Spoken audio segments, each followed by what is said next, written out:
The all-consuming Red Death. 600 years ago, King Arthur led the Great Escape from the homelands, where our kingdoms were ravaged by the plague. Leading people to Avalon, he started the Age of Conquest and took the island from the Four Dwellers. Using the mysterious powers of Menhirs, together with Merlin, they cleansed the land of the weirdness, a primordial force of chaos and possibility. But now, long after the death of the king, Camelot is in shambles as Avalon fractures into chaos. Old legends are gone, and the weirdness is creeping back into our lands. The bleeding heart of the plague has started beating once more, and the Red Death has returned. Rulers of the island asylum, an order of the Red Priests, are desperate to stop it by any means necessary. Rotting in one of their cells is a stranger who might bring a spark of change to this cursed island stuck in everlasting autumn.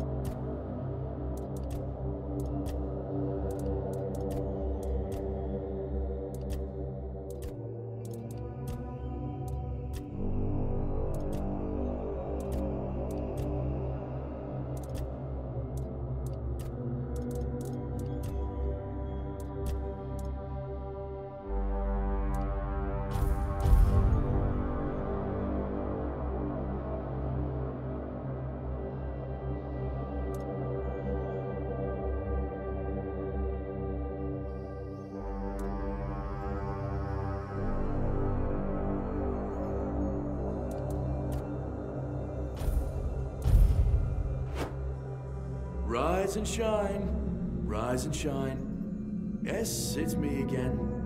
And I hope this time you'll cooperate, without me needing to repeatedly hit you in the face, eh?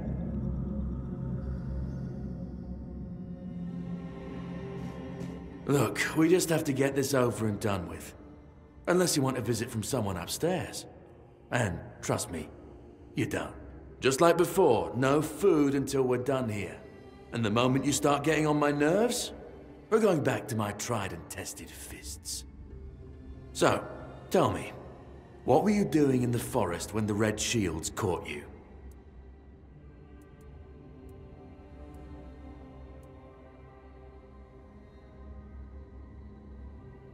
Yeah, you look like one of those half-starved druids who survived the Charred Conclave. We'd picked almost all of you up from the forest by now, so there aren't many of you crooks left out there. So, you're a tree hugger then?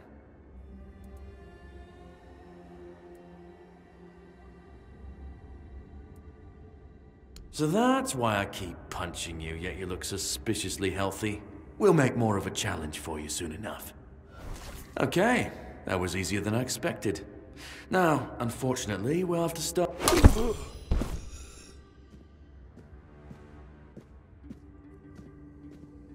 I've always found it puzzling that these people won't bathe. You, I understand. You're literally rotting in this damned cell. But them? There's just no excuse for the stench. There they are. Finally. I know. You've a million questions. But they'll have to wait.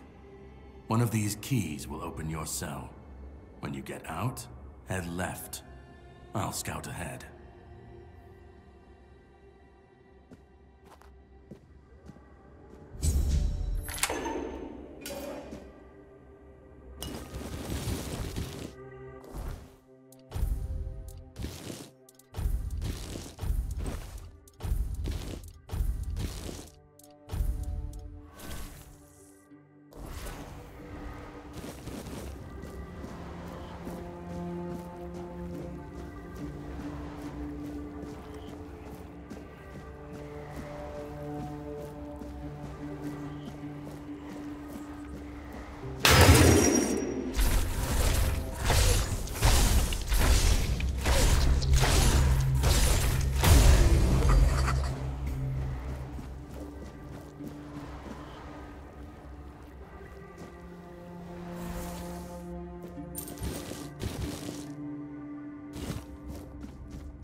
Sacrifice to the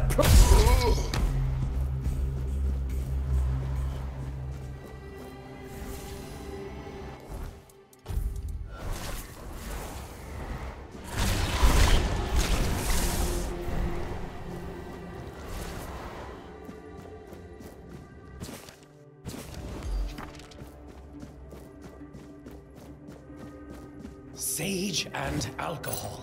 It's the...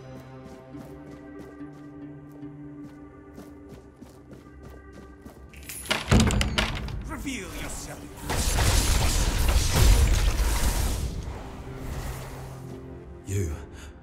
You're not one of them. Please, free me. But that's not the freedom I need. You have to kill me. And when it's done, please, take my tags to the Horns of the South. Let Fergus know I didn't run. Thank you. May the All-Mother bless you.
sacrifice to the prophet!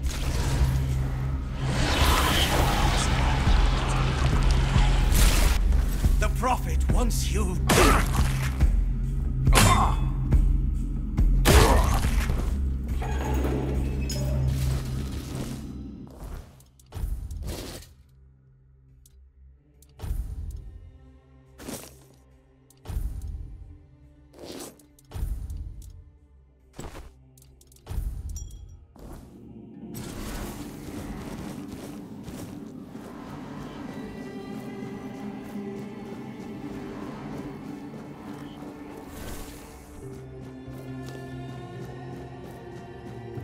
Stay back. I may not be in top shape, but I can tear you to pieces if I have to. It should, although I admit that the past few weeks have made me hate the taste. Still, thank you. There isn't much kindness going around this place. It wouldn't be very gracious of me not to repay it, would it? Take this. It might prove useful for you. Oh.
You took your sweet time, eh? But I understand. I did too, when I was leaving this place for the first time. You have to admit that the Red Priests are quite resourceful. At least when it comes to death and dying. Great question, truly. But in case you hadn't noticed, we're still within the walls of the island asylum. When we're out, then we can talk. I'm told this path leads to the beach. I'll wait for you there until dusk. Good luck. I'm told this path leads to the beach. I'll wait for you there until dusk. Good luck.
is not here. Be Kuruma.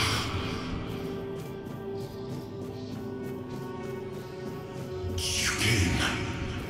Yun.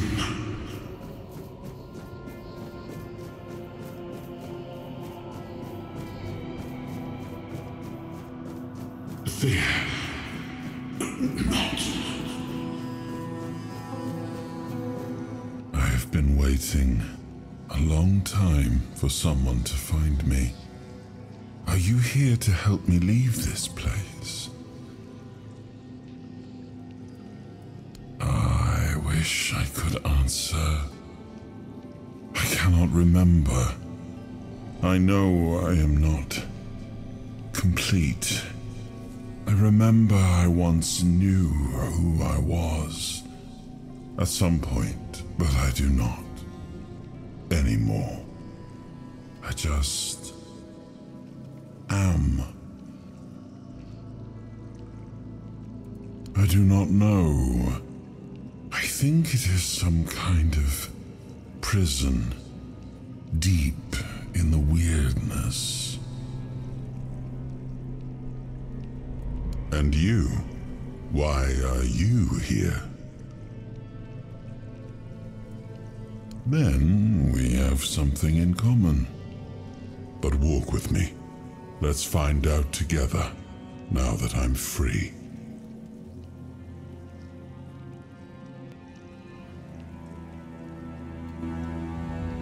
I remember arriving on the shores of Avalon.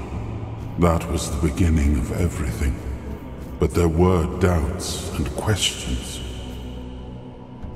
How does it feel to leave your homeland behind? To keep moving forward, even though every step takes you into the unknown? The Four Dwellers quickly made it clear to us. If we wanted to call this place home, we'd have to fight for it, down to the last drop of blood.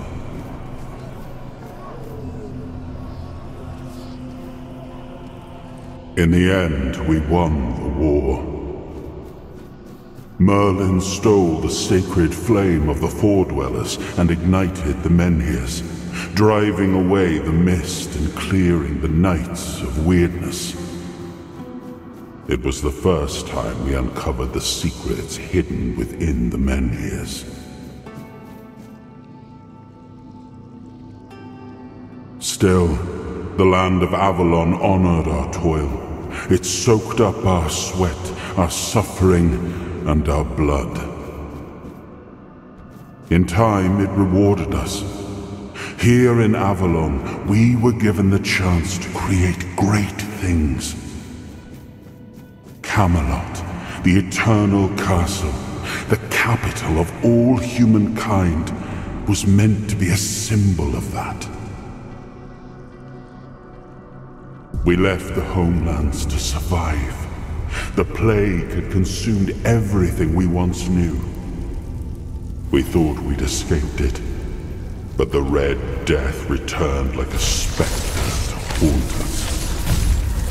Once again, it began to devour our home.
Esai, Dinum Gagab, Nifelheim, Muspelheim, Is, Oberfeller, Linie, Jotuskeba, Esai, Dinum Gagab, Nifelheim, Muspelheim, Is, Oberfeller, Linie, Jotuskeba, Esai, Dinum Gagab, Nifelheim, Muspelheim, Is, Oberfeller, Linie, Jotuskeba, Esai, Dinum Gagab, Nifelheim, Muspelheim, Is, Oberfeller, Linie, Jotuskeba, Esai. Oh, awaken thee, once and future king.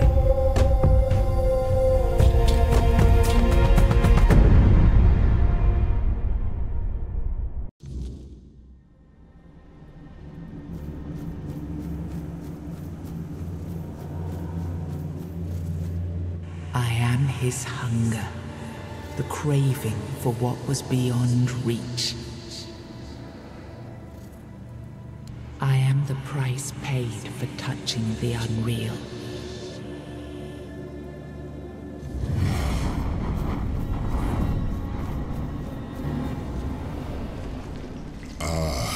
Yes. I can see through the mist, but it's still all so unclear. I've dreamt of countless deaths for such a long time. Yes, it's time to wake.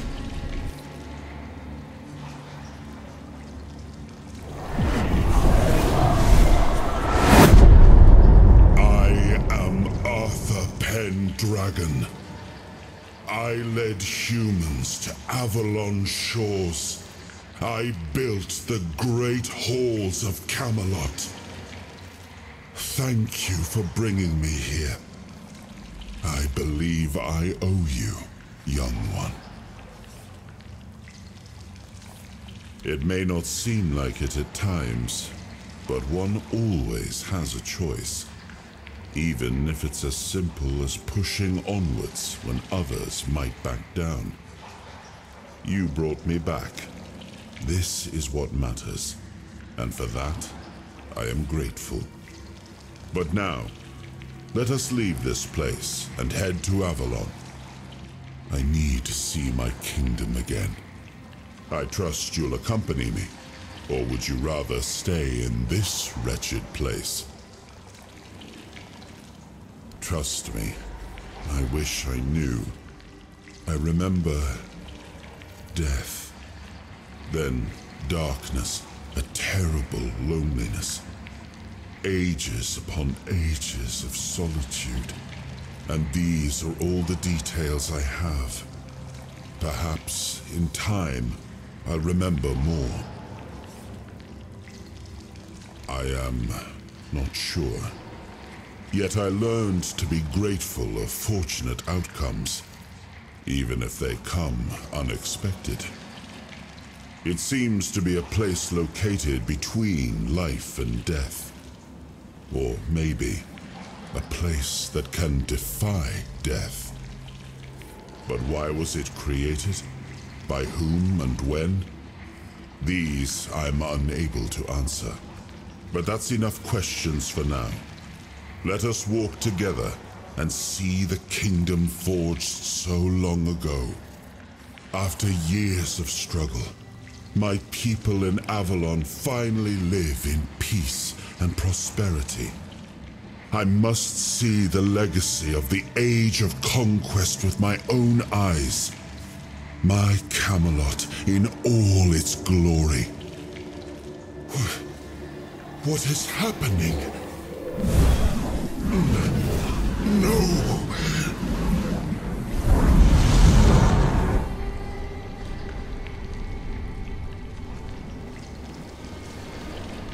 I see now. I am not whole. You have only freed a part of me. I'm not strong enough. For now, I will have to journey by your side until my strength returns. I'll see the world through your eyes. In return, I'll lend you what strength I have. Like it or not, fate has bound us together. Best to make the most of it. I think you'll find I can be quite helpful, and judging by the look of your skin, and by the cured tone of your hands, I've helped you out already. Seeing my legacy through the eyes of another, a true picture of Avalon, not one crafted specifically for the king, may prove to be an interesting experience. Oh, what an adventure this will be.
There you are.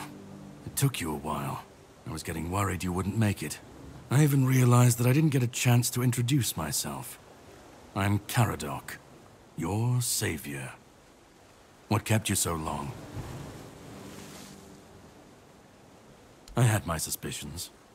What I didn't expect was you walking back free of the sickness. So go on. What did you find in there? You found him. I'm truly sorry it turned out to be you. Well, it seems that the Red Priests managed to succeed in at least one of their experiments. You were able to go deep into the weirdness, survive, and even bring a piece of our king's soul back with you. I don't have to explain that this isn't something that happens every day. My job is to make sure it won't ever happen again. And this means you have to die. I'm truly sorry.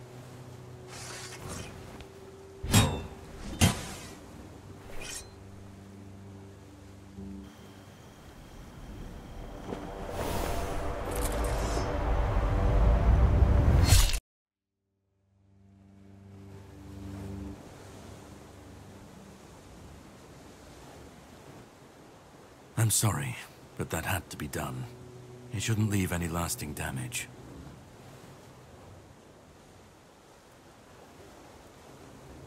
I had to do it. I had to get rid of the parasite that infested you a moment ago. You've seen, no, you've felt what he's capable of. This power can't be unleashed on Avalon. Not again. I could, but I have no issue with you. Only with what you carry within you. This means you're safe, unless you decide to stand against me. You are much more valuable to me alive than dead. You've found yourself in the middle of a mess that's been brewing for 600 years. Every single time things go down the shitter on this island, a bunch of cowards in Camelot bring our once and future king back from the dead. It's happened before. It will happen again. And soon. My journey, my mission, is to stop this from happening. No, but thanks to you, I finally destroyed a piece of him I couldn't have reached otherwise. And from where I stand, that's progress. What the Red Priests did to you must have been horrible. And yet, you've gained a unique ability to contain Arthur's powers within you. And what can be contained can be killed. That is why your assistance might be of help on my journey. My goal is to destroy King Arthur. To get rid of him, once and for all. There are pieces of his soul scattered across Avalon. I could use help in finding, collecting, and destroying them. I understand. It is your choice. I can't hold it against you. I will manage on my own. We will, however, meet again, if you decide to pursue the souls of the king. That I can promise. But you still need a way to get out of this island.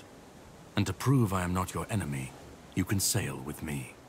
Unless you want to stay here and die when the Red Priests find you. That's also your choice. To the Horns of the South. It's a fortress where they keep Excalibur. My plan is to steal it. Or at least what's hiding within that damned blade. A piece of our king is bound to it, and it needs to be destroyed next. If you do decide to be useful, here, pin this emblem to your clothes, and you should get into the Horns without any issues. And when you get inside, find the captain. Brandon's his name. He'll tell you the rest. I have something to do first, but you should get some rest. Judging by the waves, the journey won't be pleasant. Set up a camp and get some sleep. Then we'll sail for the Horns of the South. Ah, and here, have some cobweb. Throw that into the fire and you'll be safe from the weirdness. Just in case I don't come back before nightfall.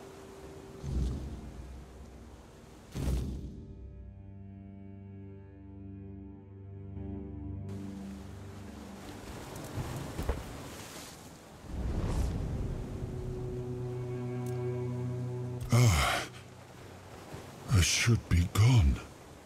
I should be gone. And yet, here we are. Whatever he tried, it must have failed. Something must have gone wrong. For him. For us, it was a stroke of luck. I felt him strike. For a moment, there was nothing. No weight, no voice, no self. Just silence. But then, you pulled me back, didn't you? Or have I never left? Hatred, yes. That much I understood. But why? What did I take from him that he would go so far? He speaks as if he knows me, as if he has seen something I have not. And yet, I reach for it, and there is nothing. No, it seems that I should, but I don't. He knew me, spoke with certainty, with anger. But to me, he's a stranger. If he was a part of my past, then that past has been taken from me. I need to regain it. I don't... Not much. That isn't right. I should remember. I should. All I know is that I left my kingdom strong, prosperous. It should have grown. It must have flourished in my absence. It seems so. If Caradoc is hunting for more pieces of my soul, we should definitely claim them first. When we do, I should grow stronger. I should remember. I should be whole. Let's go then, young one. Let's not waste any more time. I left my kingdom strong. It should have only grown stronger in my absence. And if something threatens it now, then I will see it restored.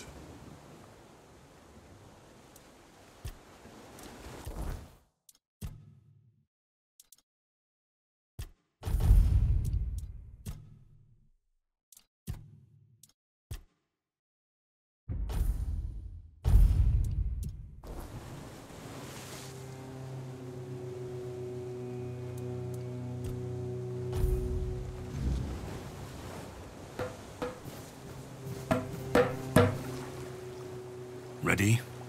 Hop on the boat.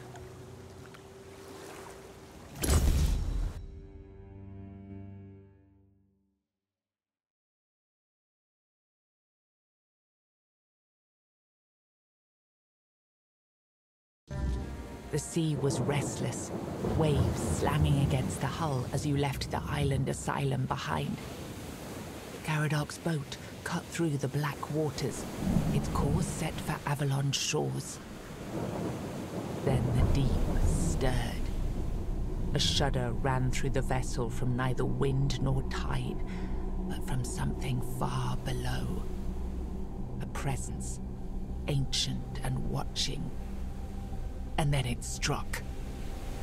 The boat lurched violently, wood splintering as the sea itself rose in fury. A shadow moved beneath the surface, vast, coiling, inescapable. The next wave swallowed everything. Darkness took you. Salt filled your lungs, and then light. The crash of waves, the cold kiss of wet sand. You were alive.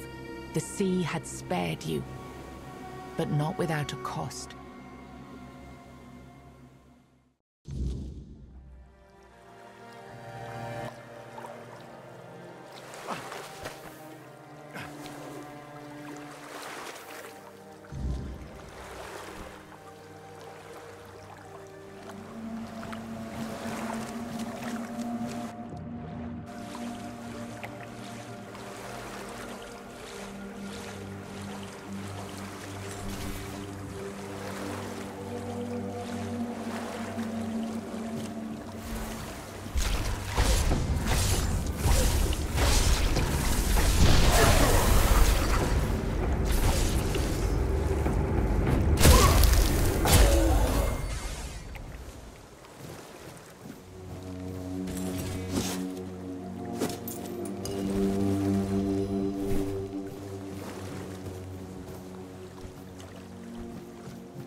Greetings, kind.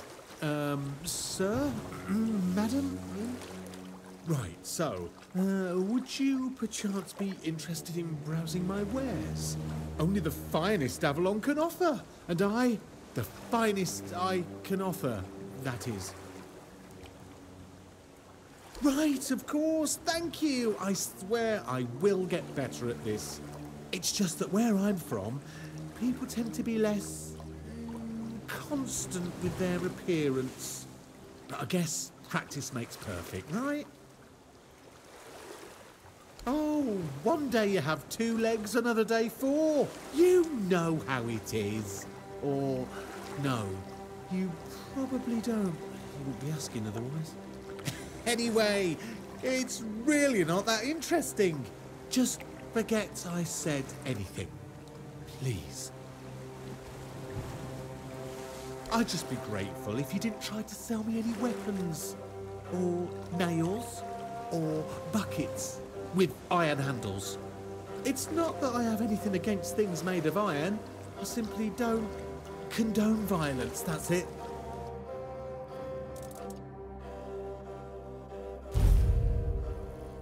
Have a safe journey. Try not to get eaten. I'd hate to lose my favourite customer.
Look what you've done, you fool. It's always the same thing. Beat them up first, ask questions.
What's happening?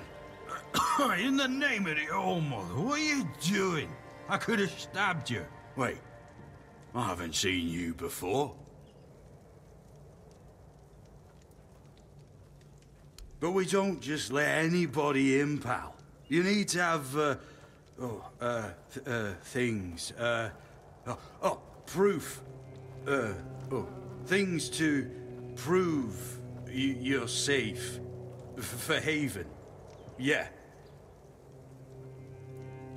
This pin. I can't say I see it very clearly at this present moment, but it does look important.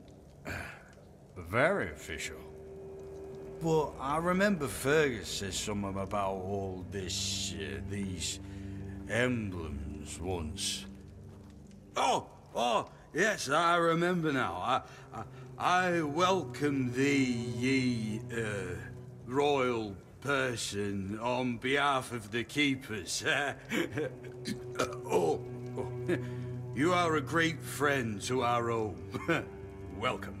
Please, speak with Fergus. He's our quartermaster. He runs things around here in the captain's absence. He'll greet thee properly. Have a pleasant rest of the day.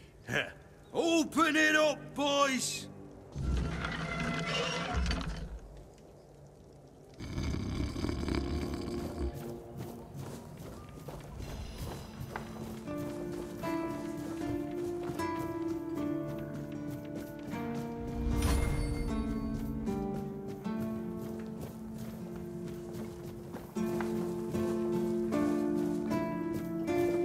Sir, I haven't seen you before. I wasn't expecting any guests, and you don't look like a new recruit. And yet, Odrin let you in. He's not drinking again, I hope. Most unfortunate, but that explains why you just strutted into the horns. I'm afraid I'll have to take action. The name's Fergus, and I assume you already know I'm the quartermaster here. Now state your business. And please, try to be convincing, or the walls of this fortress will be the last thing you'll ever see. Yes, I know. And that's why you're still standing in front of me. However, these pens were only given to certain people.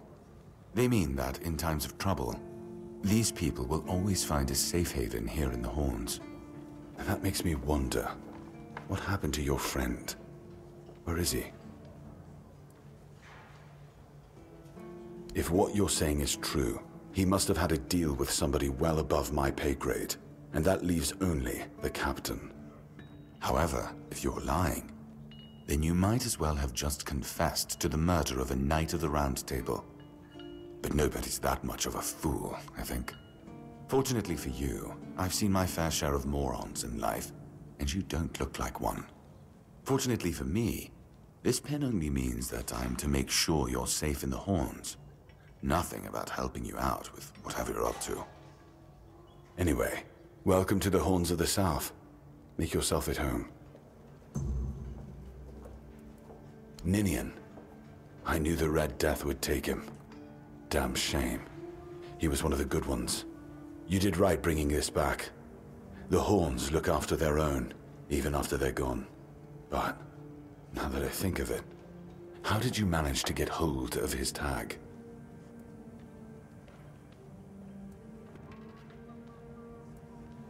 What?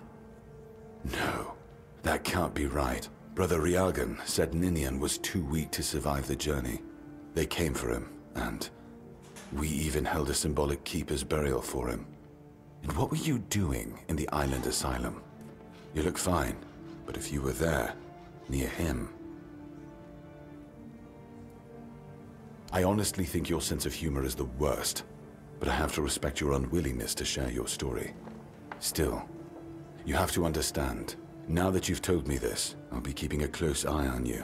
No risks can be taken when it comes to the Red Death. That's one of our tags. Every soldier gets one when they pledge their loyalty. I just hope the body you took it from was already cold, because killing a keeper would land you in some serious trouble. You know, here's what I'm thinking. If you stumble over any of our fallen keepers out there, bring me their tags. Sure, they all swore to stay here until the bitter end, but they have families who deserve to know what became of them. It's part of my duty, but since I can't send any more beyond these walls, maybe you could lend a hand. I'll pay you for every tag you bring back.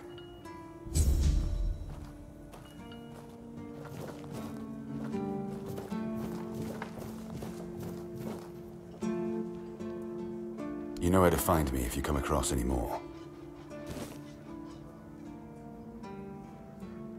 Just as I thought. If you have friends among the knights, you'll want to talk to the captain. But that's not happening anytime soon.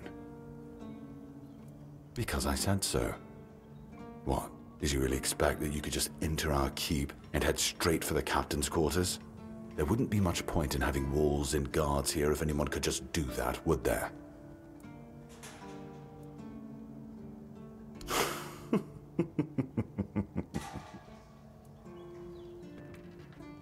So what? No. No, you can't. I don't take bribes, but if you're eager to throw your gold around, my keepers are running a charity for our veterans. That way, your coin pouch won't weigh you down, and you'll be supporting a worthy cause. That's a shame. In that case, why not help them with your own two hands? I might look more favorably on you after that. And have you helped any of my people? Or are you just here to wave that pin in my face again? First, show me you care, and then I'll take you to the captain. I can't have every random stray wasting his time. Not now, when the outcome of the war with its tribes is so precarious. I trust we understand each other? Good. Come back when you've proven your worth to the Horns of the South. Then we'll talk.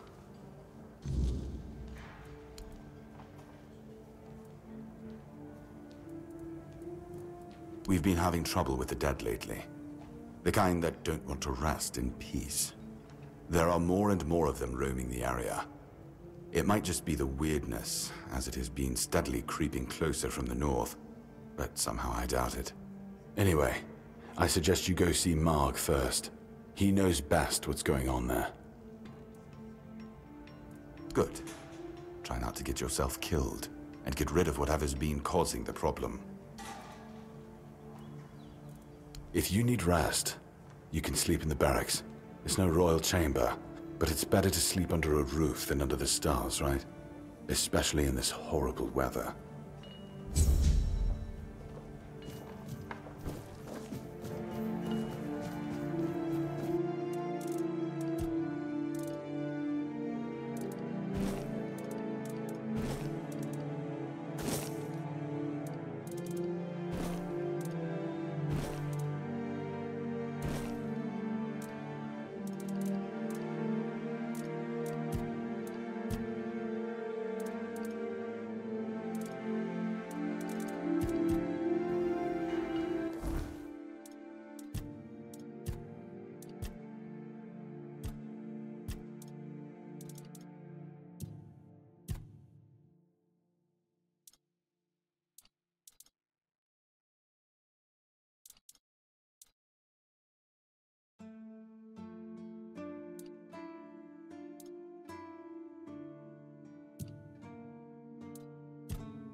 The Horns of the South, the crown jewel of these lands. We had barely laid the foundations of Tainted Grail when Seawall and his men had already built a lighthouse, eager to guide our ships to them. He always had a competitive spirit. Of course, it helped that he took every sailor from the homelands with him, along with a handful of knights, so they could learn from one another. And thus, the Keepers of the South were formed. I decreed that every sworn keeper would stand as an equal to a Knight of the Round Table. I doubt they still honor that law. But I am glad to see the keepers grown. In my time, there was only a lighthouse and barracks.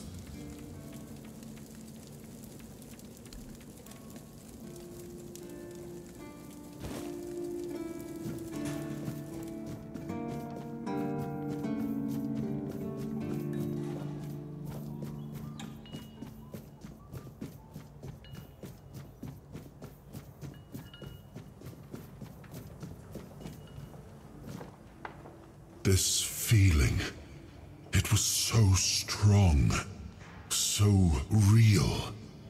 I remember now, the weight of it, the power. This blade was never just steel. It was a part of me. A sword like that, it doesn't yield easily. It demands strength of body and of will. You'll need to grow stronger before it will choose you.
They must have had their fun with you. Who had you as their plaything? The church? The druids? Some band of cutthroats? But it doesn't matter now, that you're free. You look wretched, and you smell like death. I've seen people like you before. Broken, worn down, dragged through the mud. If you've had enough of it all, I could grant you an honorable death. In a proper duel, you lived like a cur, but you could die like a knight.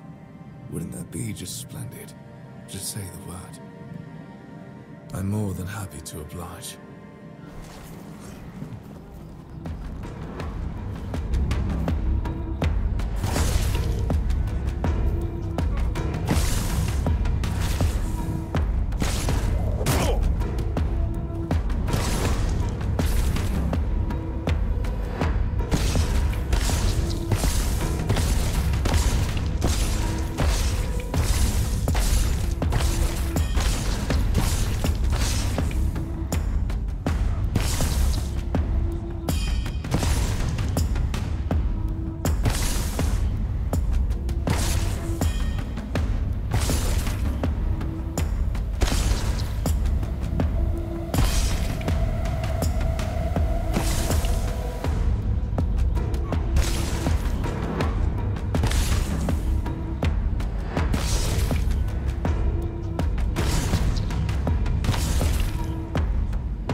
What a nice... Oi, friend. A question. Do you know why people always stop and watch a blacksmith at work? Because he's riveting. It's good to see a new face in this sad hole. Oh, of course. I forgot to introduce myself. I'm Osbert, local master of hammers and anvils. Do you need your blade sharpened?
made a big mistake.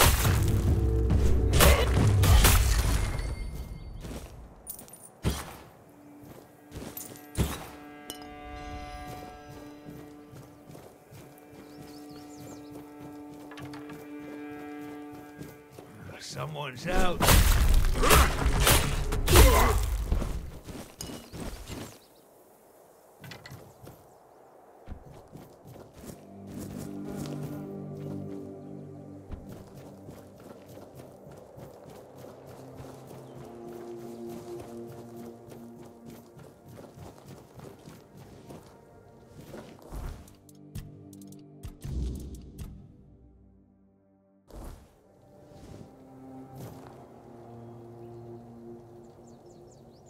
Oh, a new face. I haven't seen you before. I'm Marg, a hunter in the service of the Horns of the South. I don't know what it is about this place, but even the dead hardly ever get any rest.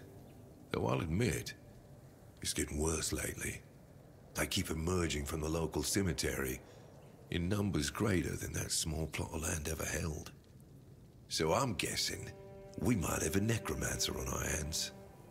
And here I thought after the Charred Conclave, we'd have more than 100 years of peace from them. Good.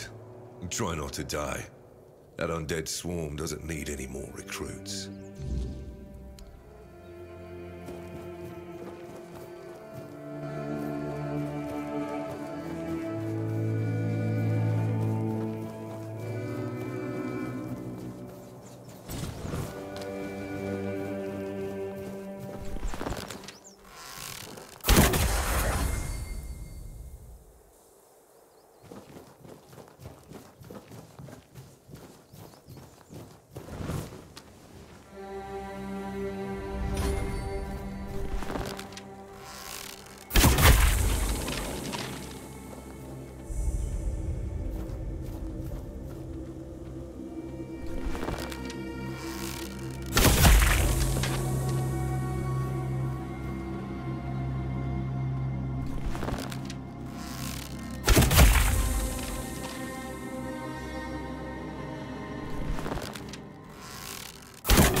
Who goes there? Are you the one responsible for all that racket? People are trying to rest in peace, damn it. You should be. These folks fell into their eternal slumber a long time ago. But some of them have turned out to be very light sleepers. Not their fault, but we should at least try not to wake them up. I'm telling you, ever since people started burning their dead, it's like they've forgotten proper manners in places like this. Interested in local history, are you? Good, good. The memory of those who came before us should be preserved. I can let you in. There is a small fee of 5 gold coins, for the upkeep of the cemetery, of course. It's constant work, as you can clearly see, and my petitions for additional funds seem to have fallen on deaf ears. Bless you, kind stranger.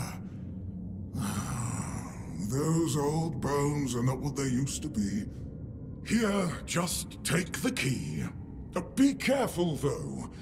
There's evil dwelling in those crypts. Oh, and I hope I don't need to remind you not to rob any graves. It's terribly rude, and I'd rather not deal with the complaints.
Careful there!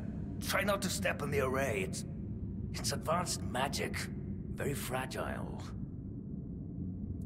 Very well. Do you know what I like most about the dead? They don't tire, and they don't feel pain. But you will.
Yes, I felt that.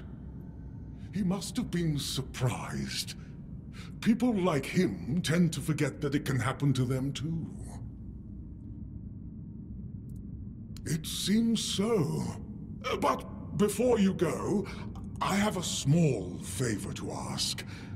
As you can see, there's quite a commotion around here.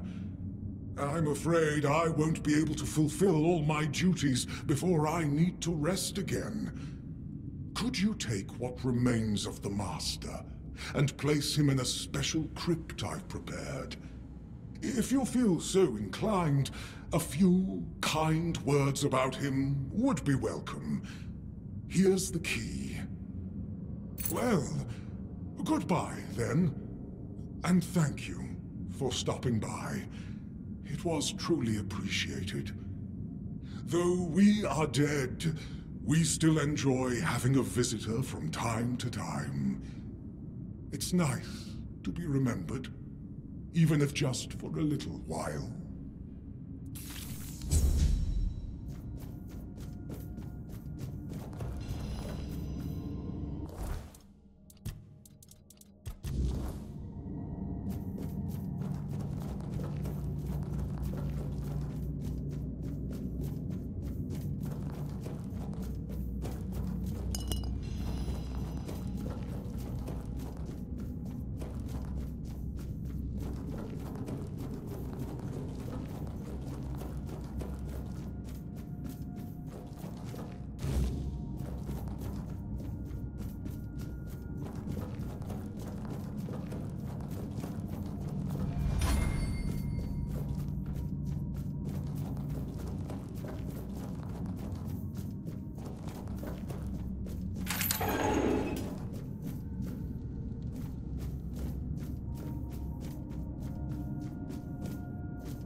So he shares the same fate as his minions. Ironic, don't you think? Well, at least we'll have some peace and quiet around here again. You can report a job well done to the quartermaster. You fought and you won. That's all that matters to me. We're both busy individuals. And maybe one day, if Avalon permits, we'll share this tale by the campfire. But for now, let's focus on what's in front of us. Since you've proven you're brave enough to face the undead, I take it you're not afraid of the night either, are you? I might have another job for you if you're interested. A while ago, another traveler came through here bragging that he found a place where you could easily gather ethereal cobwebs. He was supposed to return with proof, but, well, I'm afraid he may have met an unfortunate end, as often happens. But I'm still curious about the place he mentioned. That's good. Hand me a map. I don't know the exact location, but you should find it in this area. Good luck.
I suppose it wasn't.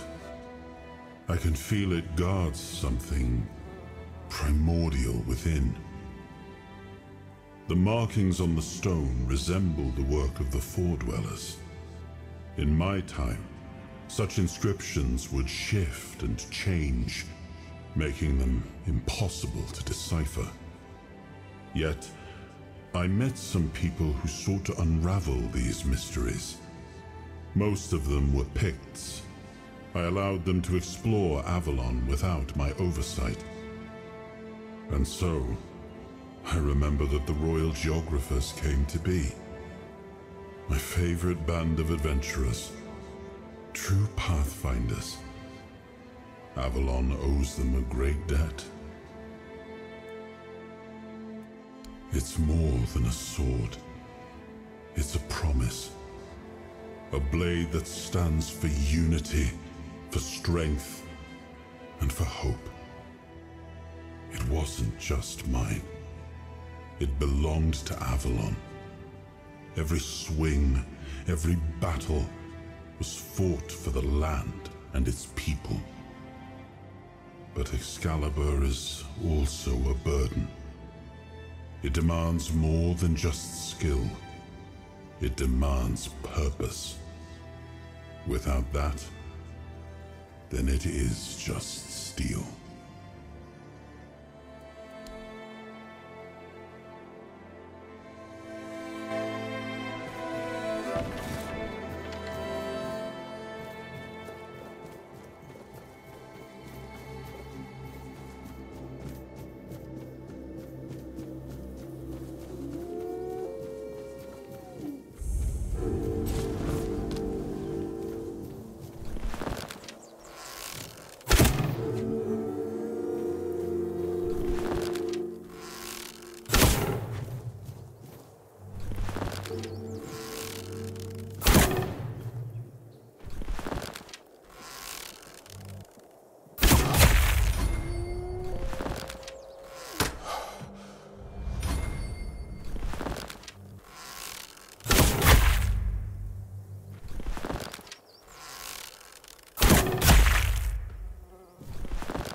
That's good news. When the Keepers are allowed to leave the walls again, I have to organize a small party to stock up. And what about the traveler I mentioned? Was he... Yeah, just as I thought. Well, may he finally rest in peace. Thank you. Huh.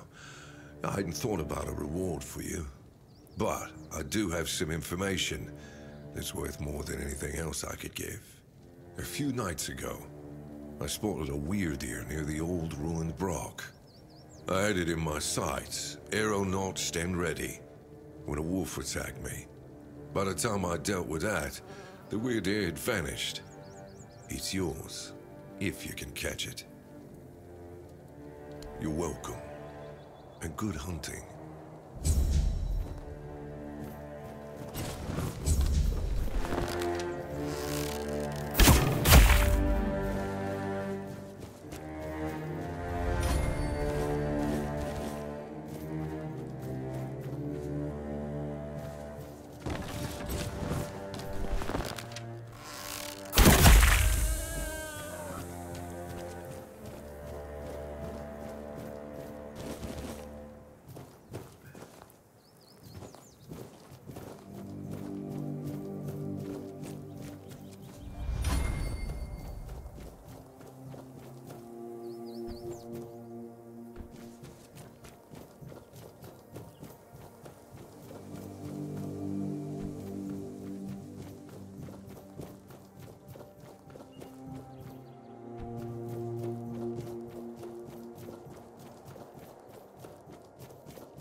Expect to see you here.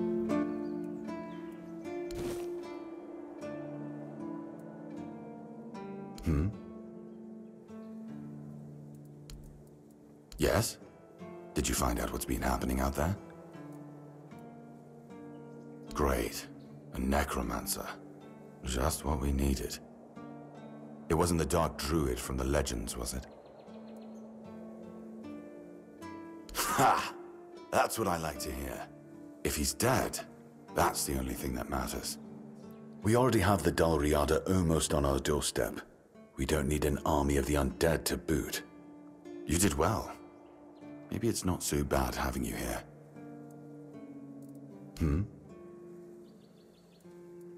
You've done your part in proving your worth. All right. You deserve the truth. You won't find the captain at the Horns of the South. He ordered us to lock down the keep, and then he disappeared. I have my suspicions about where he might be, but I can't say for sure. And frankly, I hope I'm wrong. I don't like your tone, my friend. But all right. I suspect he's at the All-Mother's Temple. But I will warn you. If he's not dead already, I'm pretty sure you'll be if you decide to go there. That's where the Dalriada tribes are holed up, and they're not known for their kindness. And if you do find the captain, tell him to return to the Horns of the South as soon as possible. Galahad the Pure is already on his way, and he won't be pleased to find a bunch of keepers hiding behind the walls without their commander. We'll all face consequences if that happens.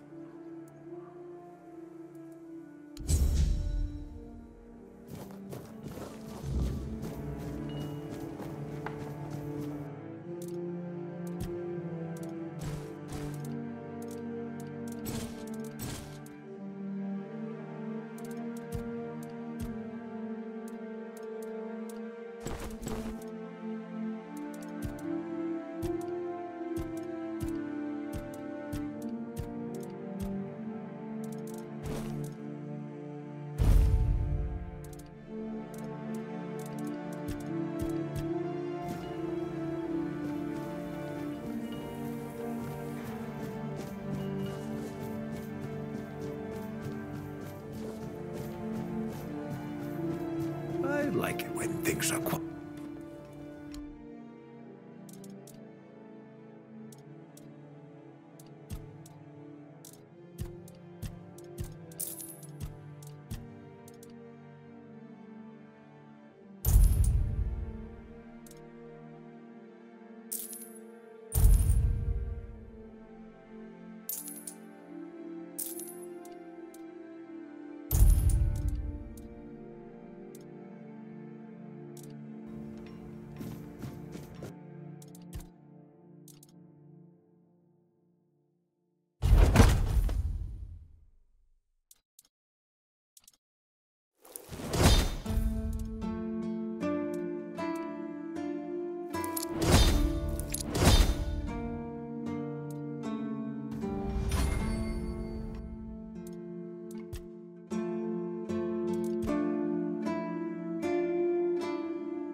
Oh, a new face. It's always nice to see someone new here.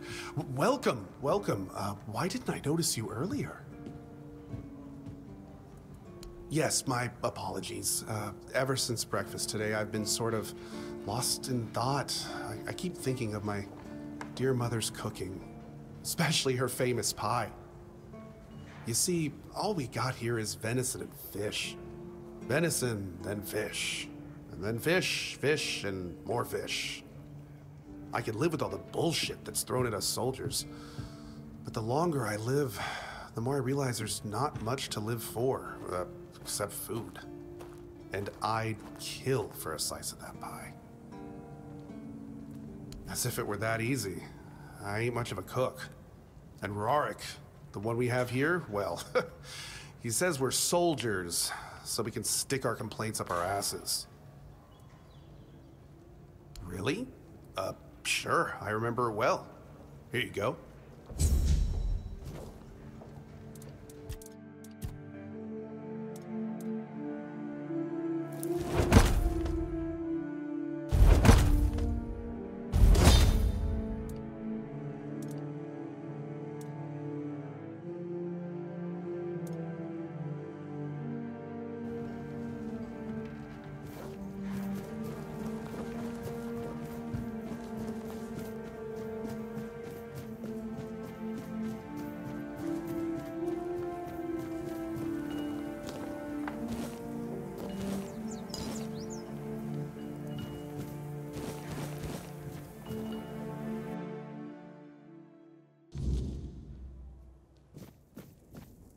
You? Ah, shit. Another mouth to feed. Teargas must have been off his rocker if he thinks I can feed everyone with the little he gives me. I'm serious. If we don't open the keep soon, we'll have to start eating rats. Not that I can't cook them in a way that makes you think it's chicken. Oh, this is new. Maybe we'll get along after all. The dimwits here never want to learn. Only eat.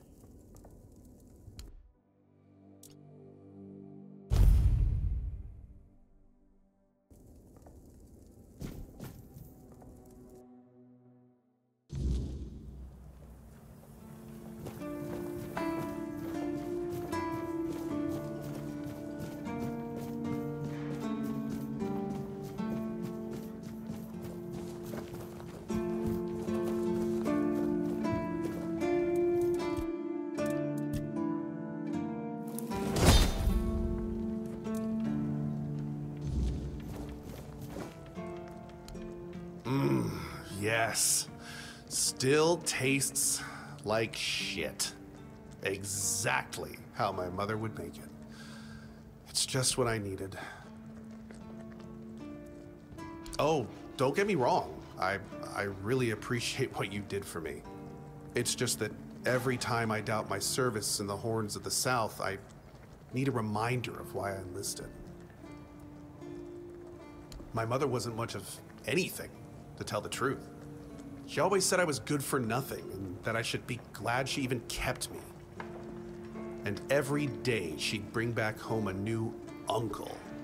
Many of those uncles like to kick me out of my own house when they were drinking and getting busy. Then, when she'd sober up and got rid of an uncle, she'd bake me that pie as an apology. It always tasted like shit. If the other villagers hadn't been feeding me, I would have starved to death. Hence the pie. I wouldn't know. When I left my village, I decided to never look back. So I just assumed one of those uncles finally beat her to death.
are nothing but a pest! Armor won't save you.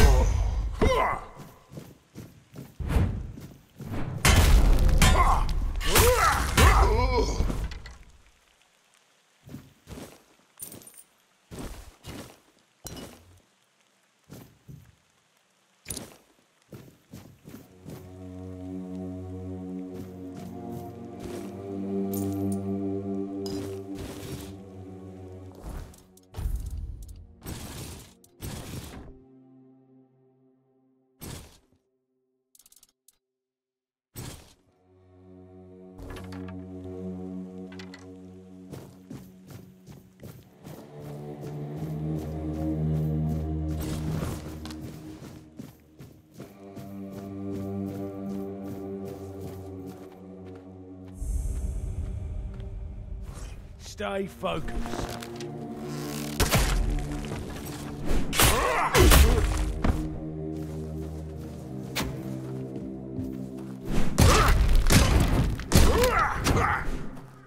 You made a big mistake.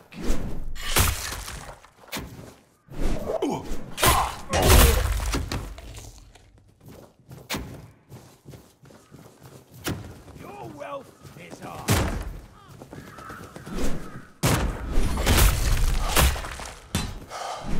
You're only making me angrier!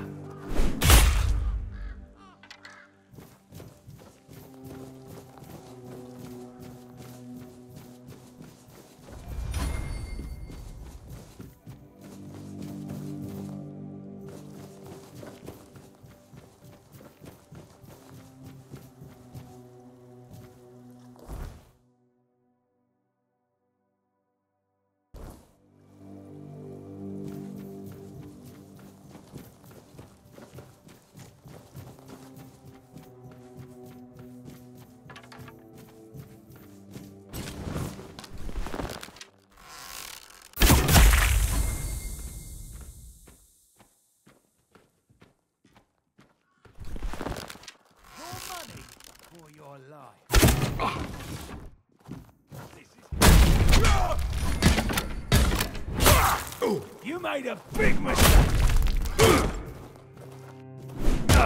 I'm not beaten yet!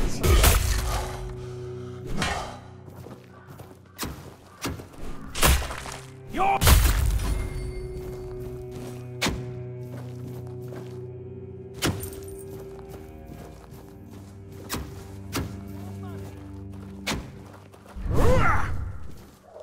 You'll regret this!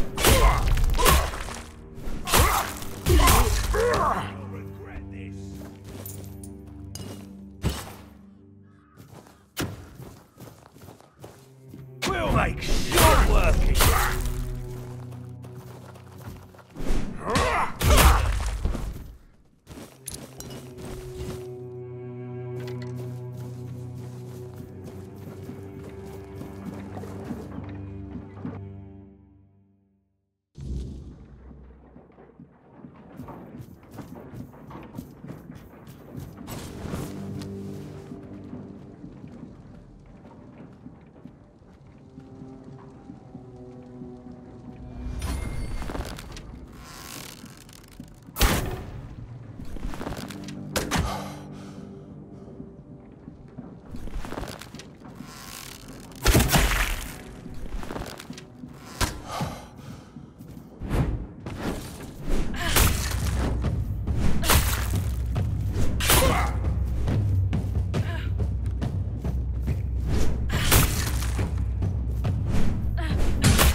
Just please, don't kill me. I'm not with them. Not by choice. Don't let my face fool you. The only thing I've ever raided is my wife's pantry, after she made the preserves.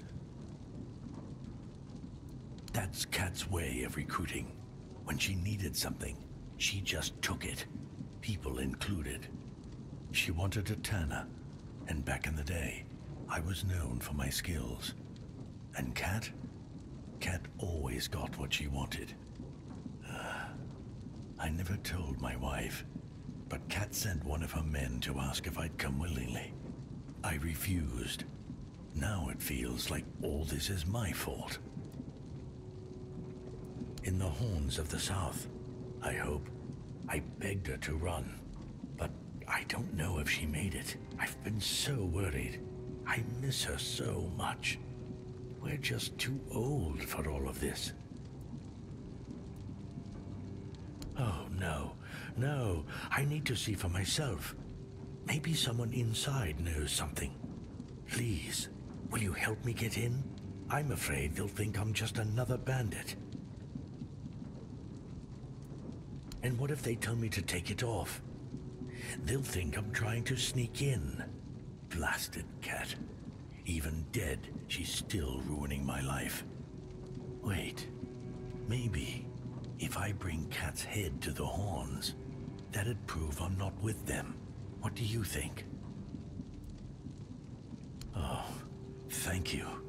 Thank you. May the All-Mother bless you. If there's a reward for Kat's head, it's all yours. I really hope Rossin is safe and sound somewhere in the horns. That's the only thing that matters.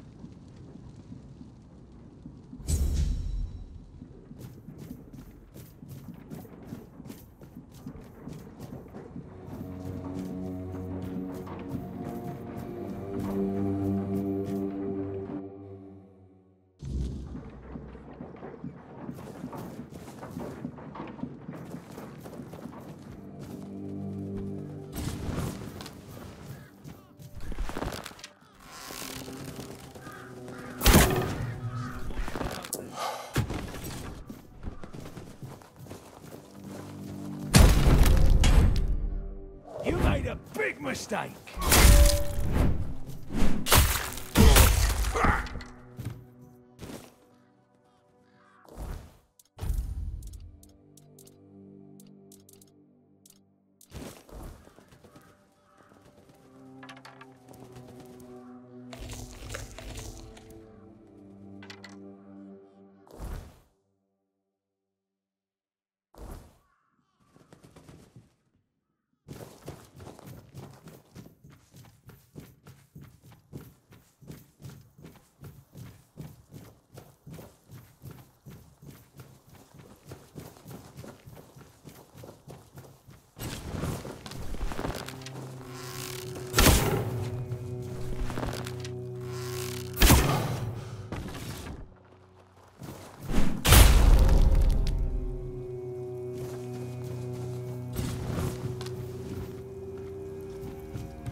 I suppose it has.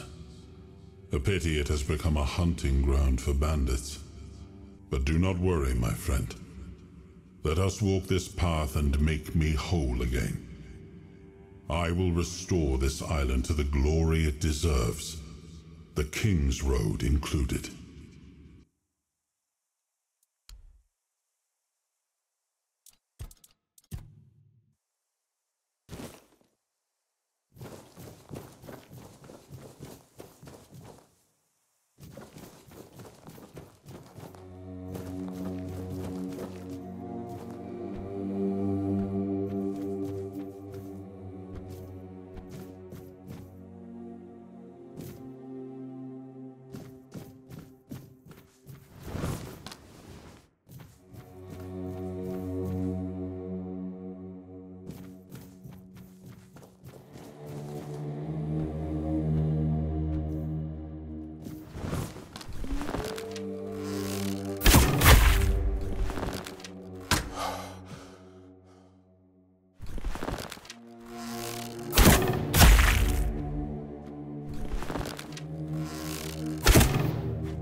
Every threat. We'll make short work of you. Don't fall to my sword. Ah, that's all you've got. Back to your hovel, coward.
Where do you think you're going?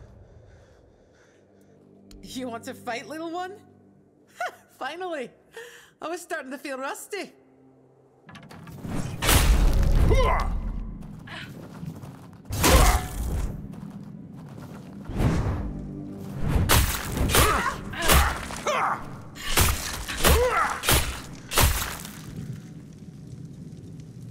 You can pass through. Just don't do anything stupid. Fran's berserkers have even less patience than I do.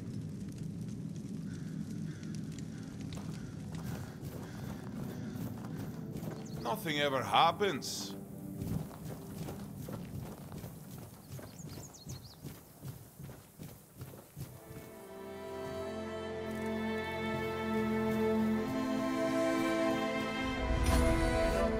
Well, well. I never thought I'd see Mabon flat on her back. Especially no by the hand of an outsider. Now, what business do you have that's so important? You don't strike me as a godly sort of person. But I must be wrong if you're willing to risk your life just to visit some old ruin. Go ahead. It's just up the stairs. And past all my berserkers. Fair warning though. They're not a very talkative lot.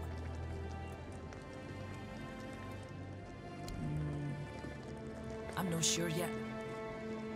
First, I need to see if you're really as determined as you claim. I'm not about to share our secrets with somebody that's only half committed. I've got a potion from Therov, made for my warriors. He claims his alchemy is better than what the Volker tribe has known for generations. The thing is, I don't fully trust his brews, so I need somebody else to test this one for me. Here, drink up.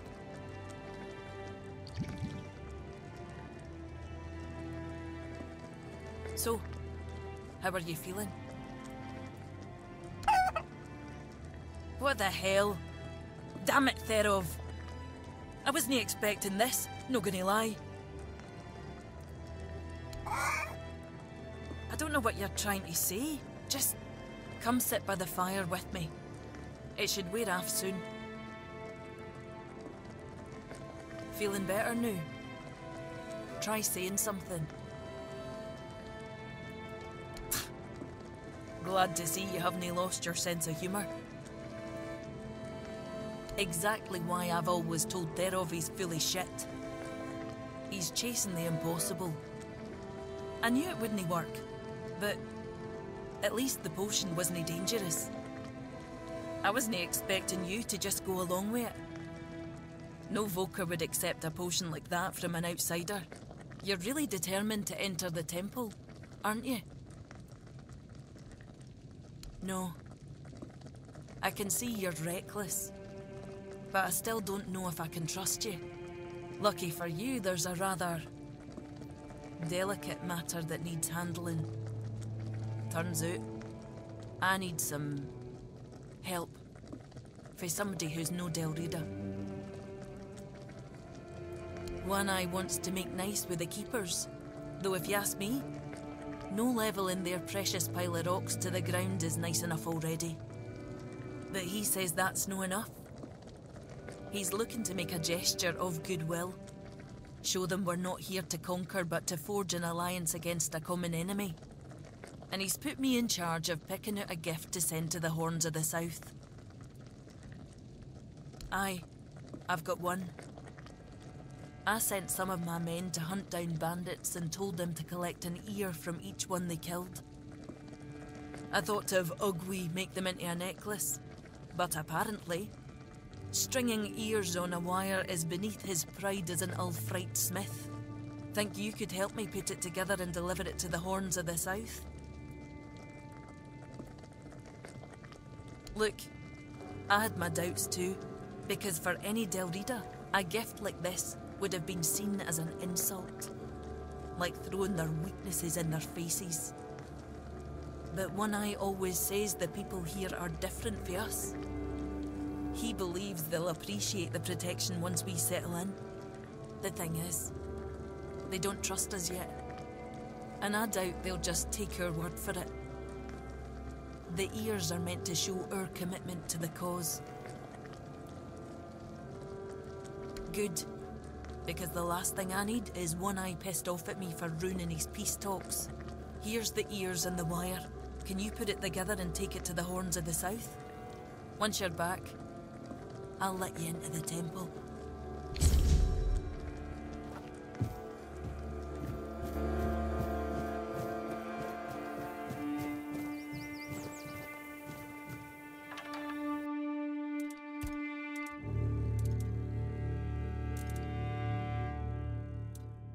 Someone's bound to start trouble.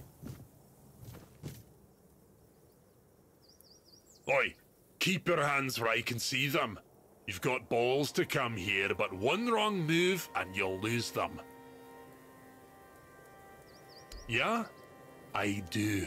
What are you doing here? Why am I sitting here on my arse instead of doing something worthy of a warrior? That's a damn good question. One Eye told us to guard the entrance to the Bloody Temple. So, we're guarding the entrance to the Bloody Temple. If you want to enter the Bloody Temple, you're not going to. Because if you make one step towards the Bloody Temple, I will cut your bloody legs off. Good. But if you change your mind, I wouldn't mind getting some exercise.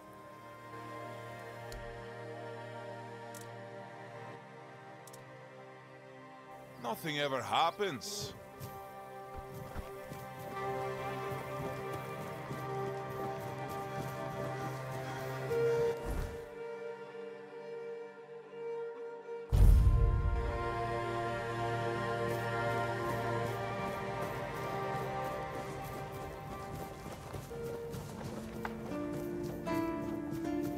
Sometimes it's nice to just sit and think.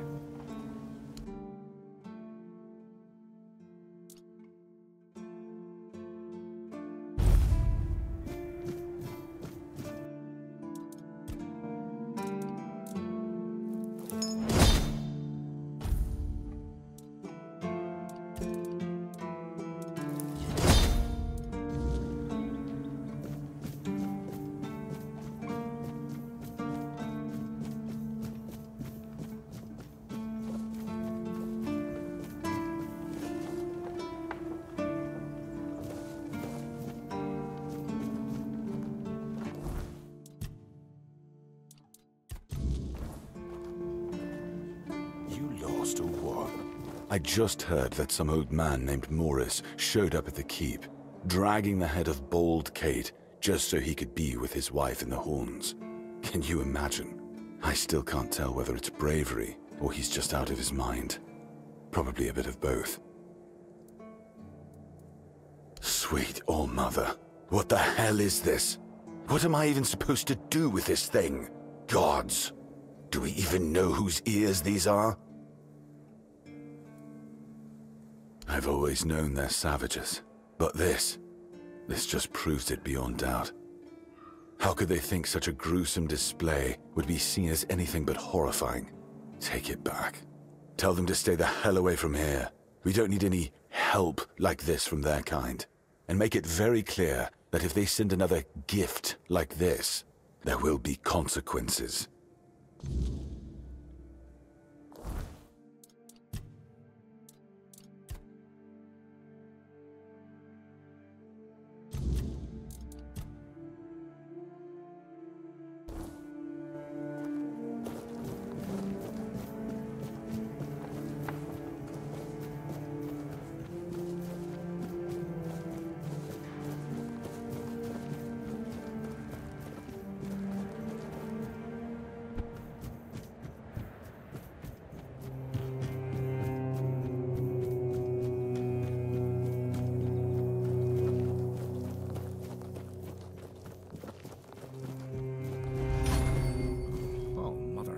Mercy.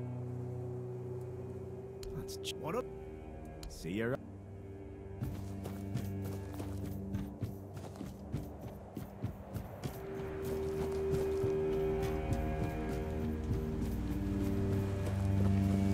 I promise you, dear, Cat is dead. We're safe here now. And they just let you in with that brand? No trouble at all? No, none at all. You see, I had some help. Oh, you're here. Good. This is my savior. The only one who took down Baldcat. Oh, I really owe you for that.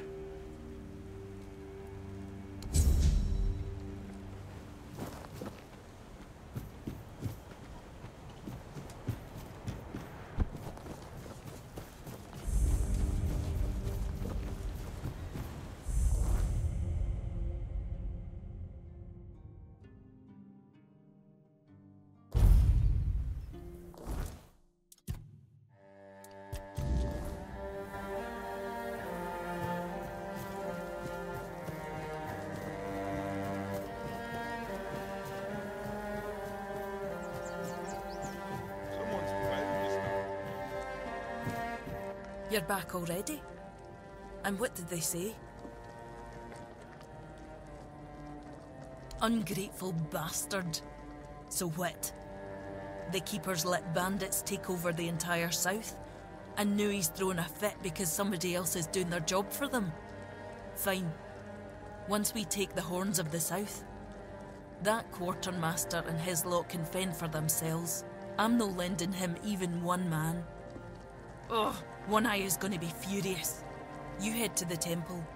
Maybe if you're there, you'll keep him busy enough to forget this whole mess.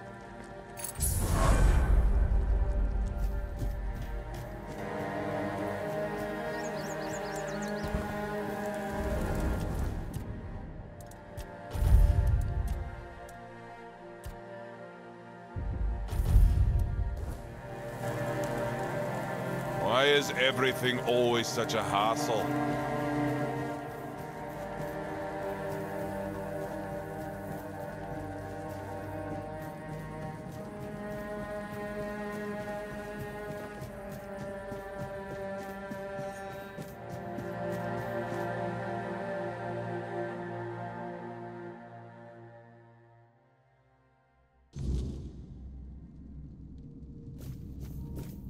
We need to make a plan.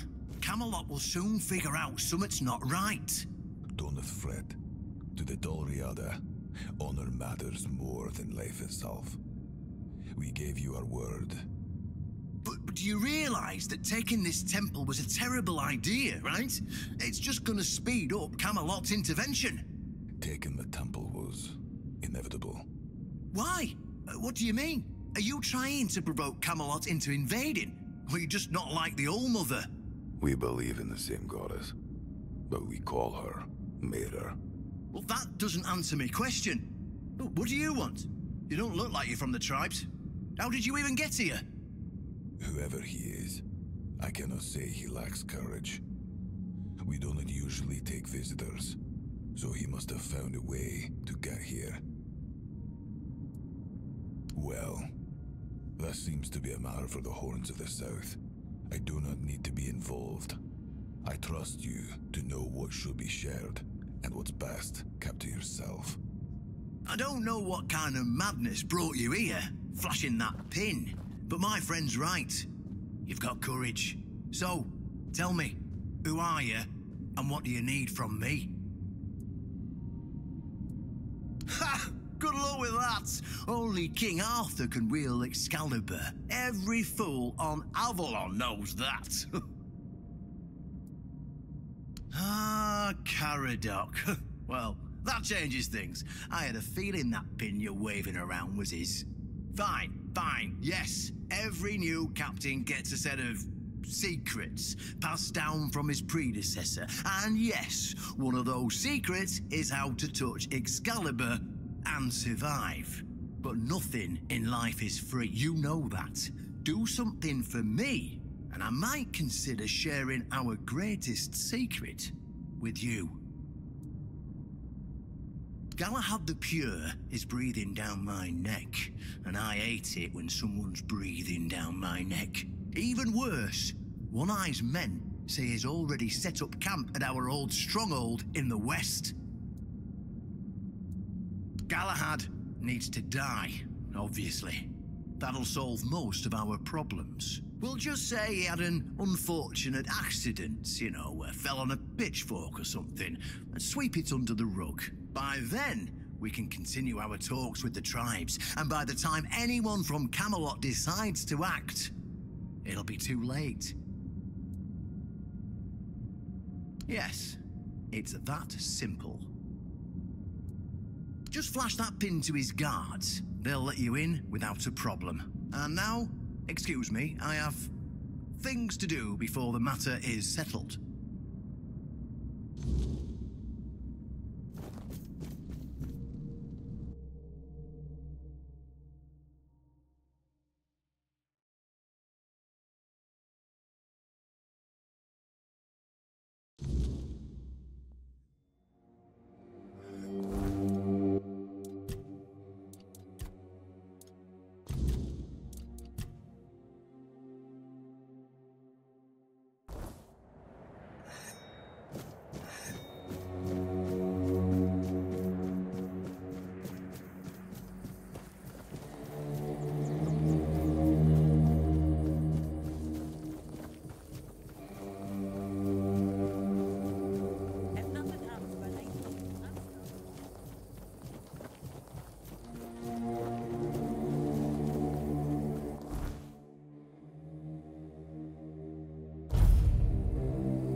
Stop right there.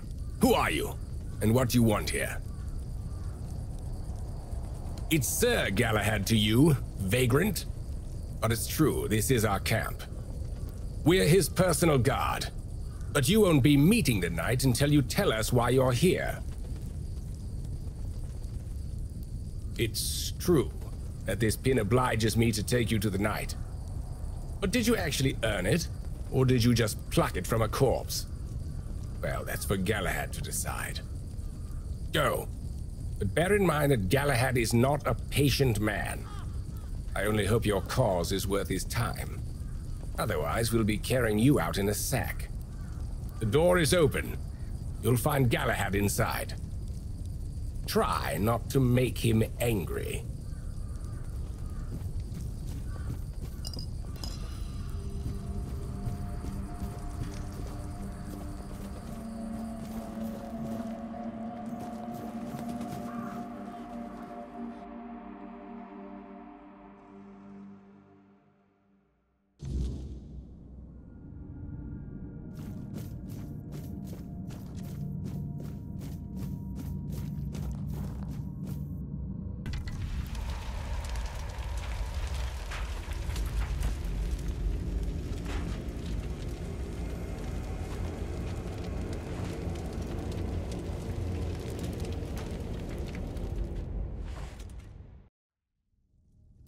I can hear you. Who goes there? It's shiny, sure, but you clearly have no idea what you're doing. Waving a round table pin in front of a knight of the round table? Not the smartest move. Normally, I'd throw you out for your arrogance and stupidity. But you're lucky. I've got a soft spot for boldness. And that pin has me curious. Where'd you get it? You mean you found Caradoc's tomb and robbed it? Interesting. And when exactly did this happen? When did you last see him? I see. Interesting. Very interesting. All right. So what do you want then? Marvelous.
Prepare for battle.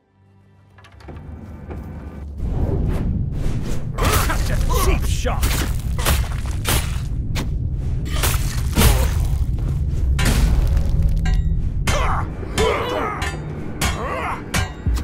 My arm has never failed.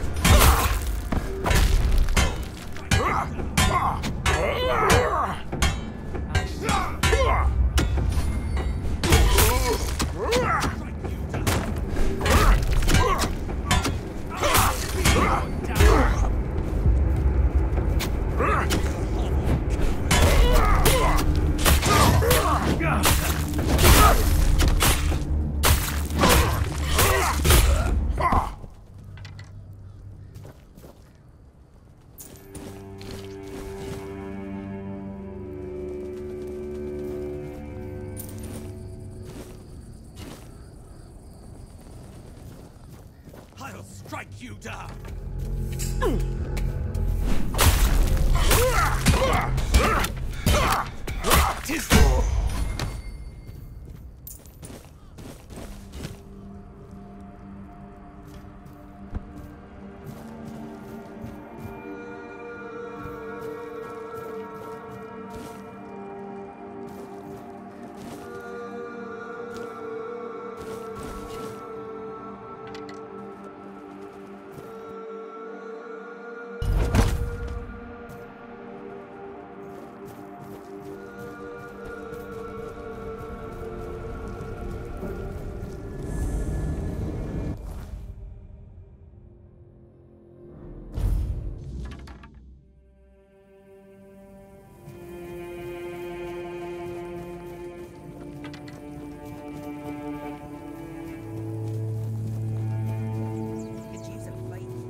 look who's here. Has the destiny of the South graced my humble abode?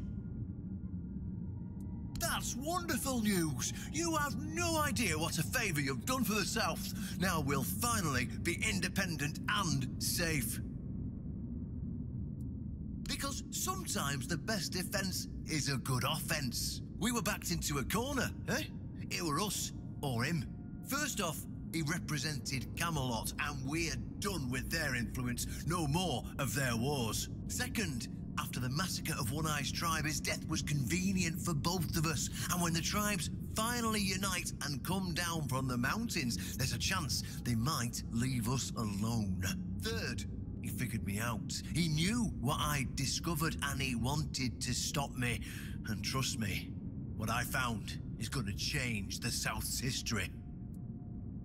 Proof that Camelot is rotten to the core, and that allying with the tribes is the right choice. I didn't plan to tell you, but my one-eyed friend convinced me. Since you took down Galahad, you deserve to know. As a reward for your help, I'll share this secret with you. Here, take this seal. In the sunken village, you'll find the entrance to Sewell's crypt. Everyone knows the story of how the evil druid sealed and flooded the place. It's true. At least part of it. But the real story is why they sealed and flooded it. One Eye broke the old seals and replaced them with his own. If you want to see what Camelot was so desperate to hide, you'll find your answers there. They thought drowning a village would keep it secret. Behind the statue, you'll find where to use the seal.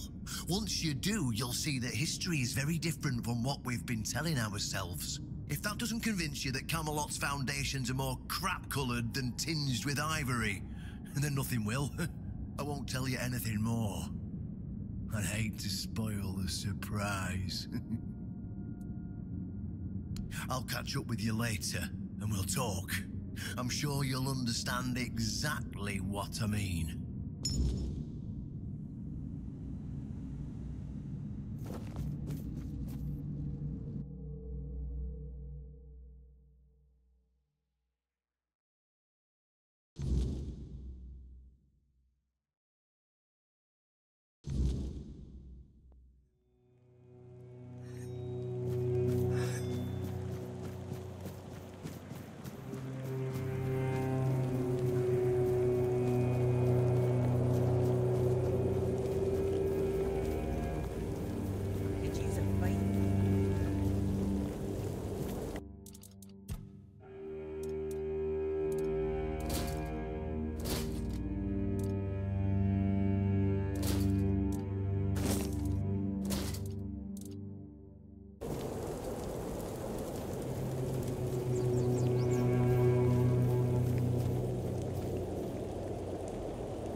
I know this place.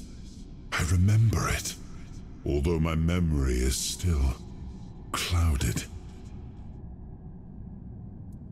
I was here with Merlin. We had a disagreement about something important. It was here that the idea of how to end the war with the Four Dwellers first took shape. But what happened next is still unclear. I don't remember. And yet, I know it had something to do with Seawall, a place of his eternal rest. But something is wrong. It doesn't feel like a tomb. Be cautious.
Firstfoot, the one who scouted the land before the traitor Arthur set foot on it. I was loyal. I was devoted. Arthur wanted more. Arthur betrayed me. Yes, it is my legacy. The Jewel of the South. The safe haven of honorable men.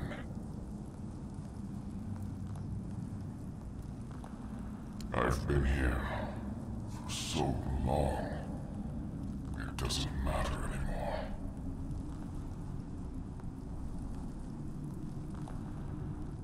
The Dalriata promised me revenge. They understand what happened here. Everyone who comes here has the right to ask. I was the most loyal of Arthur's men. I was the first to go ashore and take on any danger that might arise in this new and unfamiliar land. Then came the war. I fought by his side, shielded him with my own body. I trusted him. But Arthur wanted more. Arthur longed to possess a power equal to that of our enemies. So Merlin decided our king must first become immortal. Only then could he achieve greatness. But Merlin needed volunteers. Trusted people to go first to make sure that his methods were effective. So we wouldn't risk Arthur's life in trying to grant him immortality. They thought I had died, so they buried me.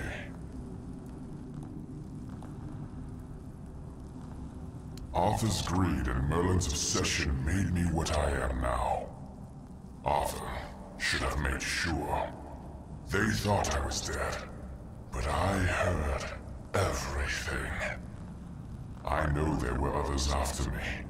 I know that the king didn't hesitate to do anything to achieve his goal. He experimented on all the knights, abusing their oath. He told them it was for the greater good. Their lives, our lives, meant nothing to him.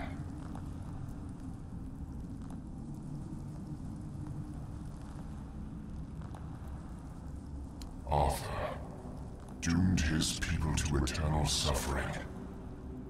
Their names forgotten. Their loyalty abused. He sacrificed the lives of the noblest of men. And this is the greatest possible betrayal. We cannot be helped. We cannot be killed. The Dalriata promised to burn down Camelot. Avenge the memory of all my brothers. Camelot was built on betrayal. People have the right to live in truth. When Camelot falls, we will finally be free. Build a new world. Let the dead leave this one.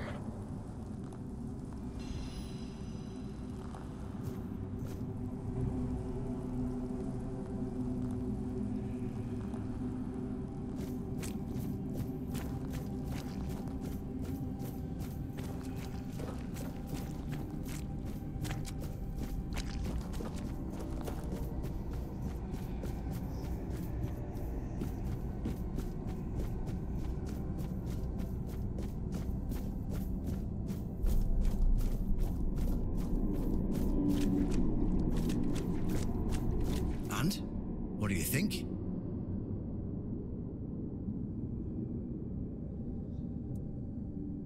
Oh, they're just fools. Somebody made a stupid mistake in the past.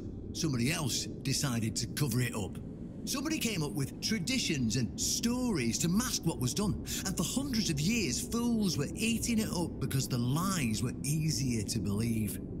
Really, there's no point in invoking tradition any longer, because it's worth shit. The only thing that matters is safety and loyalty towards the one who can provide it.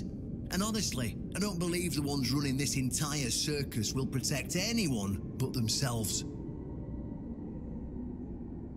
Well, now we've found ourselves in what I'd probably call a clusterfuck. And somehow, you unwittingly became the most important person in the region because your decision will change how the entire situation unfolds.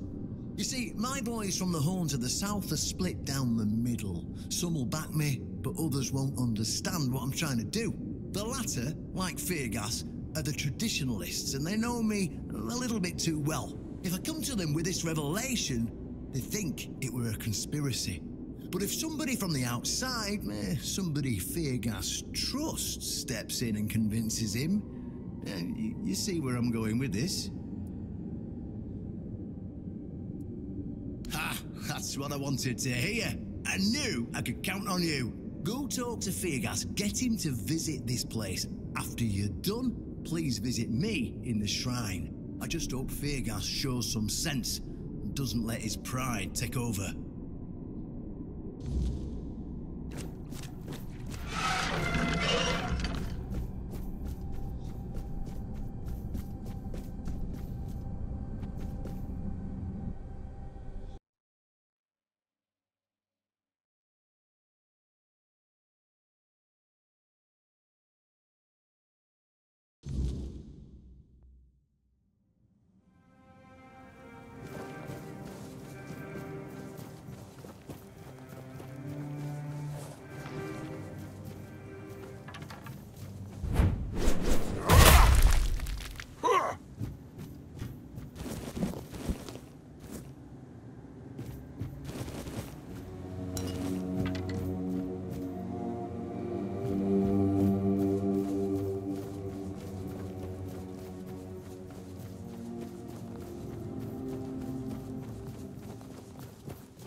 It was the most painful thing I heard.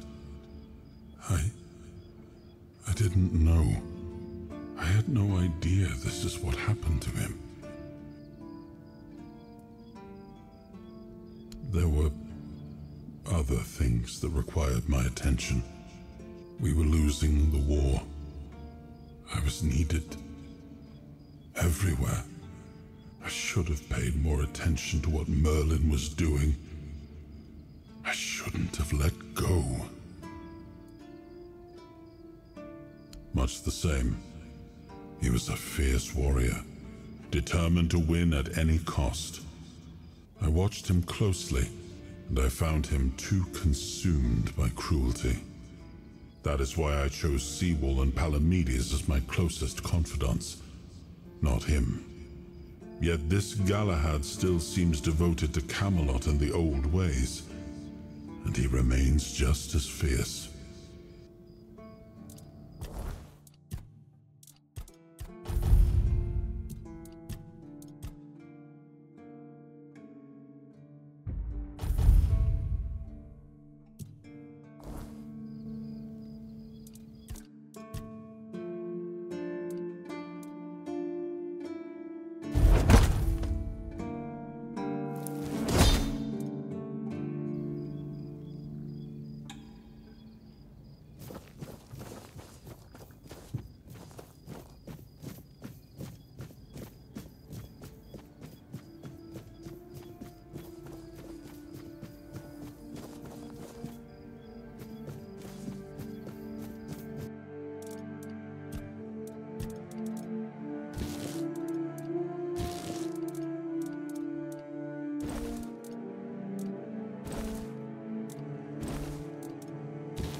Oh, really?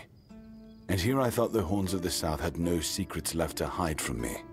But go ahead. Surprise me.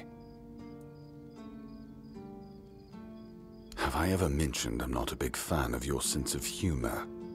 Now, tell me what you really want, or walk away. In silence, preferably. This isn't funny.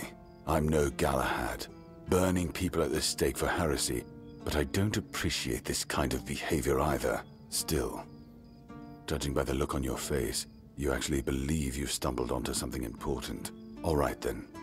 I'll go and check it out. See what's got you so worked up. It might even be nice to get out of here for a change.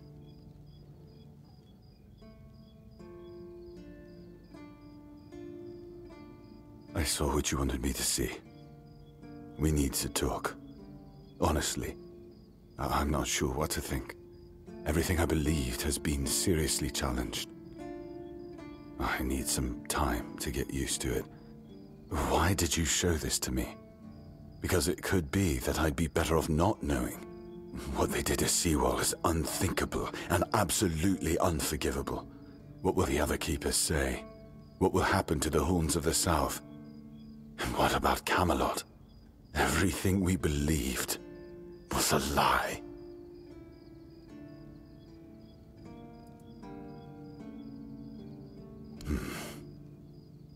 You're right. In the end, it doesn't matter what Camelot was back then. What matters is what we are now. And we did everything in our power to keep the South safe, and to keep our lighthouse on through every storm. But this will be the end of the Horns of the South. No young man will join our ranks when hundreds of years of our history are gurgling down the drain. Any ideas?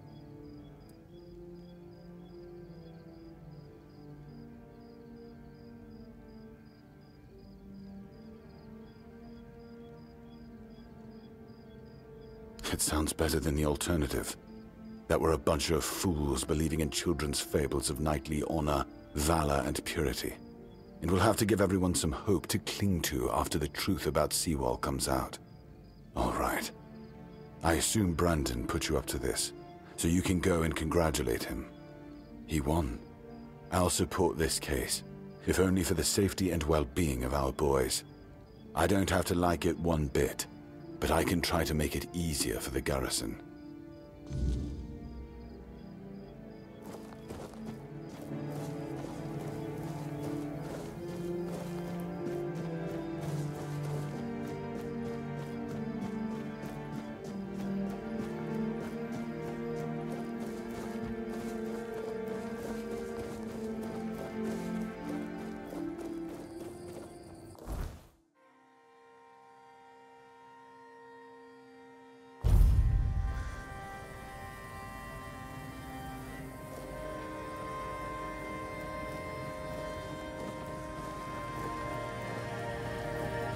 Nothing ever happens.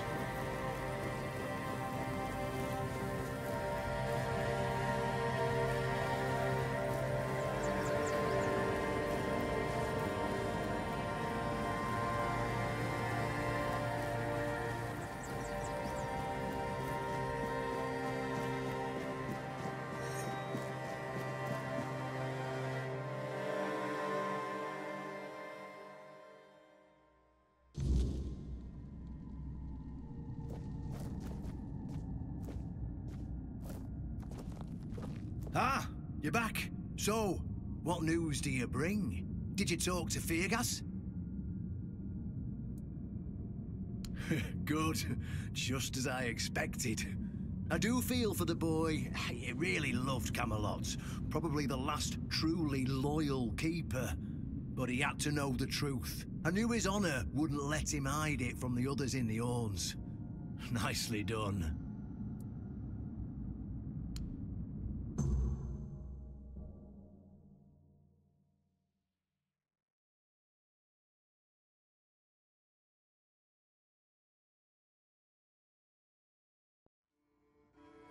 Brothers, today marks a new chapter in the history of the Horns of the South. Today, we put an end to fear and poverty.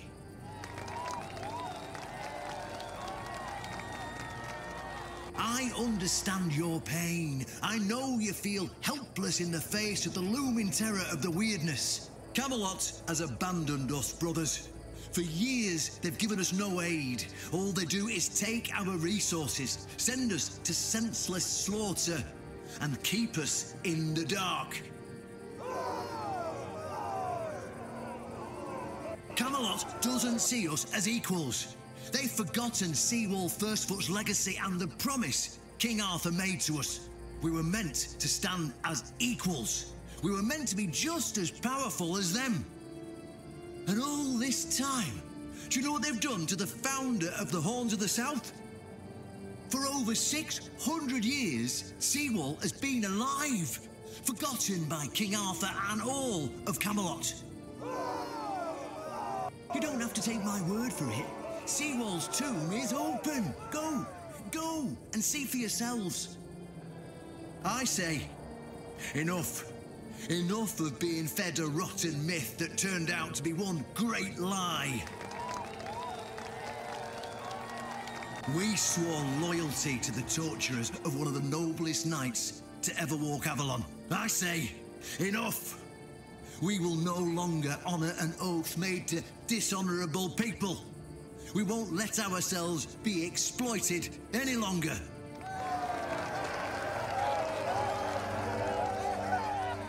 But, my brothers, I bring news. Galahad the Pure, the same Galahad who threatened to burn half our garrison at the stake, is dead. Galahad's death is our chance to break free from Camelot. Enough lies. No more risking everything for those who only know how to take. You're probably wondering, how can we protect the South on our own? How can we defend ourselves when Camelot comes to reclaim their slaves? Yes, that's what we are to them. I know the lockdown of the fortress surprised you, and for that, I truly apologize, but it was necessary to keep you from attacking our new allies, the Del Rita tribes, led by One Eye.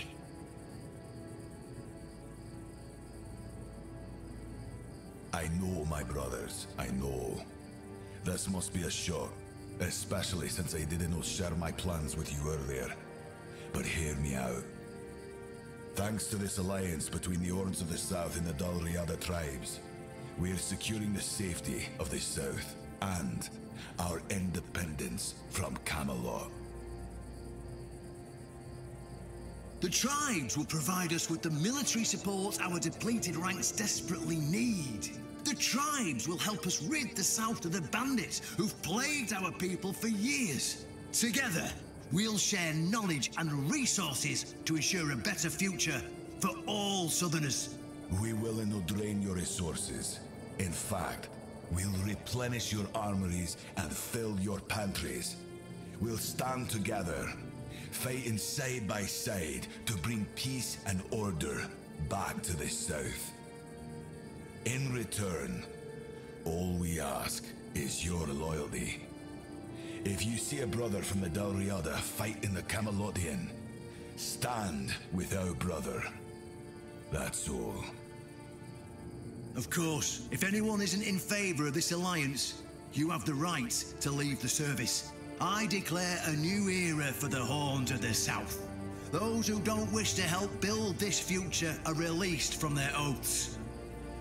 To those who choose to stay, I promise a good life, and you won't face any more threats. Now, brothers, return to your duties and rest easy. The Horns of the South will endure, and soon we'll be stronger than ever before.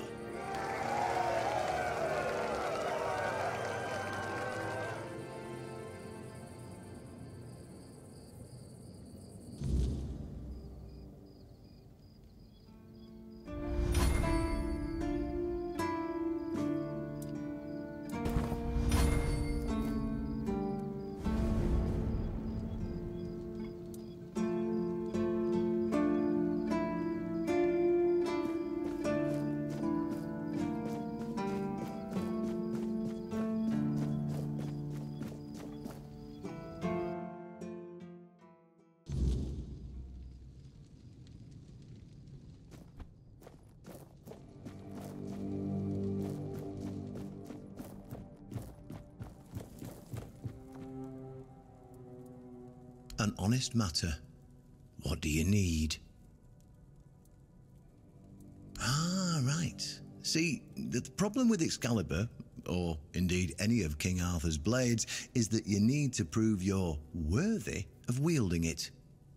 How are you supposed to do that? Hell knows.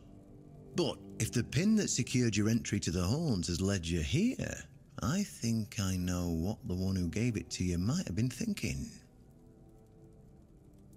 You see, there are many different legends. According to one of them, there are a few places on Avalon where you can prove yourself worthy, whatever that means. And one of those places, as you can probably guess, is nearby. Have you seen the old gong in the sunken village? Well, many years ago, when people still went to the woods for a shit instead of using a privy, it was part of a certain ritual. Only the people who passed the ritual could become keepers. Eh? None of the living keepers were recruited that way, so we don't really know what happens during the ritual. That's why Galahad now appoints keepers and the captain chooses them. It's just safer that way. I only know that you need to sound the gong and then lie down to sleep at its base. If you wake up, I mean, when you wake up again in the morning, you'll know you've been deemed worthy. Unfortunately, the gong is broken, so first, you'll need to find a way to fix it, and since it's made of weird steel, that's not going to be easy, is it? Fortunately, Oshbrit should be able to help you. A little bird told me he likes to play with weird steel when nobody's looking. Just tell him I sent you, and he won't give you any trouble. Go, and may the southern wind be in your favor. If you need anything from the old captain, you know where to find me.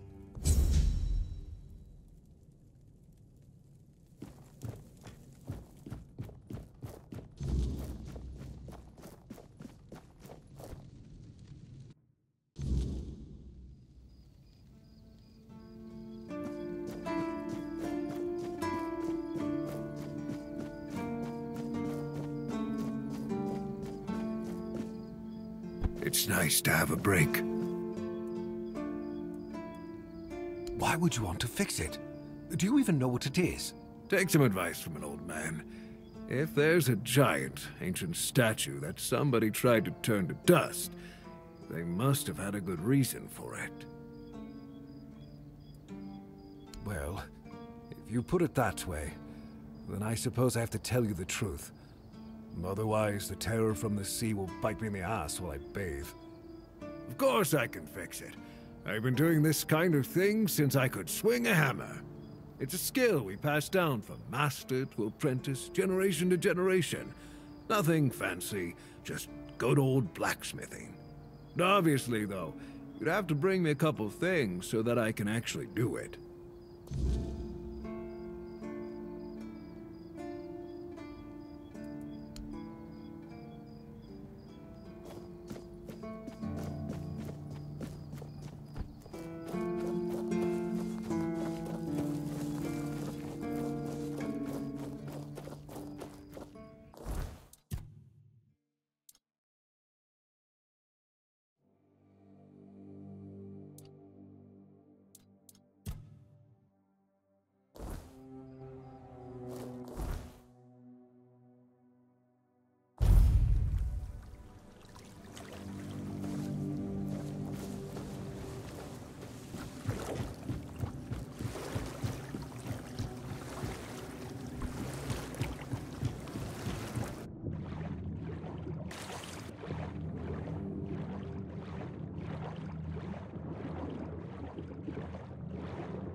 Oh, a wanderer in the sunken village.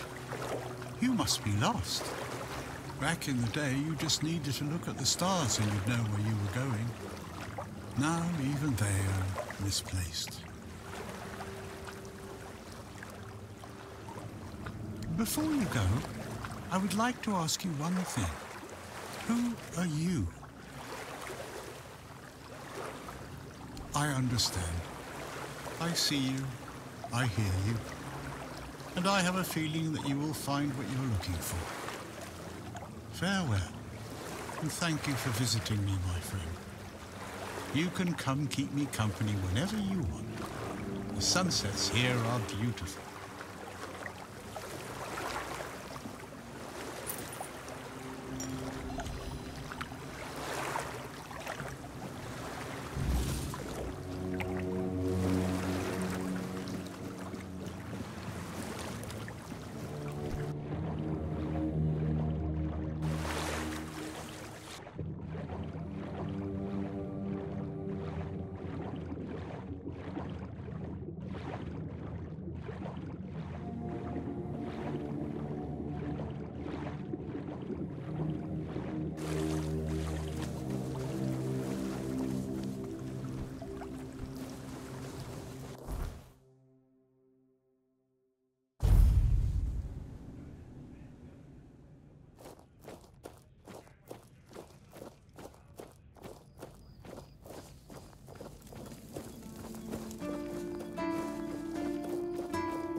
what a nice day.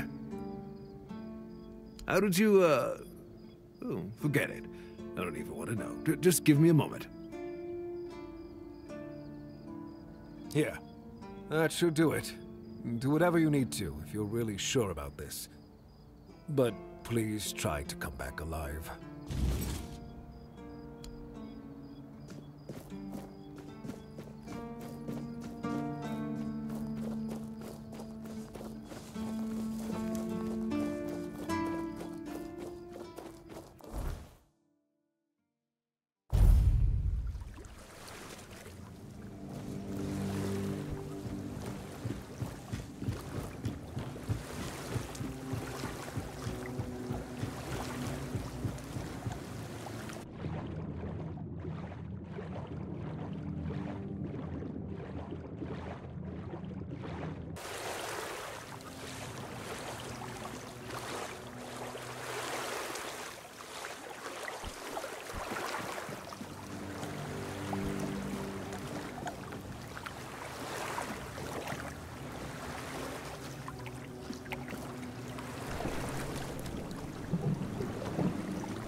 Disturb my peace.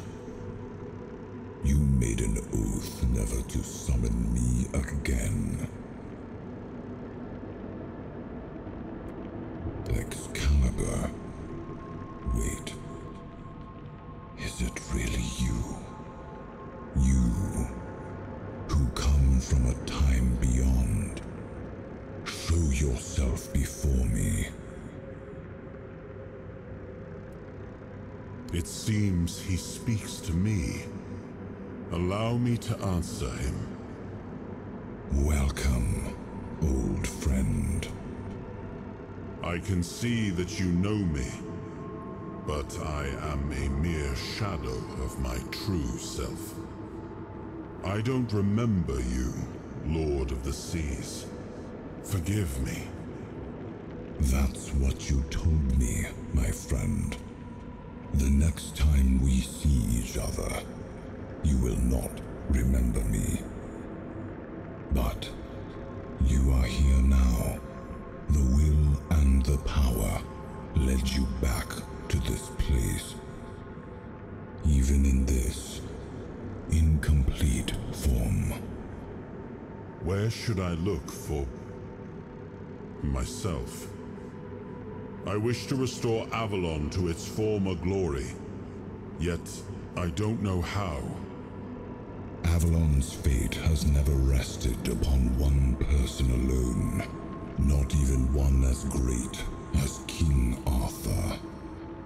Yet here you are, trying again, restless and eager to take the responsibility again. I salute you, my friend. Tell me what I must do to be worthy to lead Avalon once more. I do not think I have the strength. Your path is true. Seek wholeness, and Avalon will reveal what it needs from you. And yes, you need to touch Excalibur. Thank you, my friend. And you, mortal. You have given yourself to the King's service. You are worthy of a place among the Keepers of the South. Arthur, take out your sword and fear no failure. It is yours to take. It always was. I deem you worthy, my friend. The promise I gave thy mother is fulfilled, and thus our pact is ended. You know where to look for your soul. Trust yourself. And when you reach your journey's end, I trust you will make the right choice.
I cannot say for certain. My memory remains too clouded. It seems familiar. I do not feel my soul bound to it, but I know our path shall lead us here, one way or another. Something lingers beyond this gate. Something ancient. That much I know. We'll find the truth soon enough. Yes, it seems we knew each other well during the war. And this proves that I sought allies beyond our own forces. And I trusted him enough to carry the knowledge of Excalibur. This must count for something.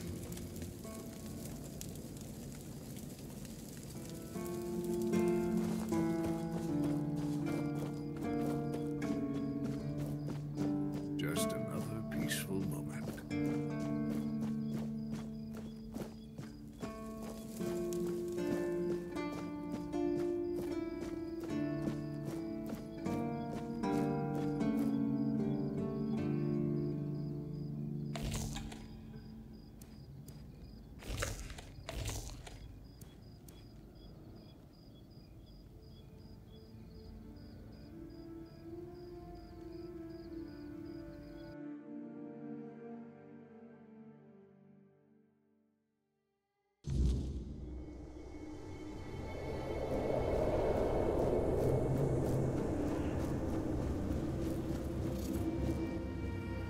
I am his will, the fire that bends the world to his command.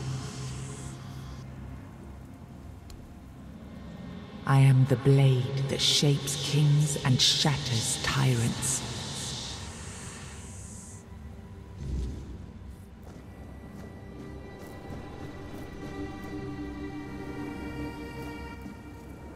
Enough, Merlin. You can't keep throwing lives into this abyss. These experiments, they're destroying what remains of us. Destroying us? They're what's keeping us alive. Do you think the Four Dwellers will stop for pity or mercy?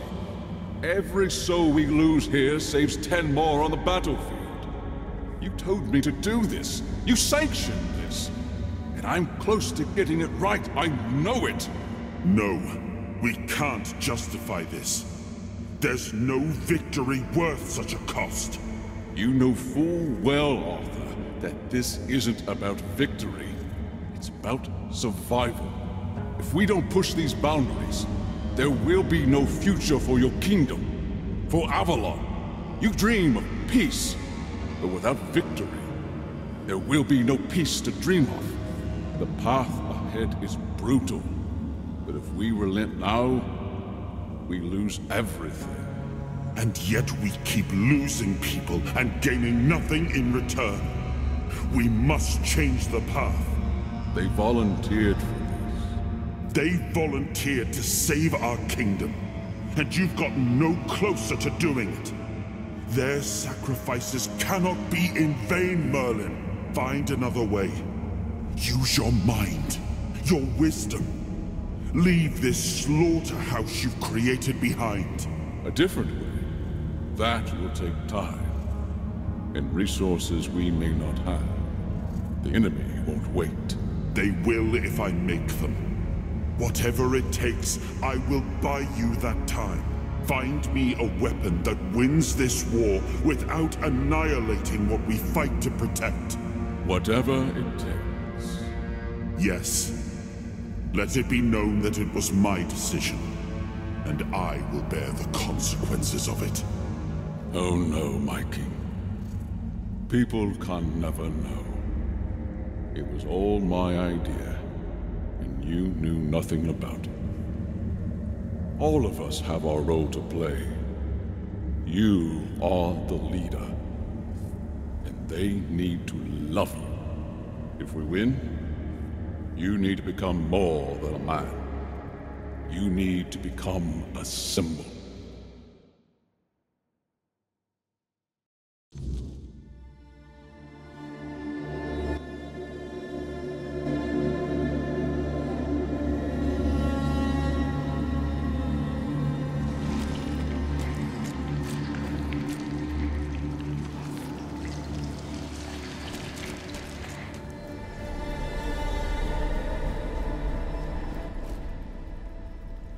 Now, I remember. Before you judge me, it all seems so obvious now, doesn't it? The right thing to do. It wasn't back then, and you can trust me on that. We were on the brink of losing the war, and wars aren't won with wishful thinking. There was no clean path, no noble answer. Only the weight of reality pressing down on our necks. Something had to be done, or everything we fought for would have been in vain. And in the end, the ones who stepped forward, who chose to pay the price, made it possible. And their deaths gave Merlin the knowledge he needed to finish his work. To find something that could really turn the tide in our favor.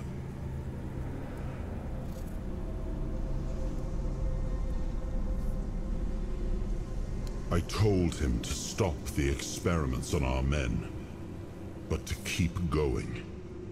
And he did. He started experimenting on the Four Dwellers, the enemy. If their bodies could be broken down, their power turned against them, wasn't that their own doing? Wasn't that fair? So he figured out how to twist the Four Dwellers' power into something we could wield. I told him to conquer the weirdness. And in the end, he did. He found a way to make me stronger. Stronger than any man had the right to be. It wasn't just magic. It was something deeper, older. A force that reshaped me. And with it, we won. The war ended. Avalon was ours. The bloodshed stopped, the banners were raised, and the kingdom stood safe. That's the question, isn't it? I keep thinking about Seawall. He was ready to pay the ultimate price for what we were fighting for. And I thought he did. I grieved him. told myself his sacrifice had meaning, that he had given his life for Avalon. And now, after all these years, finding him like this, I told myself I carried the weight of my choices. But seeing him, I wonder if I ever truly did.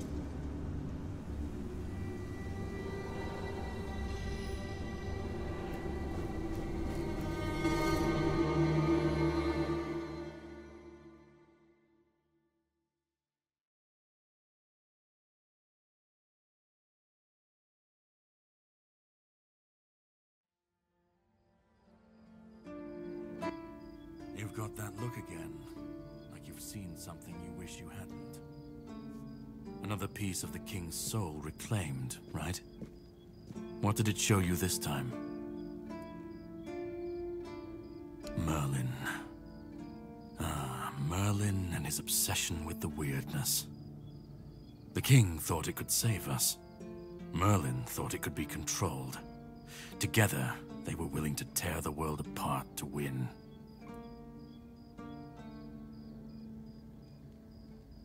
I was a prototype for Merlin's latest idea, immortality.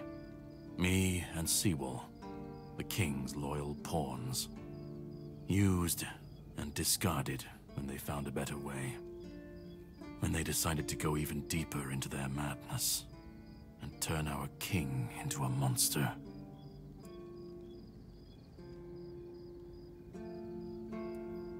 Sewell was Merlin's first attempt. I was the last.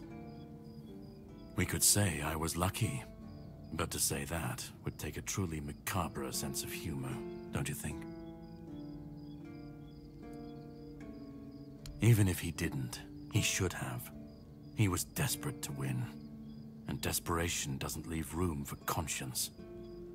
Every scream, every scar, even if he didn't see it, he allowed it. That's as good as approving it. Fight back. Against who? Merlin? The king? You don't fight gods when you're just a pawn on their board. You endure. You wait. And when the time comes, you either break, or you're left to clean up their mess. That's what I do. What I've always done.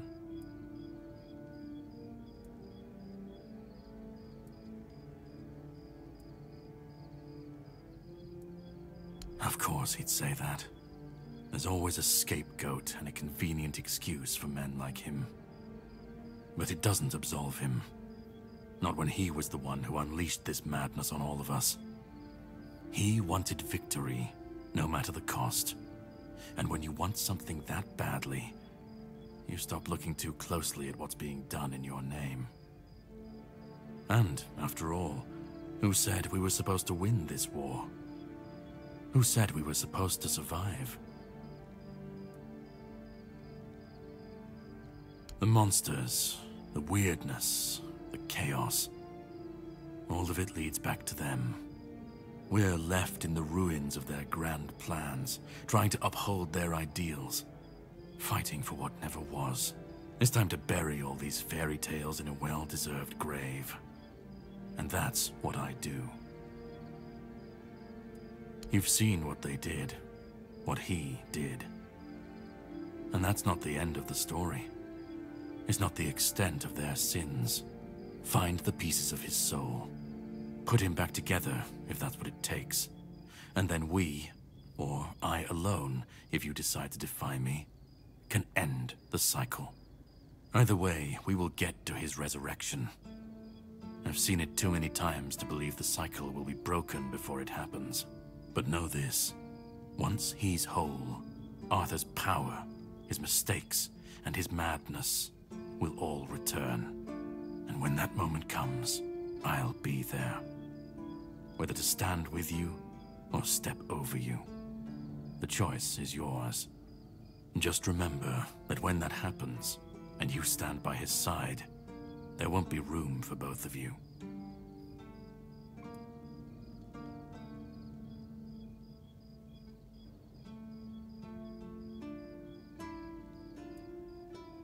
Start? You've already started. But if you want the next piece, head to Kunacht. The menhir there is failing, the weirdness swallowing what's left of the village. You will need to find another artifact. The shield our king gave to Palamedes. He was one of the king's finest. A voice of reason amidst the madness. But it didn't save him or his legacy from what they had coming. Find the shield, and then, well, we will meet again. We'll see if your perspective changes.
Did you make sure that no one from the Queen's entourage was following your trail?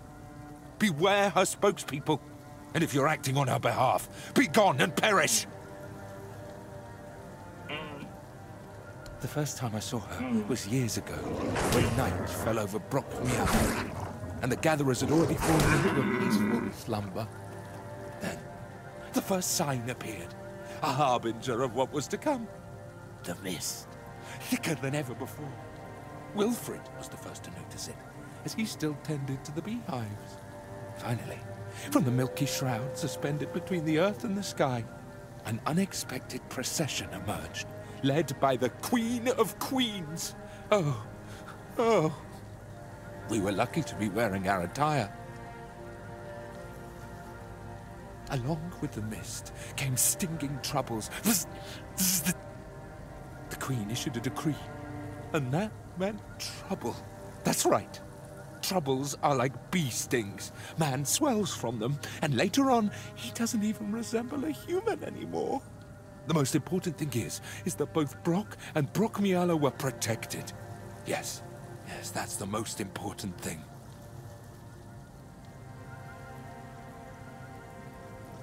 I hope your protective beads won't get much use. Travel safely.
close to earth.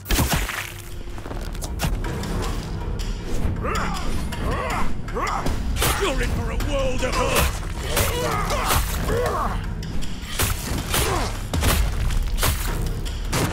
You're only making me angrier.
It was my...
Disturbed my peace.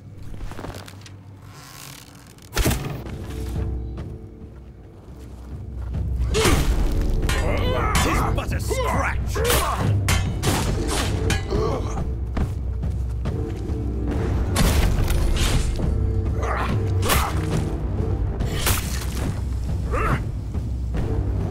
I will bleed you!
Your prayer. I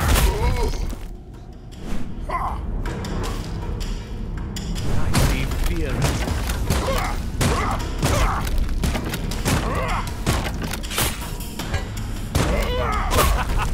You are nothing but a.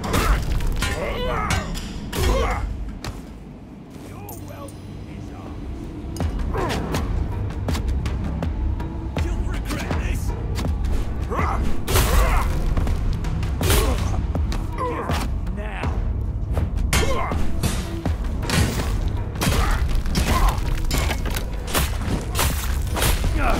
I'm not beaten yet!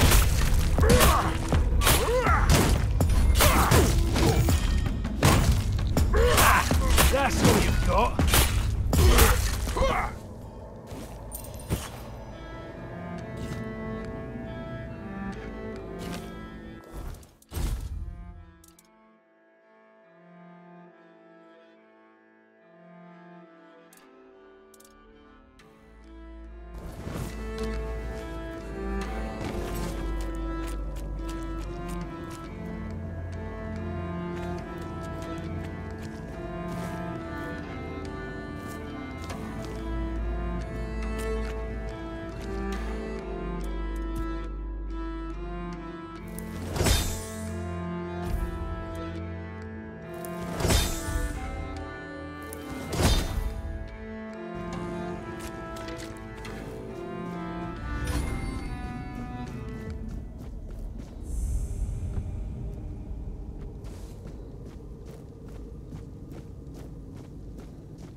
Don't even say that. Someone comes, lights the Menhir, and then dies on all watch? People would be at my door with pitchforks.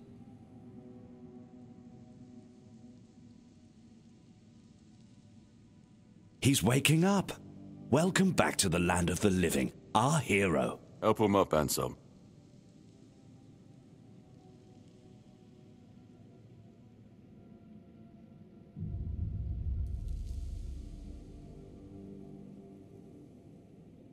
Welcome to my home. Quite a scene unfolded at the Menhir, with you at the heart of it. I can't decide if I'm more delighted or surprised. What was it that made the Menhir react to you? I see. You have a habit of not taking things seriously, don't you? But this is no trivial matter, so I demand respect. Come now, you must have a theory. The local men here have been rather lifeless for quite some time. Then you come along, breathe life into what was dead, and, whether you meant to or not, alter the course of our history. That's how I see it anyway. Tell me, do you know what this menhir represents? So they say. The menhirs were raised by Merlin to ward off the ancient mists that burst monsters beyond human comprehension. But none of this matters in our current situation. Here, the menhir represents something more. For some, it's a symbol of freedom and independence. Strength, if you will. It shows that the people of Quornoct, my subjects, can face any challenge, even at the world's end. And for others, like our guest from Camelot, whom I'm sure you've seen, it's a symbol of power. Power once granted by King Arthur, and therefore by Camelot. And power that has been granted can be taken away.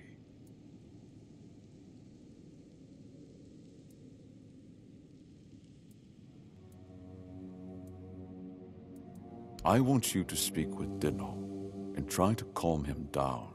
He's the commander of Camelot's forces stationed in Quornoct, and as you probably imagine, your presence here didn't exactly make his job easier. With the men here active again, everything could change. Palamiti's shield, you say? An unusual request. That shield rests beneath the men here. And legend has it that it used to fuel its power for centuries. I don't mind if you look at it, touch it, whatever you need. Just don't take it. It's a treasured relic, and the people of Quornoct are quite attached to it. And you're probably just as attached to your head, which you'll lose if we catch you trying to steal the shield.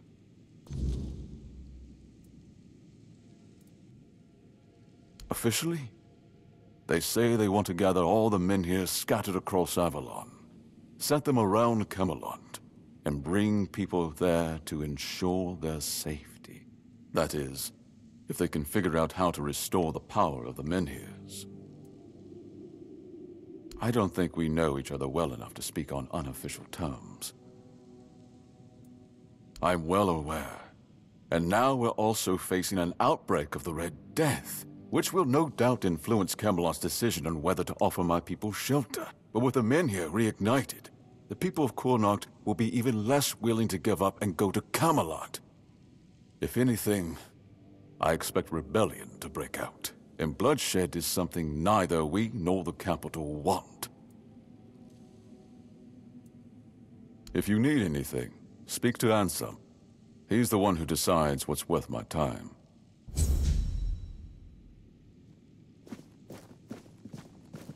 Stay quiet. Stay safe.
This is my shield, but there's no part of my soul inside. We need to look somewhere else. But I can feel the missing part. Close. Maybe it's the men here. Maybe it needs something from us.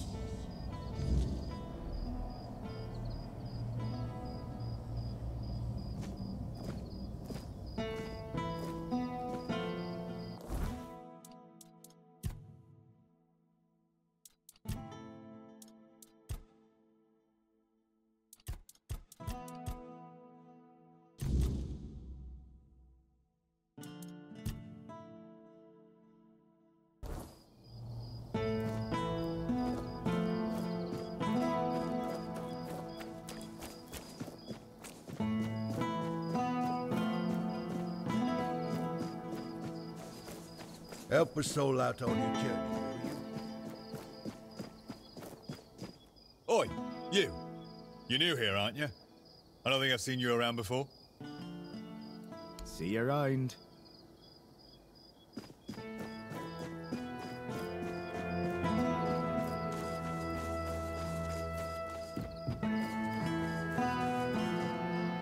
Ah, here's our troublemaker. You've really caused a stir around here with that spectacle in front of the menhir. I had everything in order. The cart was ready, and people were all set to move to Camelot.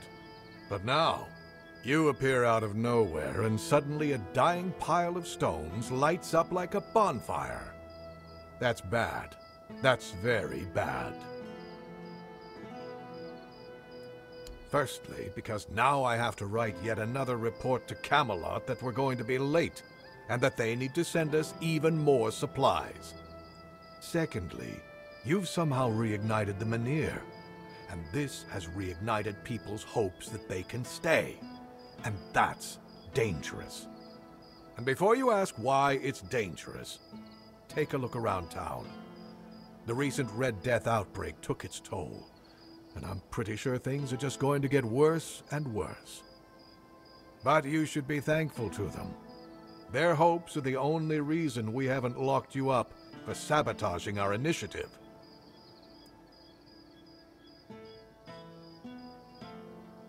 You can go tell Murig that your presence doesn't change anything about our deal, and that you are unwilling to help with his endeavors, whatever they may be.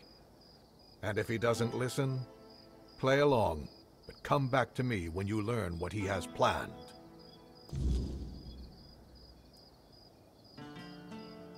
I'll await your return.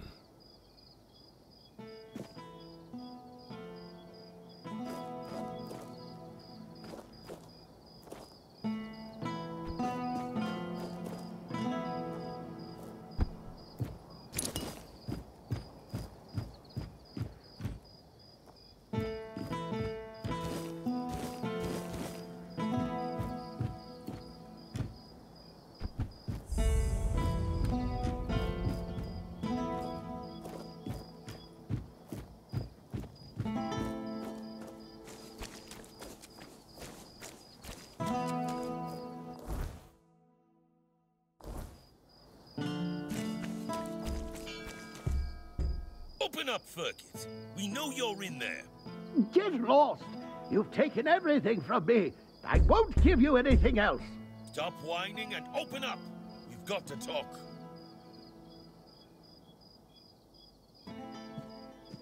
I've had enough of this lunatic. Keep an eye on him in case he gets out. I need a rest. What do you want? Go be curious somewhere else. We have our orders. Open up, Firkit! Not a chance! No, you could not, because it isn't your job. But if you really must know, yesterday one of our warehouses caught fire because of one of Firkit's inventions. Denham ordered us to investigate, but how are we supposed to do that if we can't question the suspect? Come on, Firkit! I don't have all day. I don't care. Leave me alone.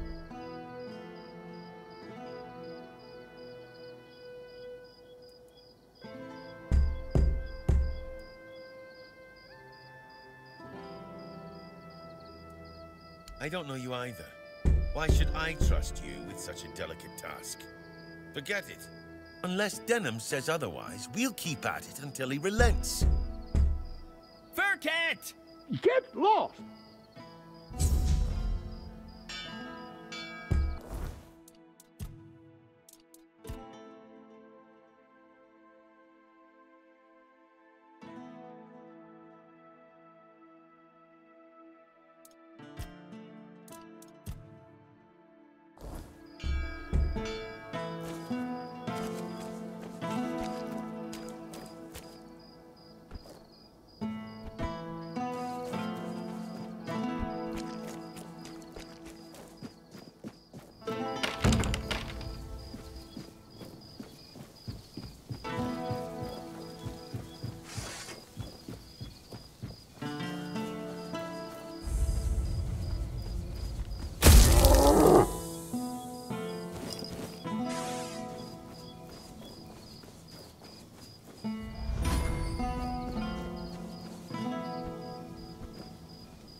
So, you finally arrived.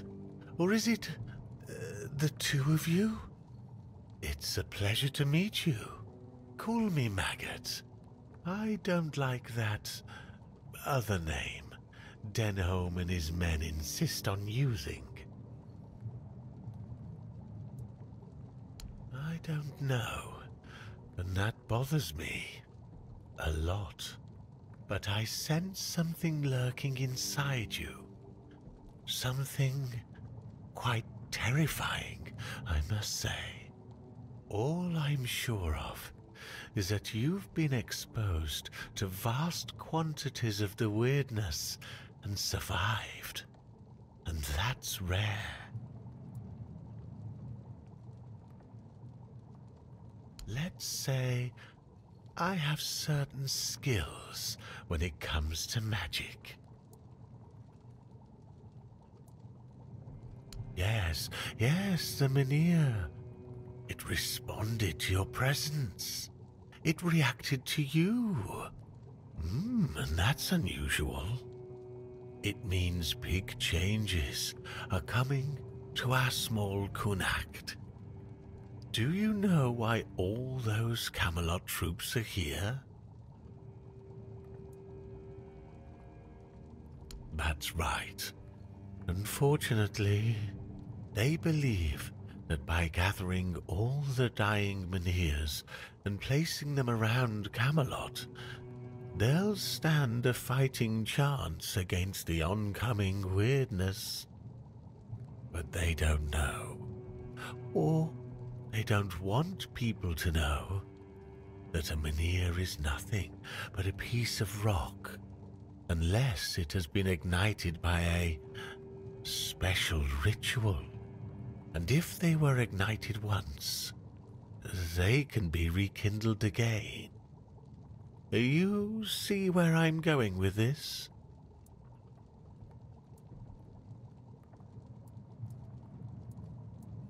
No, I want you to prevent Camelot from taking the Mynheer.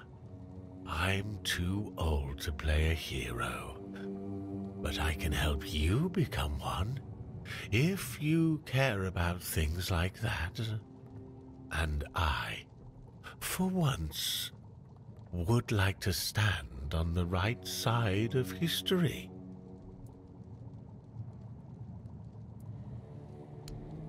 That's the problem, you see.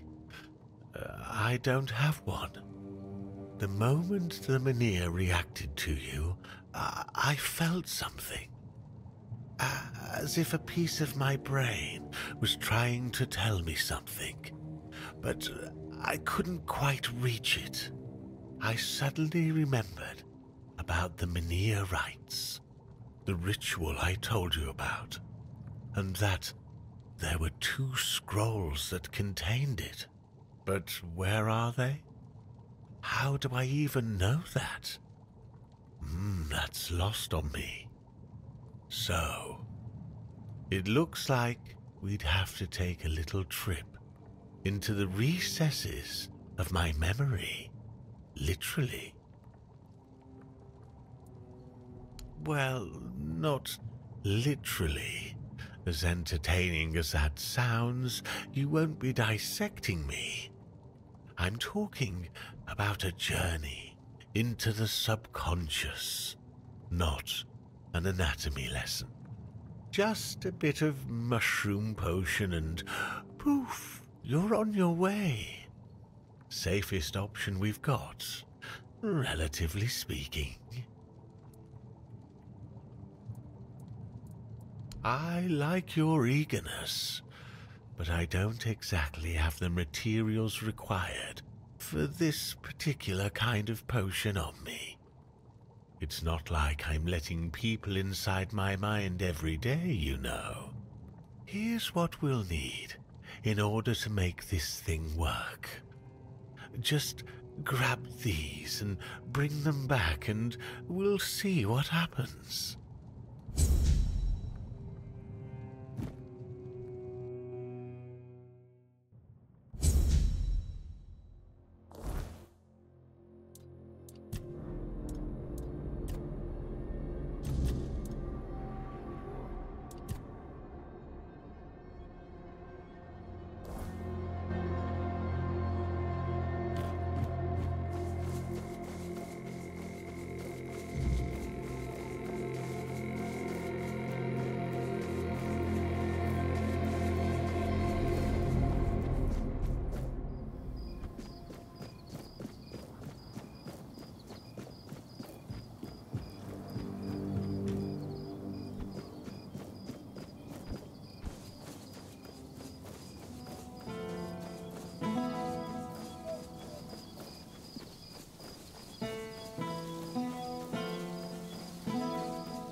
Let's see. Ah, the raspberries. We'll save those for later. Very nutritious. Perfect for the after effects. Nutrition is key, my brave friend. I'll make jam so delicious it'll knock your boots off. You'll thank me later. Wait and see. Now, it's time for us to embark on this shared journey into the self. See you on the other side.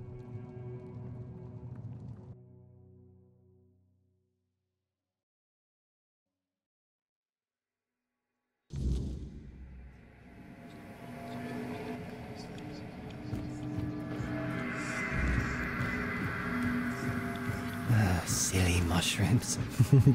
They whisper behind your back again.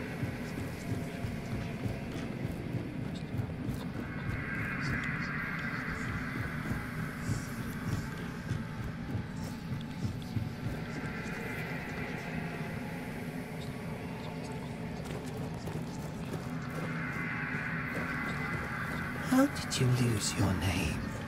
Did the fire take it?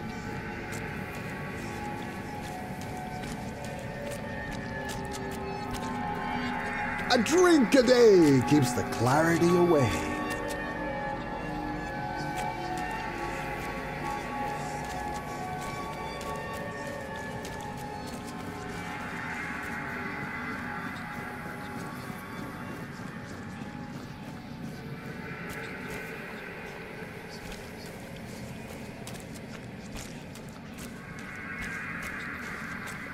You didn't have a choice.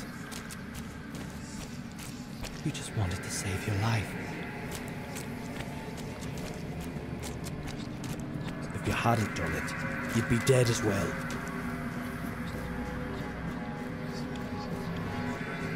You didn't have a choice.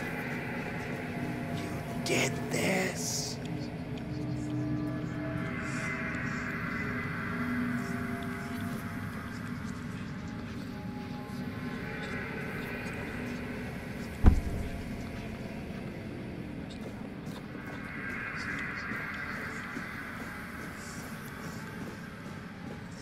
Wait! Just wait! There must be another way! Take me instead! Leave them alone! They didn't deserve this! Please! Let them go! Please! Wait! Just wait! There must be another way! Take me instead! Leave them alone! They...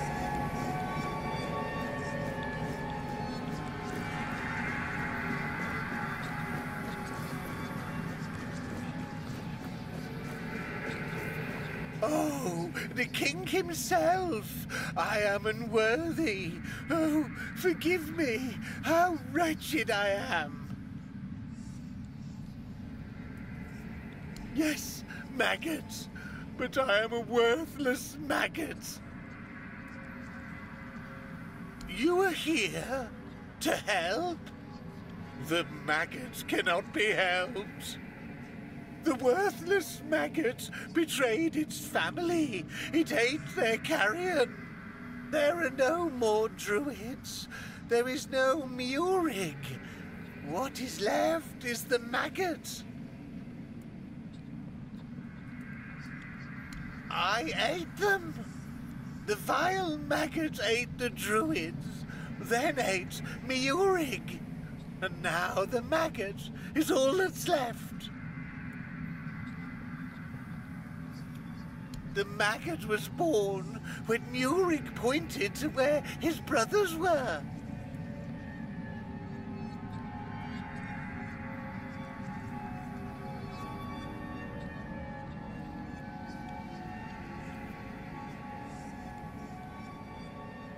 Yes, and thus the maggot was born.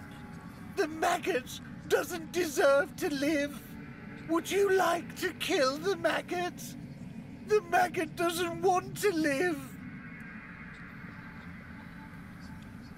Mayorig gave birth to the maggots. The maggots ate Mayorig. But the maggot doesn't want to live. Kill the maggots! But the maggot doesn't want to live. It doesn't deserve mercy. It doesn't deserve forgiveness. Kill the maggots!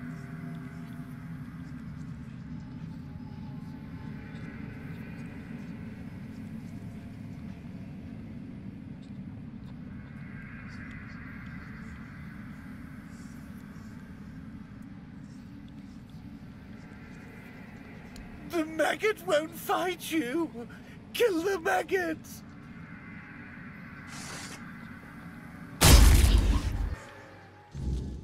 Oh, there you are. It was an interesting journey. That was you? I was sure I was getting killed by King Arthur himself. It seemed strange that he was there, but my ability to speak seemed very limited. I felt that I wanted to die, which was nothing new, to be honest, but at the same time, I didn't. I put my trust in the king. Now, perhaps I should be grateful, and yet I feel like something inside me has died. Something important. I am Maggot. Murik died alongside his brothers. Please, I don't want to talk about this anymore. It did. Things I'd forgotten. Things I didn't know I knew. It's not a scroll. It's a tablet, split in two. Druids kept one half. Priestesses kept the other. The druid half. It's at Sagramor's castle. I don't know how he got it. He wasn't the best sort. His castle sank a couple 100 years ago. Just grim stories left now. But my master etched his name in my mind. It has to be there. Nianti. She knows. Priestess things. Ailey's too busy, so talk to Nianti. Do you need anything else? If not, then please just go. I need to be alone for a while.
You're here. Let me look at you.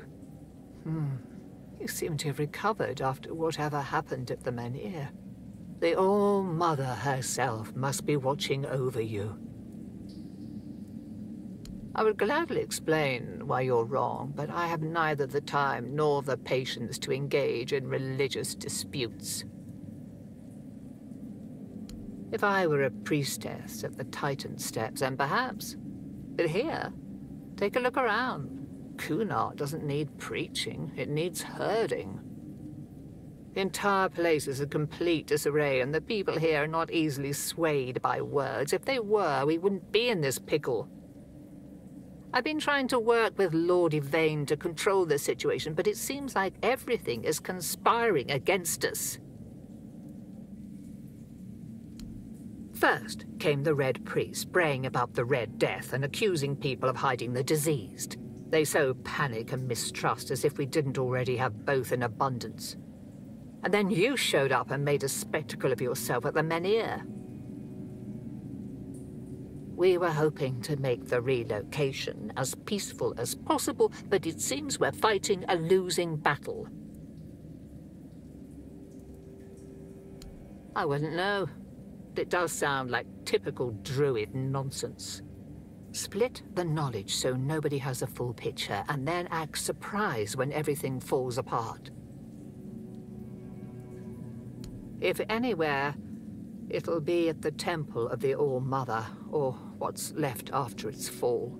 When corruption spreads there. My sisters who served became something else. Abandon this quest while you still can. Whatever you seek there isn't worth what this twisted place will do to you. Wait, That didn't scare you off? I feel ashamed, even thinking about asking you for help.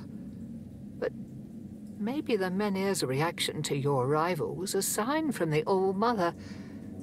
Maybe you are someone who can help. You never asked me whose grave it is. I come here because it's a reminder of how I failed those who counted on me, and I should feel sorrow, guilt, something. But the truth is, I lost part of myself long before Maeve was taken. I stand here.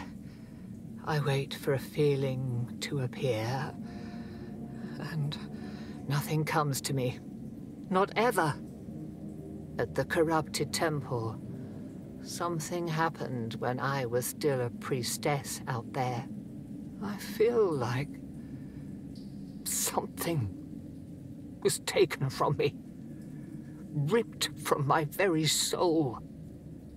And I've been hearing her voice ever since. Lorelia. I don't remember. I should, but the memory eludes me. She's calling to me, but I can't answer. Help me, please. I need you to go to the corrupted temple. Find her. Find out what she wants from me. Because I fear what I'll find.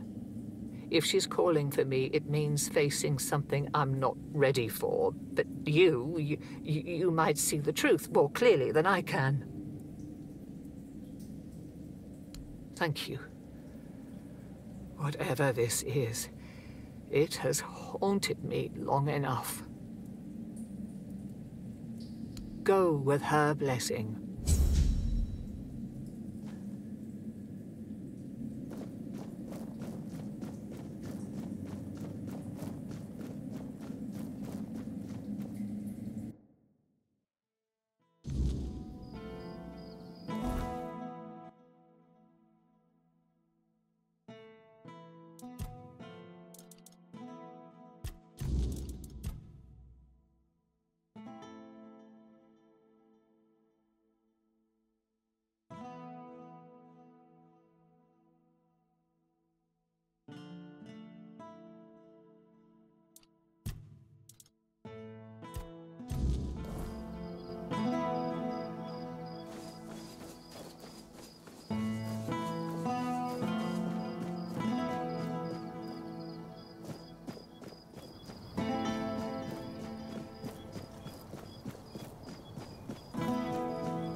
They'll pay for that insult. Show me what you're made of.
You're not one of the rats scurrying about this place. Truth be told, you don't seem to belong here at all. Perhaps you shouldn't be here, eh? But in the grand scheme of things, it's none of my concern. Do you need something? Off you go.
Greetings to you, strange soul. You carry a light that doesn't belong to the Sagramor's realm. You're not from here, are you? I fear, then, that you won't be able to grant me absolution, at least not yet. Scroll. Indeed, I recall seeing Druidic sages arriving at the court long ago. I also witnessed powerful acts of magic. Surely the court custodian might know more. But you must forgive me. I cannot provide you with a more specific answer. May goodness and light guide you.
Ah, a new guest in our court.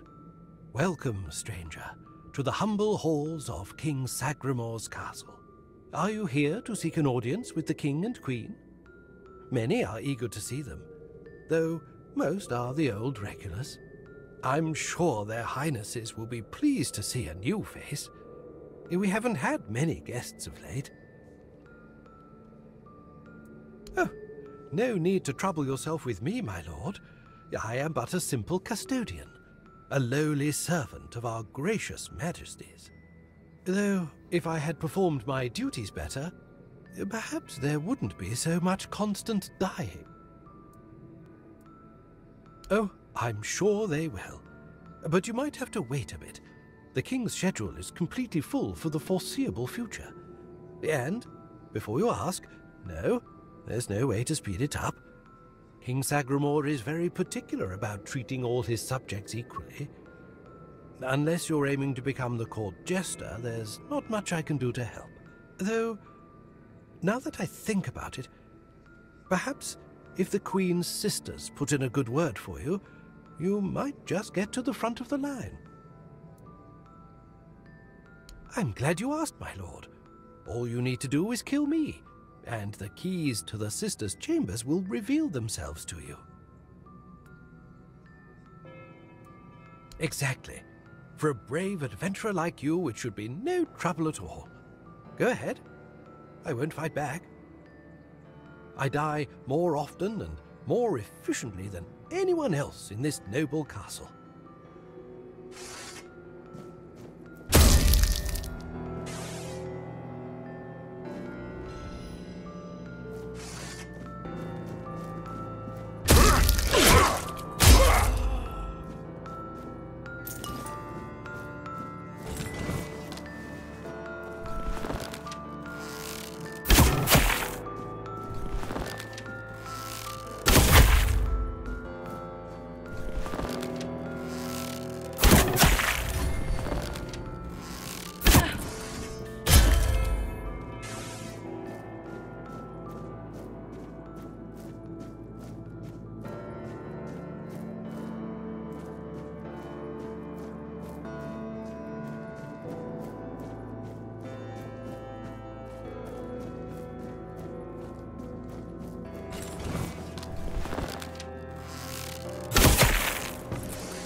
Boss.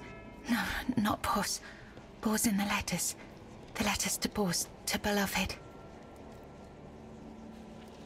I write only letters to Boss, to beloved. Yours, Claire. Sister has a tablet. Once she had it. Once, sister. There is no love in her. There is much in me. For Boss. For beloved. My beloved. My dearest.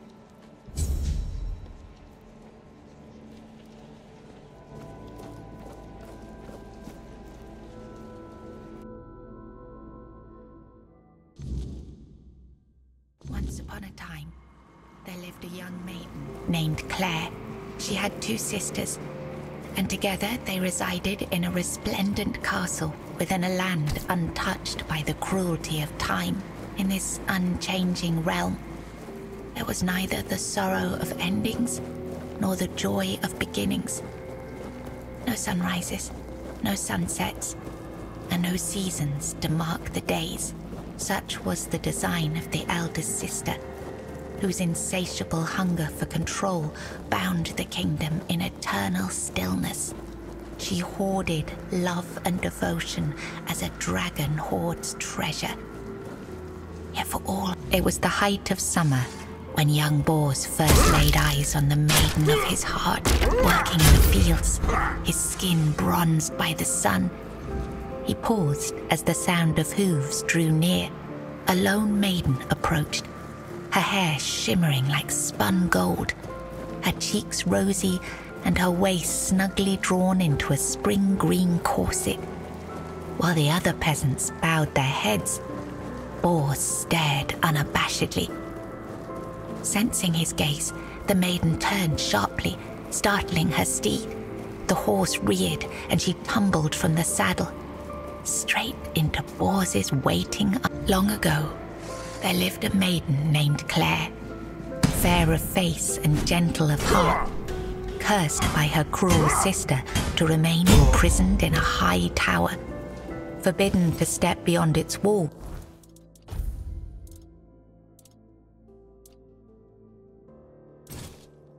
Or look out of the window. She spent her days weaving a tapestry of the outside world, a world she could glimpse only through the reflection in an enchanted mirror. Yet Claire dared not lift her eyes from the loom, for the curse was absolute. If she ever stopped her weaving to gaze out the window herself, the fragile thread of her life would snap. One day, the mirror revealed a grand procession on the road below. Among them rode a knight clad in gleaming silver armor. As in the days of King Sagramor, there lived Bors, a wandering minstrel whose songs were famed for their beauty and sorrow. Among his melodies was one that bore the weight of his heart, the ballad of a lady named Claire. Claire, a noblewoman of unmatched grace, had been betrayed by her jealous sister, who sold her to a rival lord for power. Locked in a distant tower, her pleas for rescue went unheard. But Bors, who had once sung for her in her father's court and fallen deeply in love, learned of her plight and vowed to save her. He journeyed to the castle where she was held and sang beneath its mist-shrouded walls each night, hoping she might hear him. At last, a faint voice joined his song. Claire, her spirit unbroken despite her captivity. Determined, Bors devised a daring plan.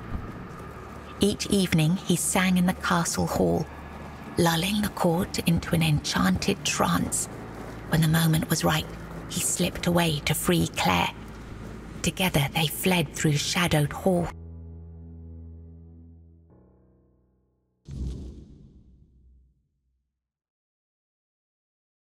Hearts pounding with hope. But as they reached the forest edge, I was writing something important. Do you know what it was?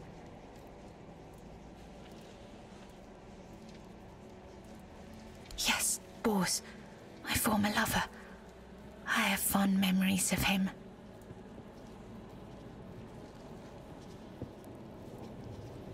Really? Perhaps that was true once. I longed for my own Sagramor. I craved love, true love. A beloved, not a dog. My dearest Bors, I'm sorry. Enough. She sees all, hears all. Her arms are long. They're everywhere. Go now, go.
Who goes there? Are you here to see the children? Oh, my sweet babies. I lost them. I lost them all before they even got here. They scattered, poor things, like dandelions in the wind. My little flowers, they're all gone. Met their grim fates within these castle walls. They die and die at the hands of those who should have loved them, or through their neglect. Poor little things. They deserved so much better. After all, they were barely more than blood on our sister's white sheets. Really? You'd do that? And you won't hurt them, will you? Please, I cannot bear to hear their cries anymore. I need them close, so I can watch over them as I was meant to. If I could keep that one promise I made to my sister, perhaps then I could finally know peace. Let me think. Renaud, the Crown Prince, loved to stand on the balcony, gazing down at the gardens, watching the legacy that will never come to be. Little Noah, covered in blood. His mother would wash him again and again, scrubbing endlessly. It feels like he rarely leaves the bathtub. Oh, and Hugo, such a sweet child, sleeping soundly in his cot. Sleeping and sleeping, always and forever. He has his favorite lullaby.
He's gone. Young Prince Renaud. Oh, by the gods, lost for good this time. The midwife will wring my neck with her bare hands. I can't. No, I won't go back to her like this. And the Queen, she'll do worse. Much worse. Have you ever seen her angry? Hopefully not. Oh, yes, of course. Straight into the void. He stood there for a long while, just staring into the well. And then he was gone.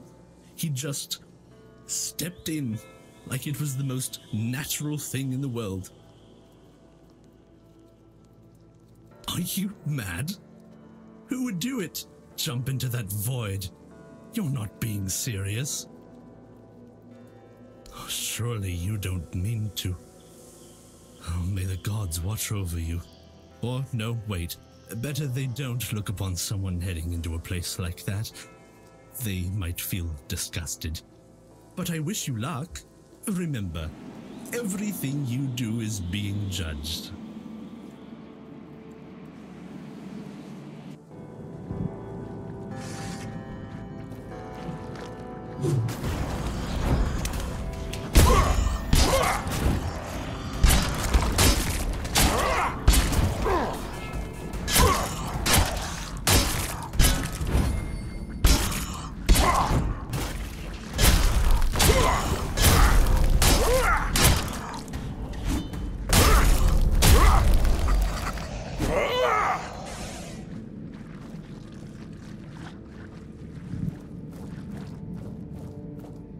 Did the midwife send you? Or was it that coward who's supposed to be keeping me under their heel? The firstborn of the king and queen. A proper little princeling. Almost grown, though life has never tested me thanks to the comfort I was raised in. Which is why I'm full of whims. Why I think only of trivialities. Why I'm just a gilded youth, unable to appreciate what I have. I won't bother listing every one of my vices. Don't take it personally. You're not that special. Nobody is.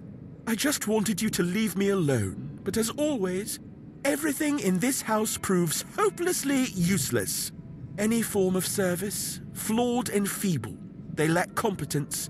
Next time, I'll find a deeper despair and an emptier void to hide in. Mother won't be pleased with how miserably the court servants perform their duties. She never handled disobedience well. Well then, we can skip pedagogical lectures, as I know you'll force me to return at the end. And later, I'll try to run away again. Spare yourself the trouble. You don't have to drag me by the hand, I know the way back. The Queen's little lapdog. Phew.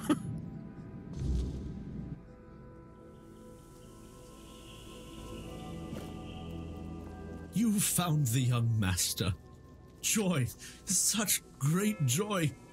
I owe you a debt or two. We simple folk, we must stick together. Here, take this. I hope it serves you well.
Why did you kill me?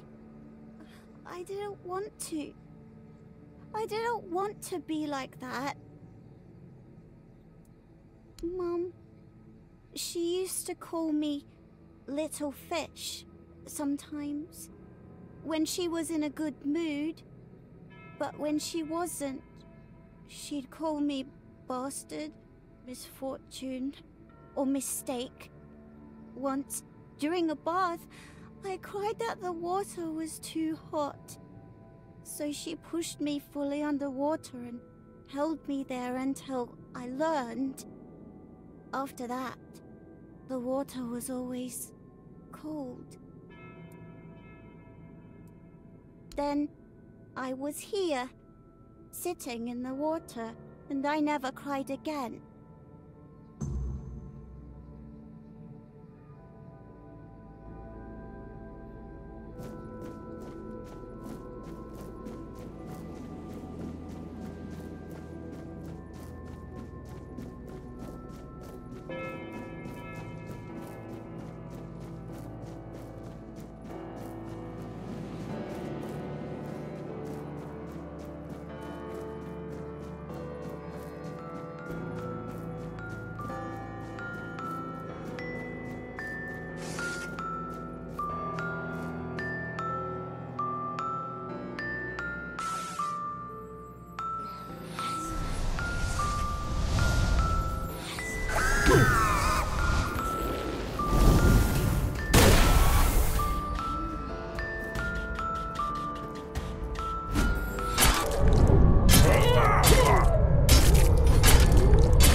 They are here.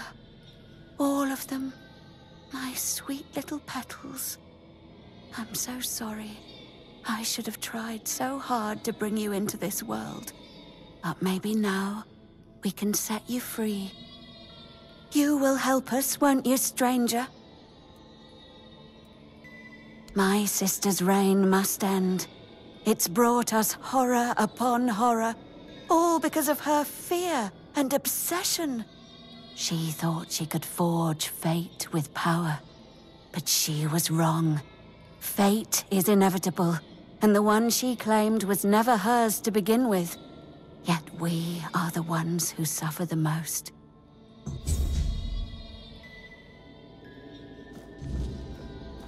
Hello again, my lord. Are you ready for your audience with the king and queen? As you wish.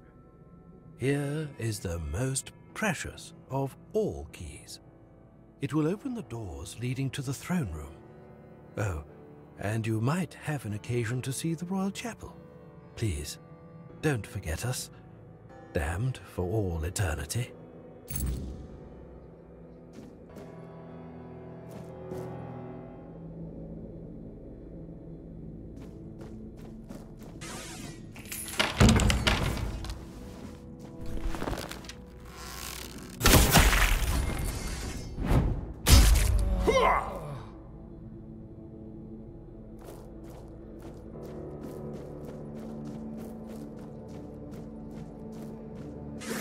Change. You have been noticed. I was chosen to extend you an invitation to speak. But first, you must let me show you something beautiful. The mycelium. Do you agree? Splendid.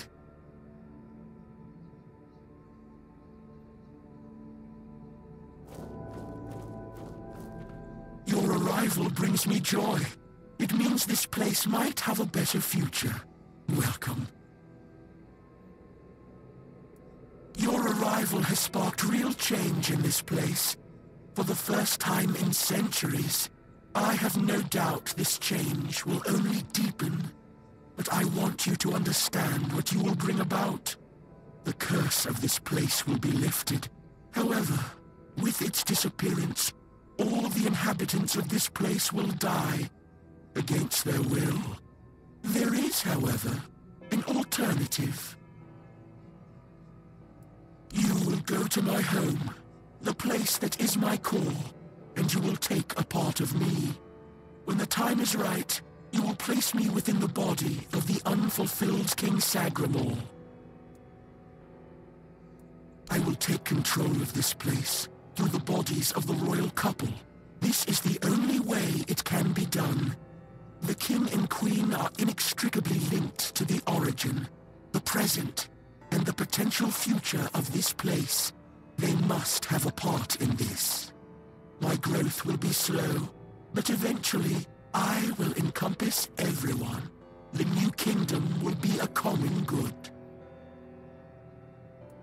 I cannot force this decision upon you. I am not able to threaten you, nor do I wish to. But after you complete your task, this place will die with all its inhabitants. That is all. No more, no less. So then, what is your choice? There will be no other opportunity for this conversation. I don't want to strain Sir Stegender's body for too long. Of course. I won't trouble you any further.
ruined your queen so cruelly?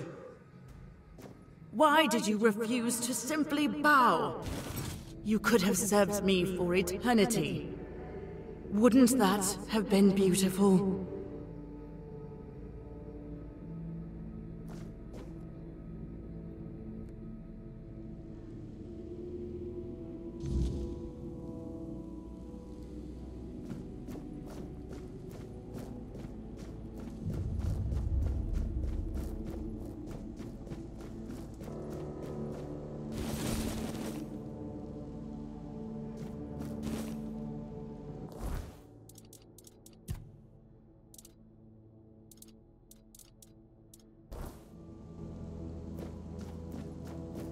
Gone, is she?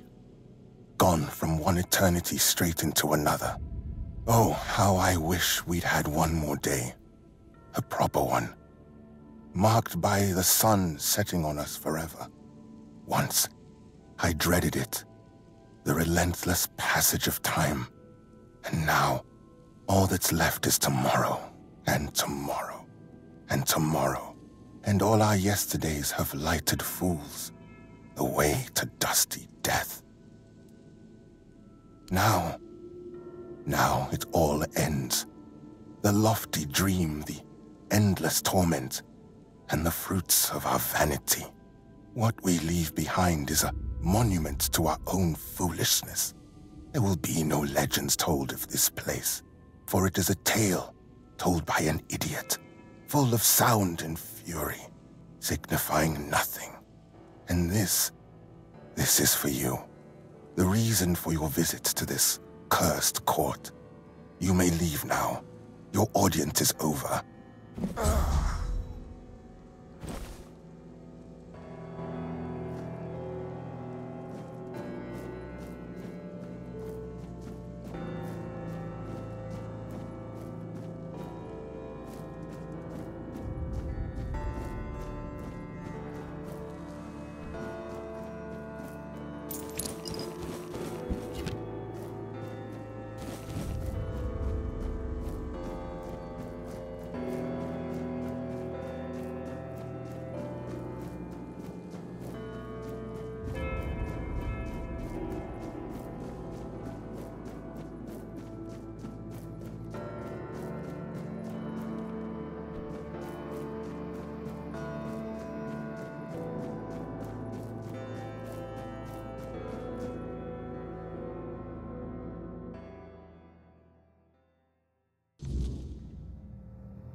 My voice.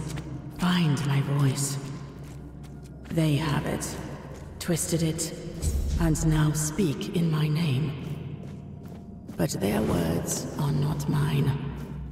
Find my body, once undying, now rotting in endless torment. Free it. End this agony.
You can see me, hear me. How strange. That's not how it's meant to be. I decide who sees, who hears, yet here you are, unbidden. Why? The All-Mother holds all wisdom in her womb. The threads of destiny intertwine. The tides flow to the rhythm of her heartbeat. In prayer, you will find greater wisdom than in all the scrolls and books of the world. Ah, Niante, the fractured one. Yes, she feels the void, doesn't she? The emptiness, where her compassion once dwelled. What she cast away? A fragment, a spark. Hers, yet no longer hers. It clings to me now, bound in service to the All-Mother. And does she need it? Truly? Compassion can be a burden, a chain that weighs down the soul. I held it for her because she could not bear it. She gave it to me.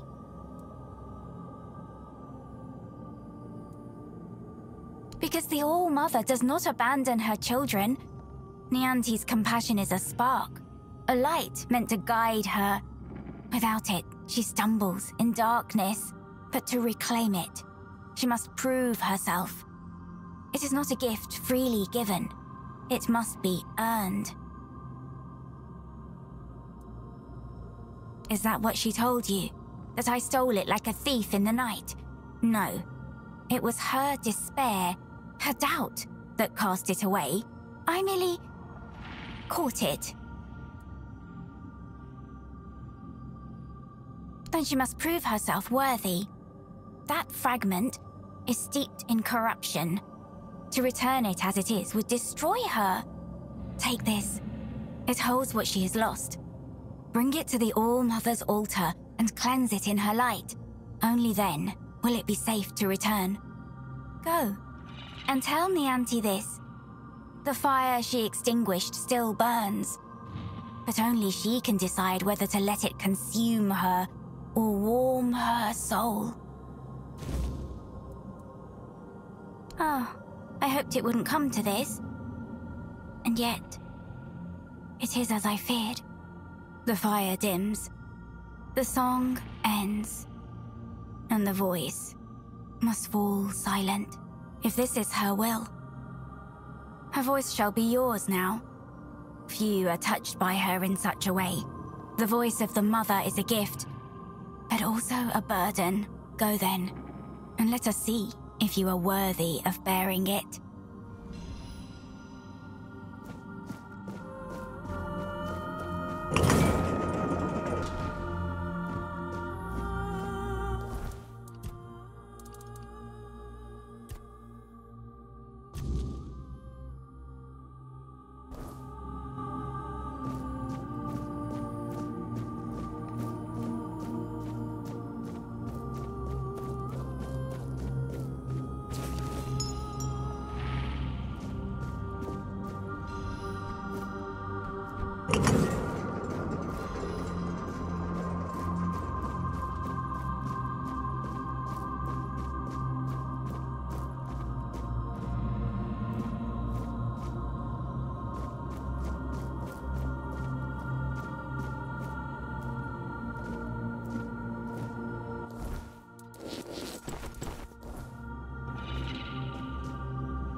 Let us pray together.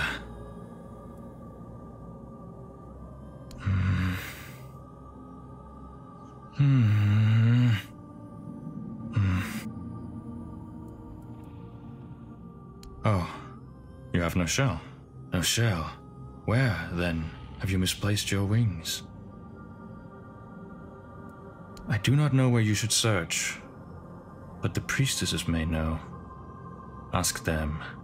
I came here only to ask the All-Mother when my shell will fall, when I will be able to see my wings and rise above this land.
What happened? My oath. My purpose. It's gone. A knight of the Round Table. I proudly bore the name Percival in honor of my predecessors who served King Arthur. Like the first Percival, I set out in search of the Holy Grail. My path led me here. to the very temple where my father once wanted to send me for priestly studies. I never felt a calling then. But this time, I heard something calling me. I thought it was the Grail, but it was her, whose sword-wielding hand I was to become. False goddess. An abomination, pretending to be the All-Mother, corrupting priestesses' minds. I did. I challenged her to a fight for claiming to be a goddess, for poisoning the minds of the innocent. She said she would prove that she was the only goddess here. She forced her way into my mind, and made me vow that if I lost, I would become her paladin and serve my only true All-Mother forever. I was vanquished. I knelt powerless before the false All-Mother as she pierced me with a blade. I was to carry it within me always as a sign of whose power I am now under. Be careful. If you face her, fight fiercer and strike harder than I did. Above all, don't let her into your mind, or she will turn your own body against you. I spent countless years trapped in the prison of my own body, bound to her service, where I found the truth. The only truth worth knowing. I was blessed with her presence. I warmed myself in her radiance. Why did you take it from me? Why? I'm sorry. The oath I swore to the false All-Mother, I can still feel its binding. Even my death did not entirely free me from it. You could ask the All-Mother to forgive me. Beg her to grant me the honor of being in her presence once more. No. Kill her. Kill the false goddess. Please. I trust in you. May the true goddess guide you.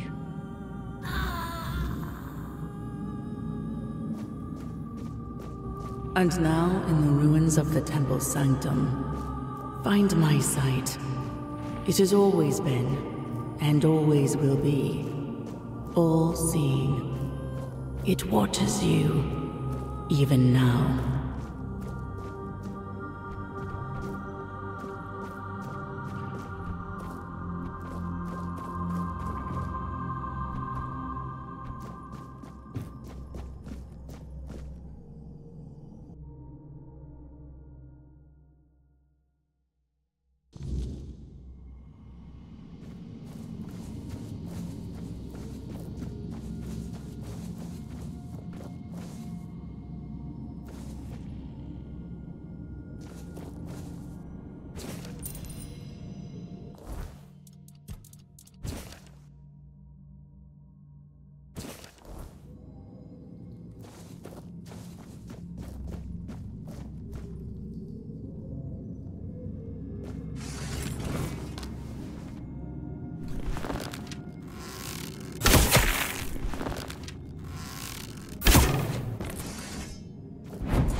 set of eyes.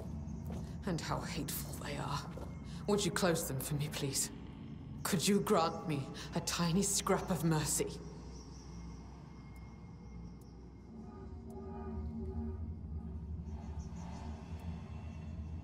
Oh, such kindness. I have not witnessed kindness like this since the time before Mother came here. Mercy and grace used to be the way of this temple. How far have I fallen to forget? To become so utterly selfish. You can open your eyes now. Go on. I will share with you what I see. I will absolve you of your sins. Oh, I can already taste them on my tongue.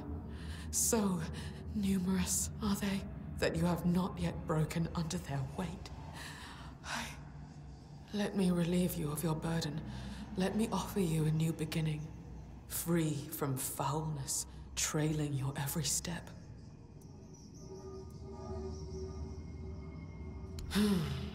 I can't say I'm surprised. Your kind love to parade sins like badges of virtue. Soon you will feel... You will... There are so many. Too many. What are you? It's as though you shoulder entire lifetimes of sin. You are an abomination. You cannot be allowed to continue. May your soul finally know freedom.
You're here.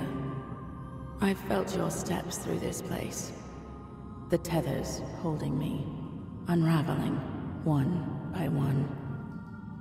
Are you here as my savior? Or have you come to seek my mother's embrace?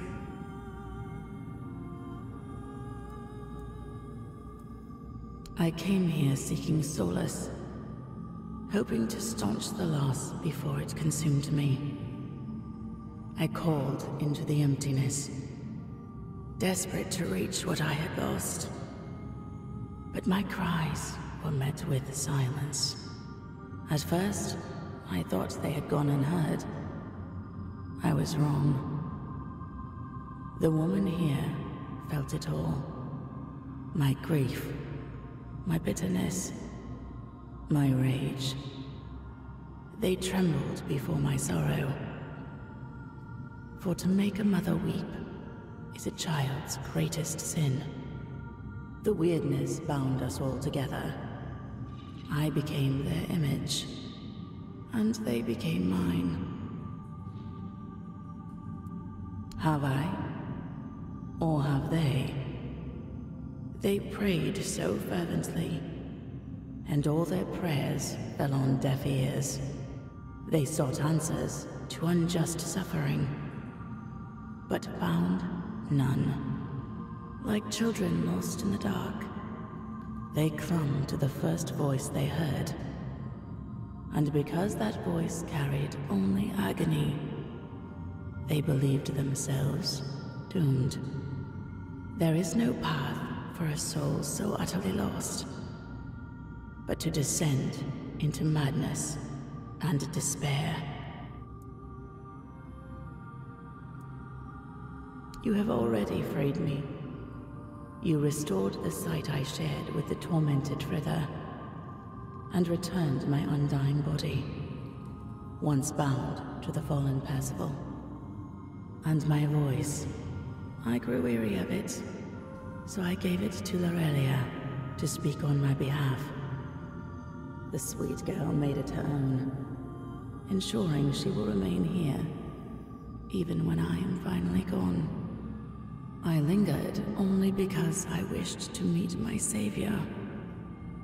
I had hoped, but no. What I hoped for no longer matters. As for the others, I fear they are too far gone in their madness.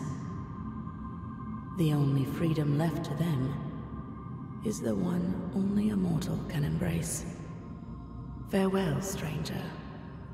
Perhaps our paths will cross again.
world of hurt!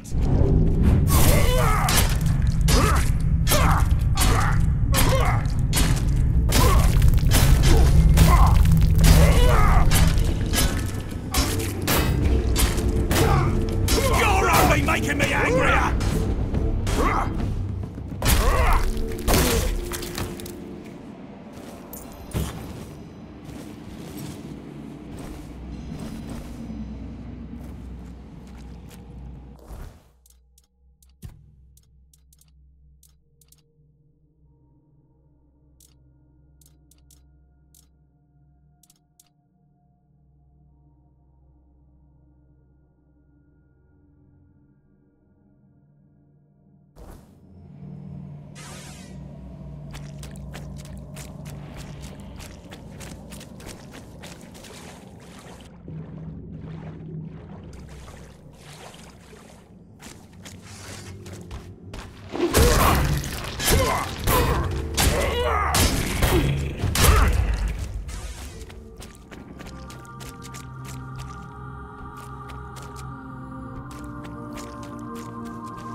Aurelia's voice. It's different now. I take it you're the reason for that.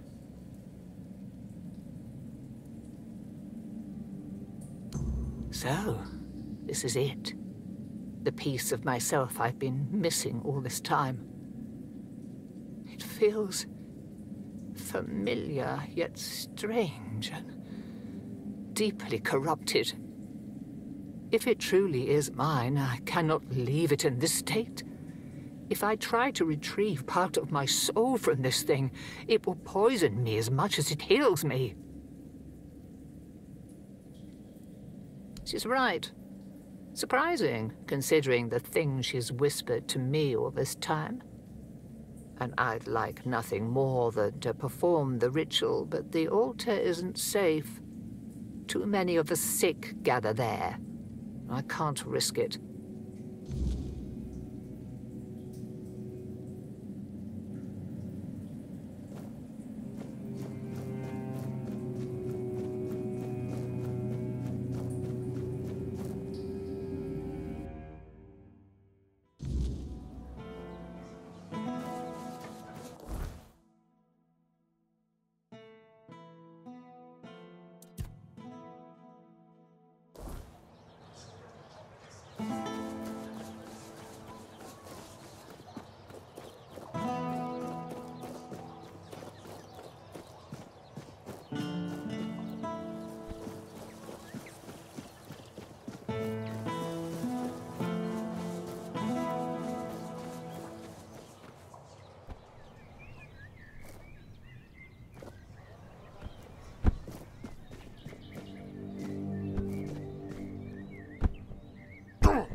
Your armor won't save you!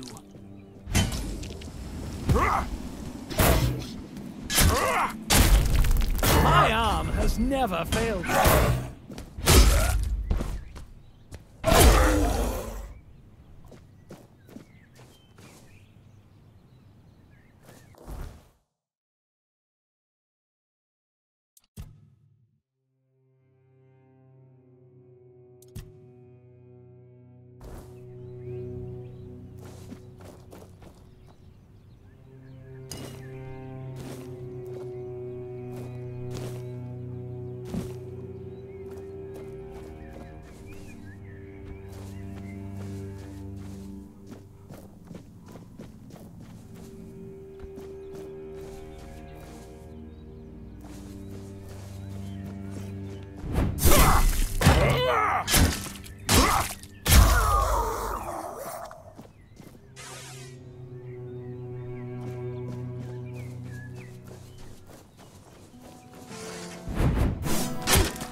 Help a soul out on your jet, will you?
What a nice day.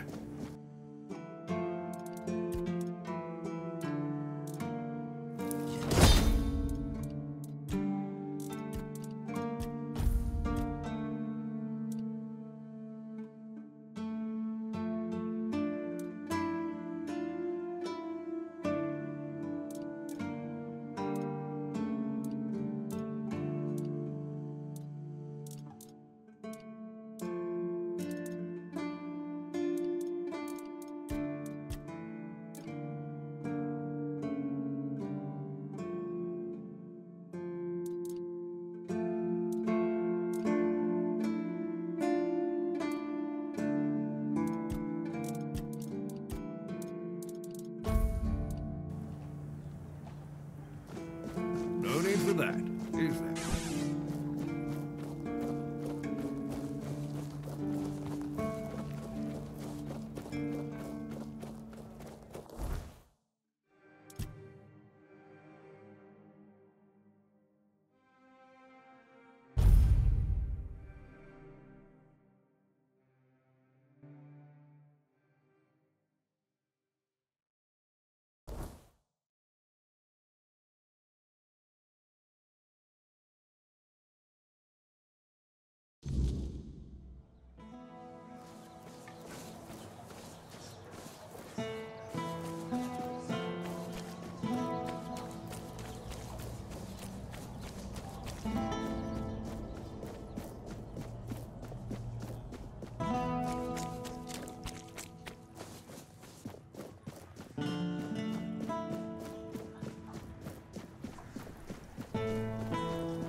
Thank you, truly.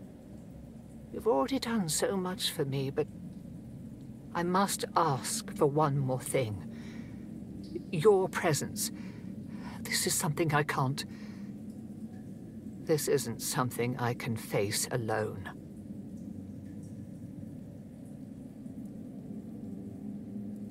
Thank you. May the All-Mother guide us both.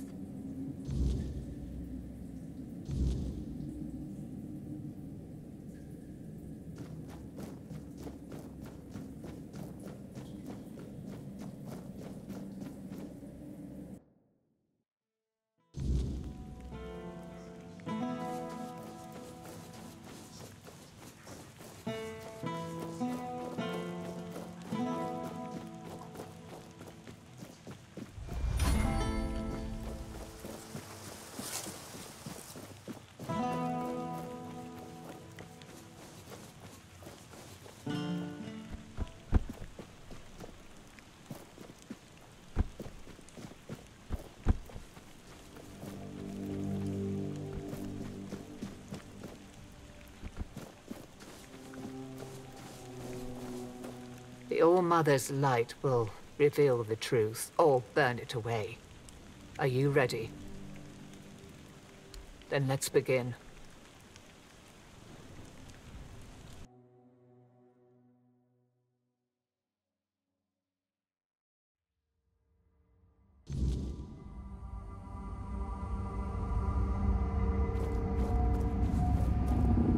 Oh, hello. Are you real? Or just another shadow of this place? My name is Nianti. I don't know how long I've been here, but something's wrong. I don't know why I'm here or why I can't leave. I came to the All-Mother's temple not that long ago, I think. They said I had a gift. They said I had the power to heal. I wanted to use it to help, to serve. But one day something changed. Corruption seeped into the temple, into me. I tried to fight it, to cleanse myself in her light, but I failed. I tried to escape, but I couldn't. And now I'm here. But that can't be the whole story, can it?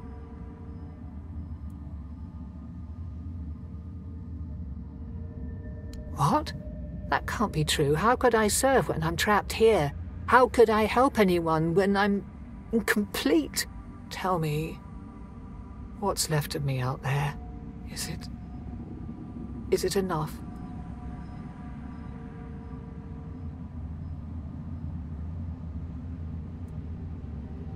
Needed? Maybe that's true if I still have the power to heal, or perhaps my purpose isn't lost. Perhaps I can still serve. Thank you. You've given me the clarity I've lacked for so long.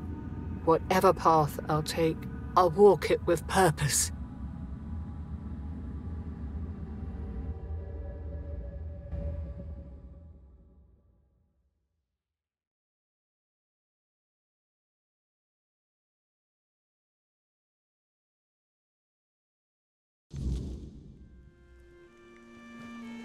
So, this is what it feels like to be whole again. It's strange. Like I've been walking in a fog all these years, blind to what I'd lost. And now, the light is so clear. I feel as I always should have: compassion, care, hope, all the things I pushed away out of fear. They were never weaknesses. They were my strength. First, I will return to the people of Kunat. They deserve the priestess I promised to be, not the bitter shell I became. You have done more for me than I ever could have asked for. You reminded me of who I truly am. For that, I will always be grateful. No, you didn't. The All-Mother guided us both. But now it's up to me to carry this forward. Thank you, truly. There is much to do, but this time, I will face it with open arms and a whole heart.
Now, of course, we need to head to the Menhir.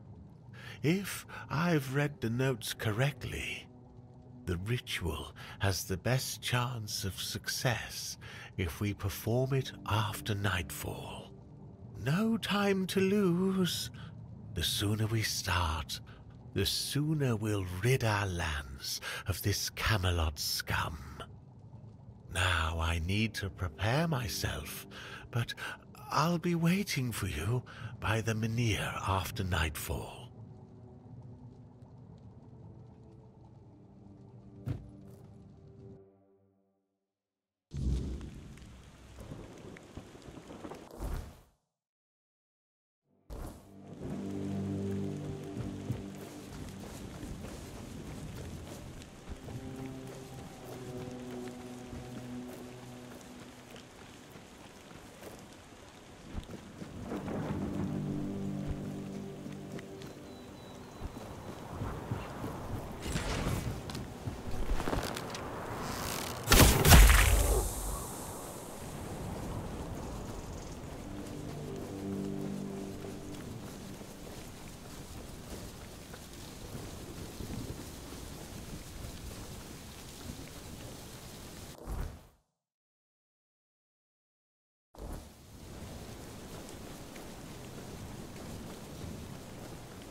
It worked.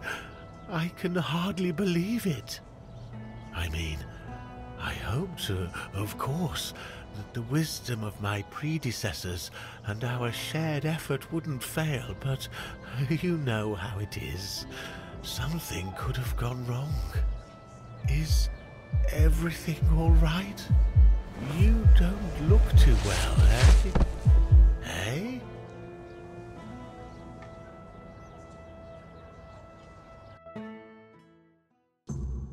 So, it's done. The Menhir is alive once more. This changes everything. The people of Connacht will stay where they are. I wouldn't be so sure. The weirdness continues to thicken, and the threat of the Red Death hasn't passed.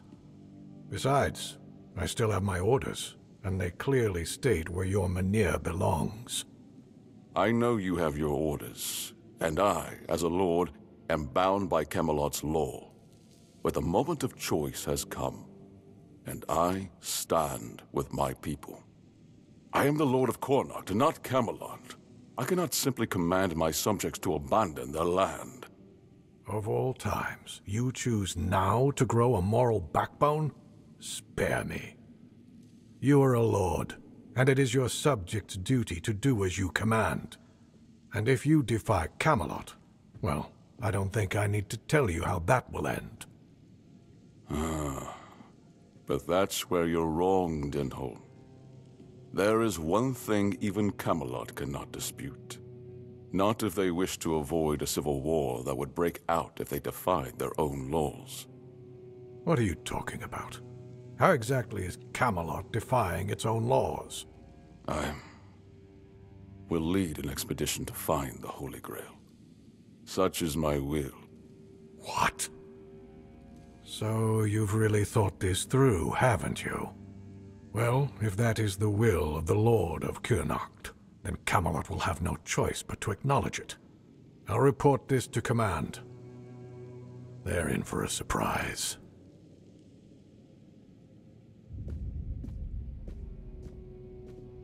You heard what Denholm said. Camelot won't dare touch the Menhir as long as I lead the expedition for the Holy Grail. Once again, I need your help, and I'm prepared to grant whatever you ask in return.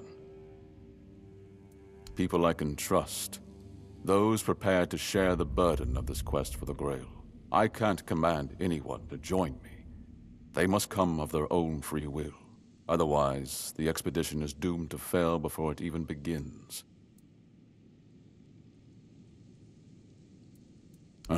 You see, here's where it gets interesting.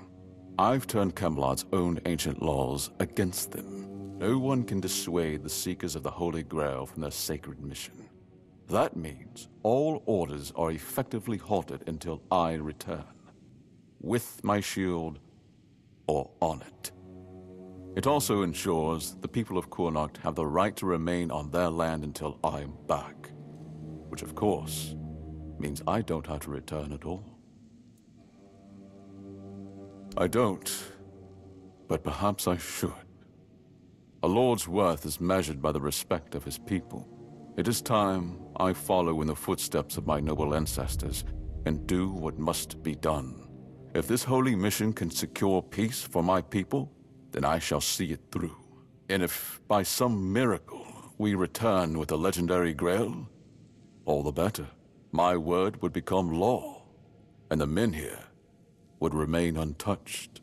By Camelot's own laws, I could even lay claim to the crown should I wish it, but I don't. My Connacht is enough for me. I would start by looking among the most trusted and eldest members of our community. Our priestess, Niante, possesses unparalleled talent in healing. Her presence would certainly be invaluable on such a journey. Then there's Urfa, a skilled blacksmith who was once a formidable warrior. If not for the strength of his muscles, the strength of his mind could prove useful. You might also speak with Maggot. Since the two of you have been through so much together, he may not be thrilled by the idea, but I believe his heart is still in the right place. A sense of purpose in what we're about to undertake. Now that the Menhir is reignited, it no longer matters whether we return with the Grail or not. The people will be safe and retain the right to stay on their land. Each of them must understand that this is about the fate of all Connacht. For some, it might even serve as a chance for a change in scenery. Approach them with kindness. They all have their demons, and I doubt they'll agree to join if they are still tethered by unresolved matters. Thank you, and believe me, the reward you'll receive for your efforts will be priceless. And whether they agree or not, I will set out for the Grail. I will buy more time for Connacht.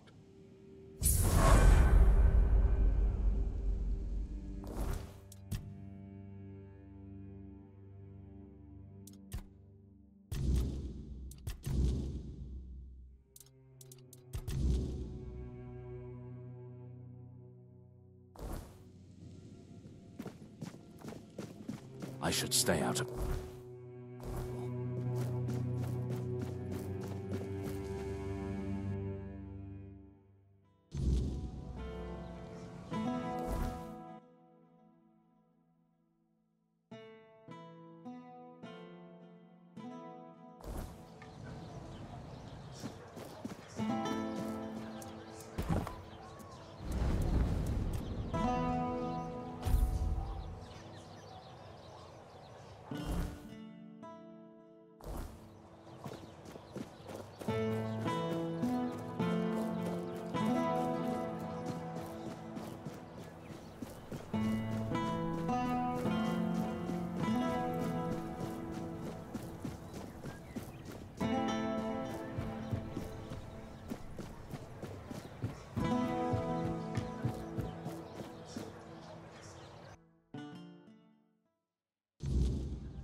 I know.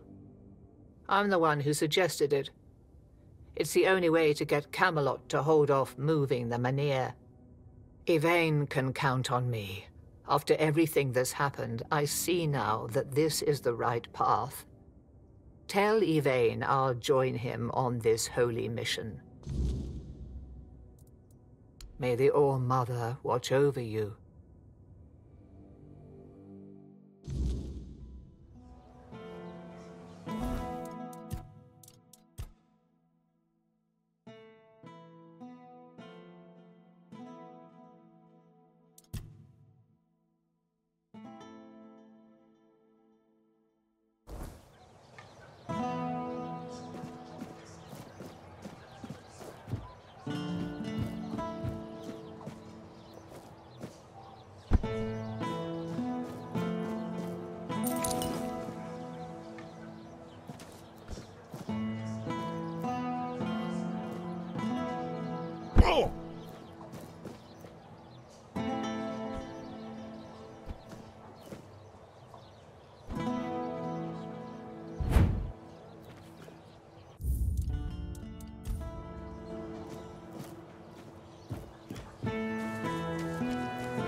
If nobody's working the anvil, then it means the forge is closed, and it will stay closed until Beor gets better. A woman happened. He was chasing after some girl he thought the world of. Almost ended up shuffling right off this mortal coil. One time he went to see her and didn't come back for 2 days. I looked for him all night. It was only in the morning that I found him. He was all the way on the outskirts of Connacht. Alive, but barely. Afterwards, he seemed to be getting better. Everything went back to normal. For a while, I could see that he was starting to struggle with swinging the hammer. Until one day, he just passed out completely. Now he just lies there, barely breathing. I have no idea how to help him. Nianti, Maggot, none of them know what's wrong with him either. I told him that it's no use chasing after a girl, that she'll come to him if she wants to. Stupid kid. I feel bad for him. He didn't want to tell me what actually happened, but I know that youngsters in love used to visit this one cave with a spring. It was all hogwash, if you ask me. Maybe they went there and were attacked by weird beasts or something. I don't know. To be fair, I don't give a damn now, and I didn't then either. I only cared that Beor was alive. Unless Beor gets better, I'm not opening the forge, let alone thinking about any expeditions.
For battle.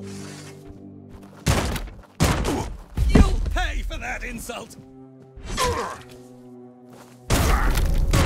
Back to your hovel, coward! 'Tis just a flesh wound!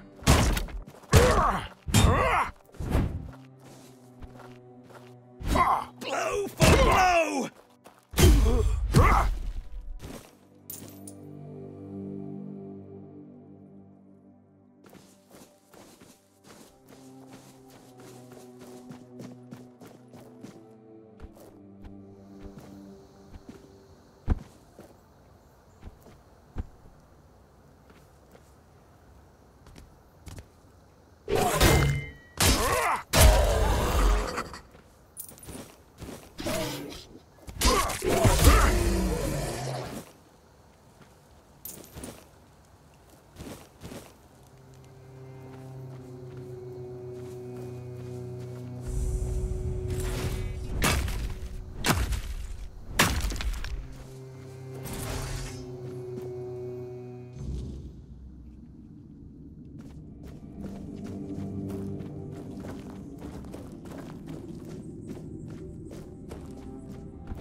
But you broke mine.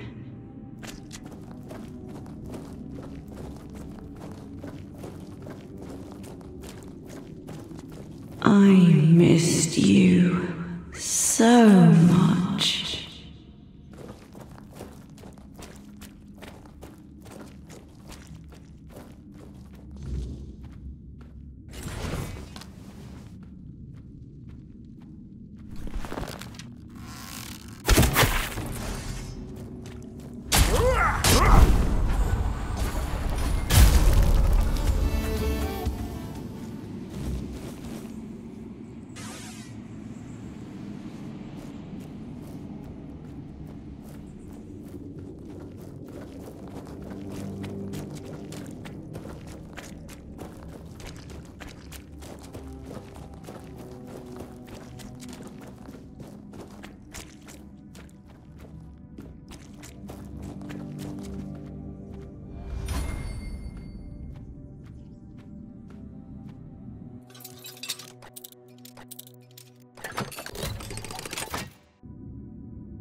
Really?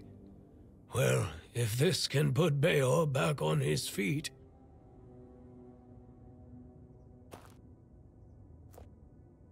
Beor, your wound, it changed. What? What happened? I don't remember much.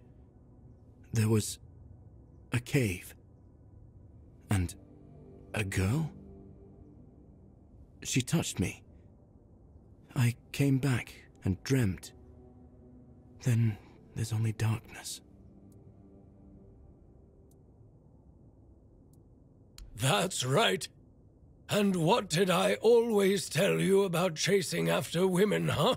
She stole your heart, literally. You're lucky this one showed up. Otherwise, I never would have guessed you fell in love with a weird beast. Better take this to your grave if you don't want to become a laughingstock.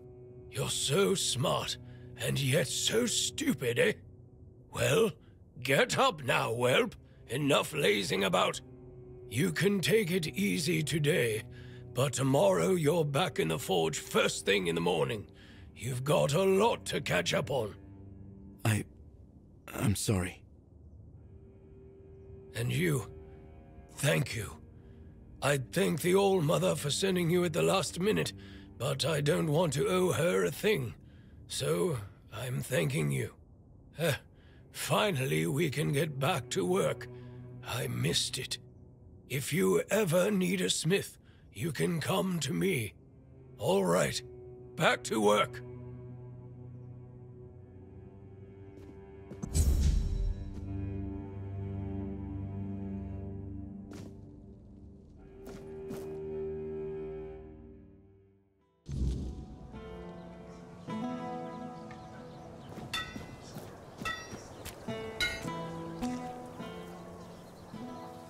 Oh, hello. Do you need something? Times are tough, but I won't forget what you did for Beor. Tell me, how can old Airfear repay you? Beor is still wet behind the ears, and his heart is barely beating. Until I'm sure he can handle things, I can't leave him on his own.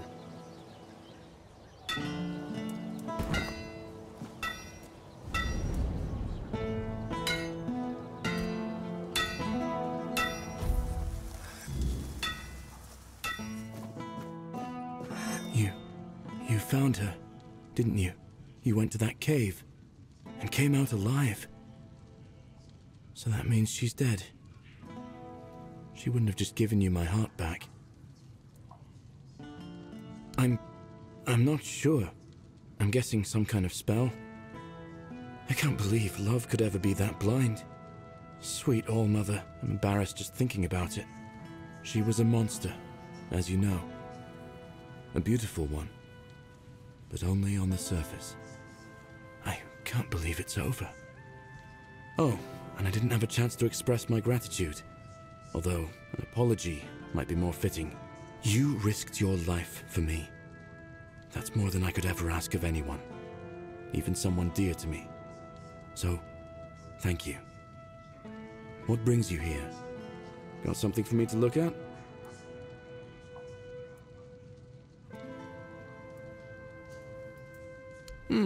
He seems stern, but he's a good, hard-working man. This time, though, it's personal. As soon as I was sure I could swing the hammer twice, I got straight to work. I'm forging a new heart. I know I've only just gotten back the one that beats in my chest, but I can feel there's something wrong with it. It's weaker. I am weaker and unsteady.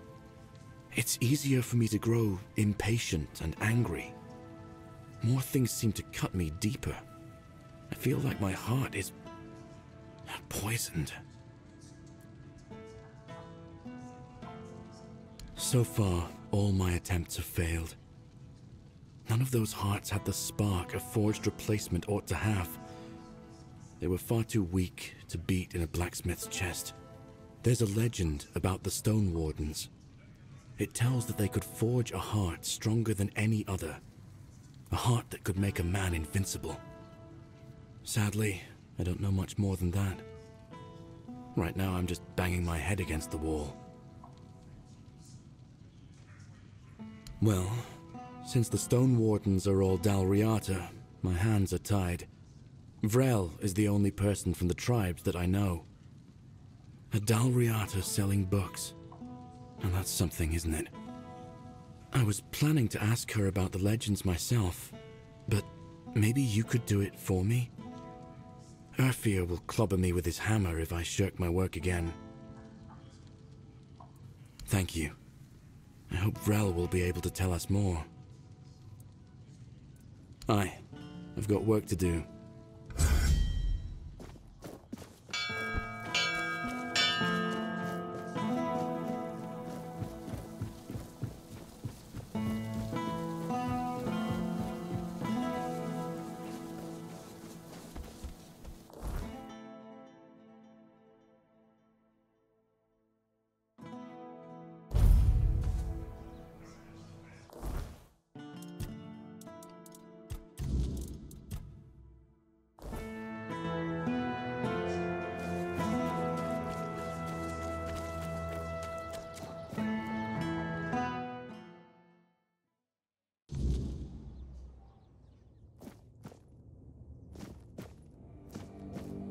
Welcome to Vrel's bookshop. No reading without buying. And if you're here for porn, kindly leave before you start. Hi. Not only can I read, I can even make recommendations. Imagine that. So, if you have a joke to tell, don't bother. I'm pretty sure I've heard them all. And then the shopkeeper says, "Huh, it must be raining." Told you, I know them all. Maybe one day, I'll even compile them into a collection and burn it. And you're asking me because I was born in the tribes? I thought you were better than that. I have nothing to tell you. Those are legends of the Ulfr, and my people never got along with them. But I think I have some books about the Stone Wardens. Feel free to read and educate yourself on your own. Hello again. If you need anything specific, feel free to ask.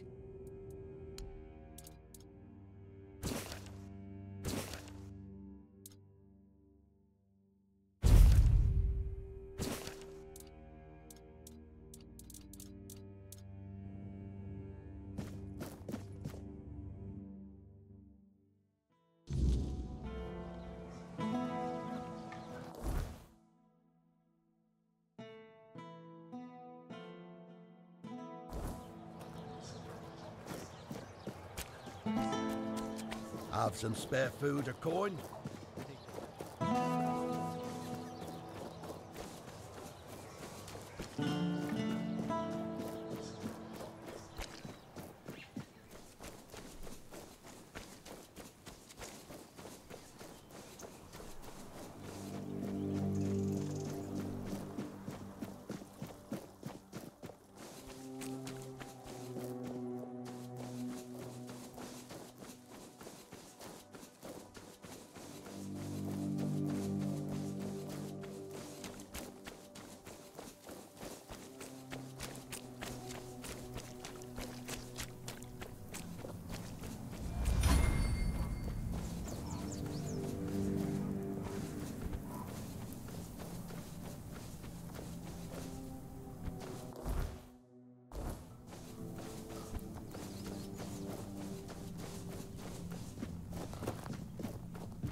Looking for shelter, traveler?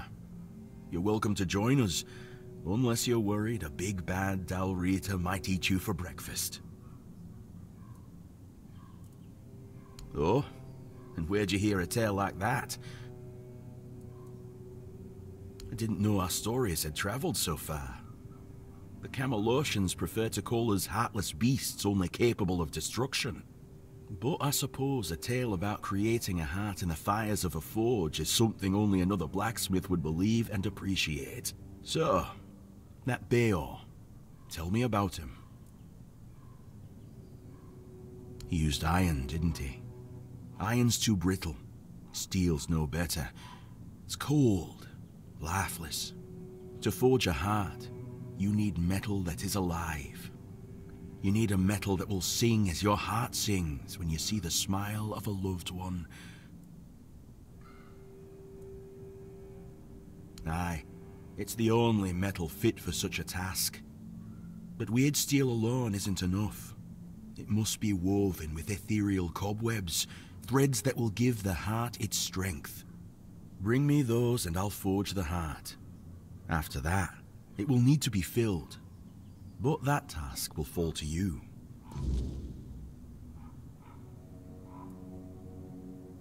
Good. Give me a moment to find the right song. I haven't lost my touch. Here, your friend will have a strong, beautiful heart. At least in terms of craftsmanship. The rest is up to you. The heart is just an empty vessel. It needs to be filled to start beating. Life, of course. A heart must be full of life to start beating. But we'll talk about that when you return. Well, there are two ways. Through death, or through sacrifice. Then he'll have a cold lump of steel in his chest. What do you think? No, of course not. You can fill it with the life of creatures you kill, but it will take some time. A life torn away is far less willing than a life freely given, and I can't say what effect it'll have on Beor. It's not a method we use often. You can pour some of your own life into the art. It'll weaken you, sure, but I'd say some sacrifices are worth making. Besides, I believe it will give you another kind of strength. Something far more valuable than what you've lost. If you want to fill it up with the energies of things you kill, just hold it up when you fight. It will collect life, and at some point, will give you a sign that it's beating again. Come to me and I'll bind life to the heart. If you decide to fill it with your own energy, just tell me. Either way, come back with either a full heart or when you make up your mind. Of course. This part never gets old. Remember, don't resist it. Let go of your instincts and focus on the heart. You'll feel a bit weak afterward, but don't worry. Strength can always be rebuilt. Here, feel how warm it is. It will serve Beor well.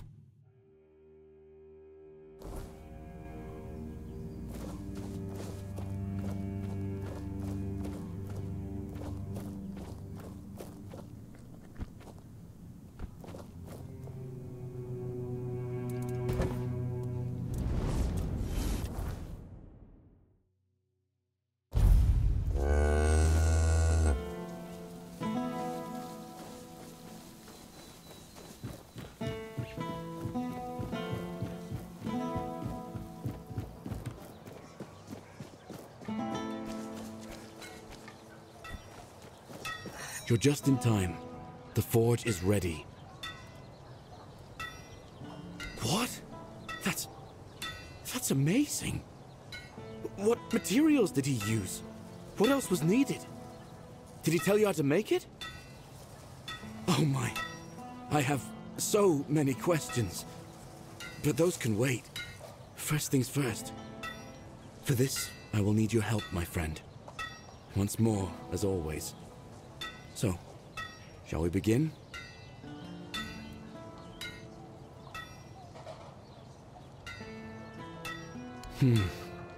Okay then.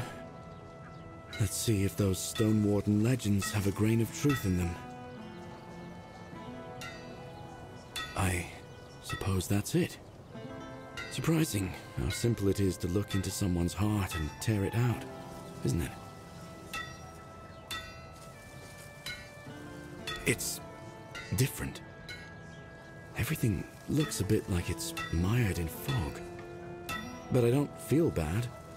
In fact, I feel good. I feel stronger. I guess more will become clear with time. For now, I'll just have to wait and see. The measure of my debt to you is 2 hearts. I don't know how a man could ever repay something like that. I'll be going back to work. Visit me sometime. Don't be a stranger.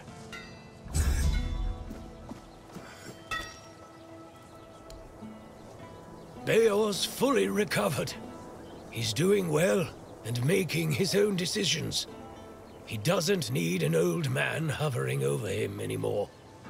And, well, to be honest, I've been waiting for this moment. I'm proud of him, but you didn't hear that from me.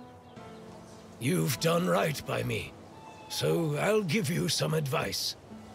This whole expedition is madness, but as they say, sometimes there's method in madness. And I'll admit, I'm glad these old bones can still be useful. I might not think much of our Lord, but I won't turn my back on him when he needs help. This isn't just about him. It's about our home. I'll do whatever I can for Kuanacht. Tell Yvain he can count on me, even if it's the last journey I'll ever take.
Really?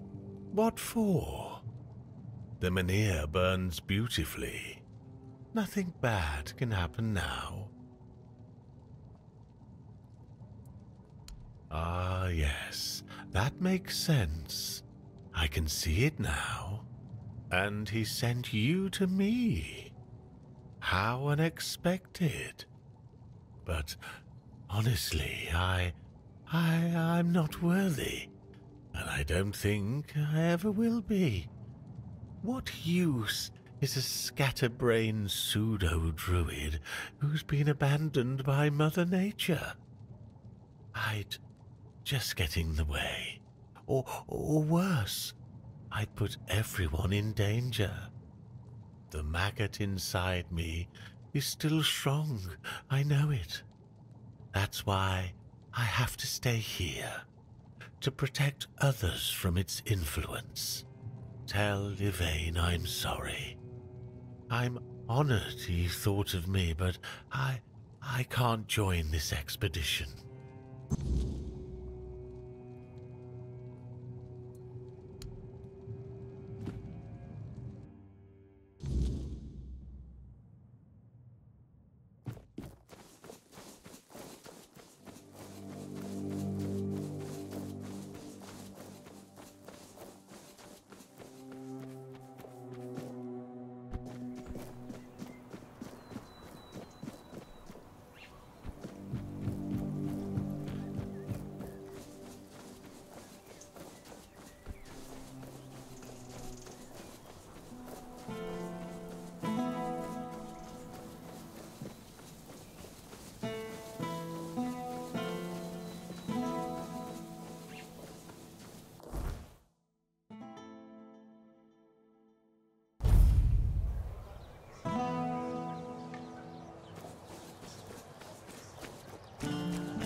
Stay quiet. Stay safe.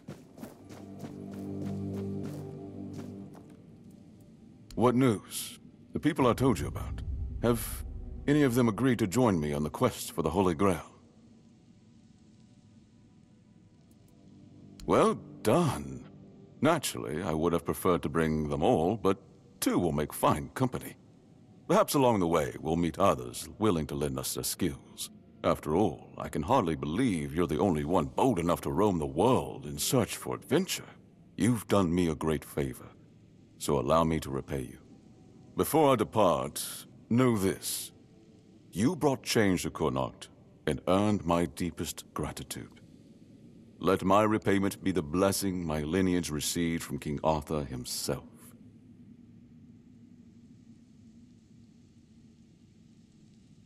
Be the shield that watches over Connacht, as House Terion has done for generations.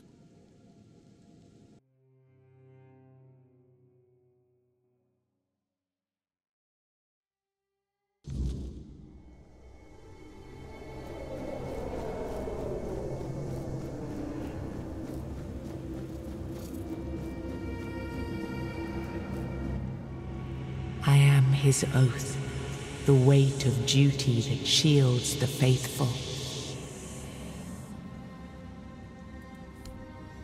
I am the wall between order and ruin.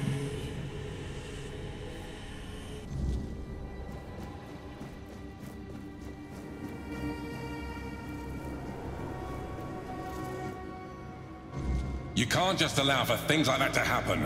Not ever again. Not when the kingdom is beginning to find its way.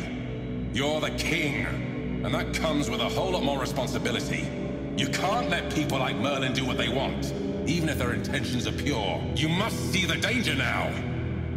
The memory of Seawall is my burden. Harder to bear than I'd like to admit. But I've realized that his story is what happens when power answers to no one. Then do something so that a tragedy like that never happens again! Palamedes, you've always spoken your mind, even when I didn't want to hear it. You've stood beside me through the darkest days and fought not for glory, but for Avalon and its people. I have done only what I believe was right, nothing more. Yes, and that made me realize that Merlin was wrong. The legacy I leave won't endure through the legend of a single man, whether it's me or anyone else. I decided to give my sword to the Horns of the South, to bind them not to me, but to the people. But Avalon needs more than that. It needs structures, memory, and resistance to corruption. It needs the foundation of something greater than any one of us. A shield? Yes. One to guard Avalon, even from itself. You've proven yourself time and again, so my shield is yours, Palamedes. Not just to wield, but to become. Let your bloodline anchor what my reign could not. And you believe I am worthy of such a responsibility? I will not fail you, my king. Don't carry this burden for me, Palamedes. You never have. Carry it for Avalon, and may your name be a blessing upon this land for generations to come.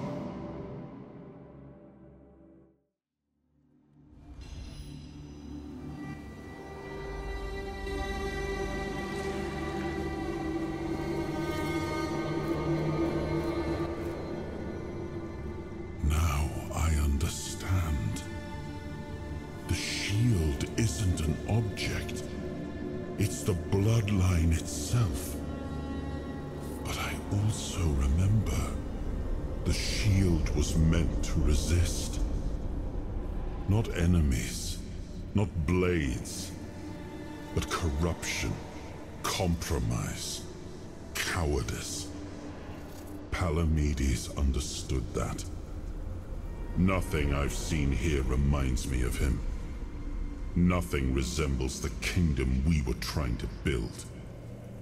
Lord Yvain, A joke of a man. A mere shadow of his ancestor. Not worthy of his title, nor of leading his people. I tried to build something lasting. Something that wouldn't depend on me to survive. I distributed power, tied it to oaths, not blood. Gave regions autonomy, left behind symbols to bind them. But what we've seen so far, that's not a kingdom. That's theater. People playing at being lords and commanders, taking on roles they don't even understand.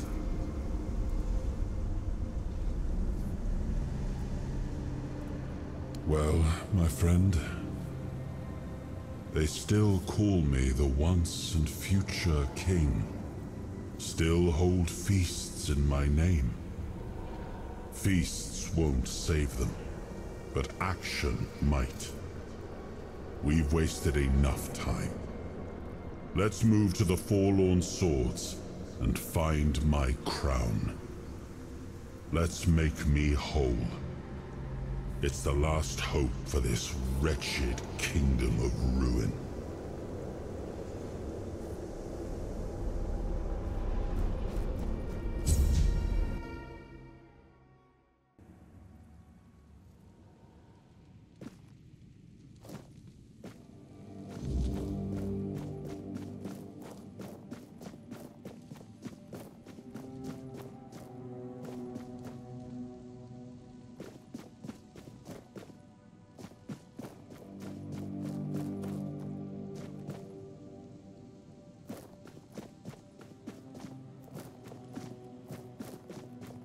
The less attention, the better.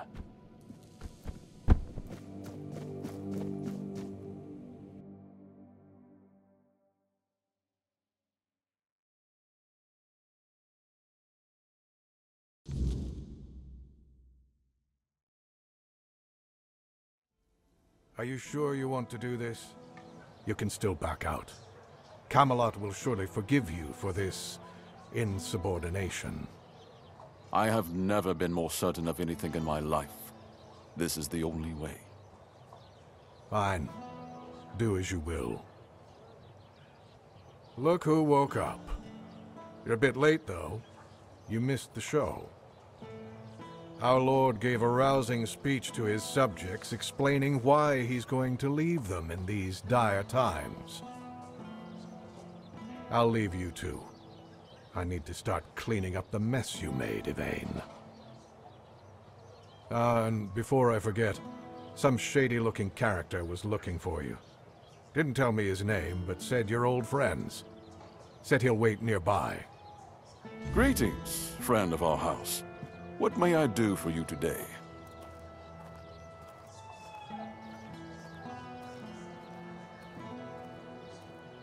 Farewell.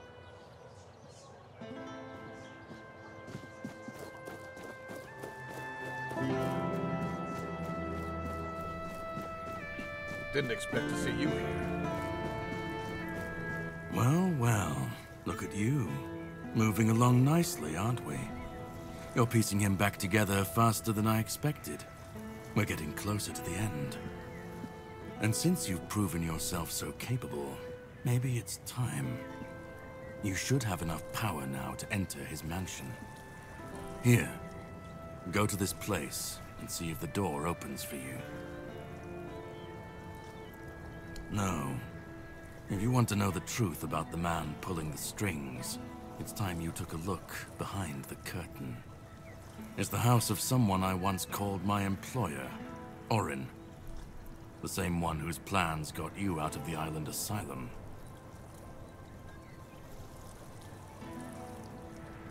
No, not really. There's one last piece of Arthur's soul waiting for you. The third artifact. His crown, this time. You'll find it deep in the Forlorn Swords, in the capital city of Dalriata. Meet with Gerfan.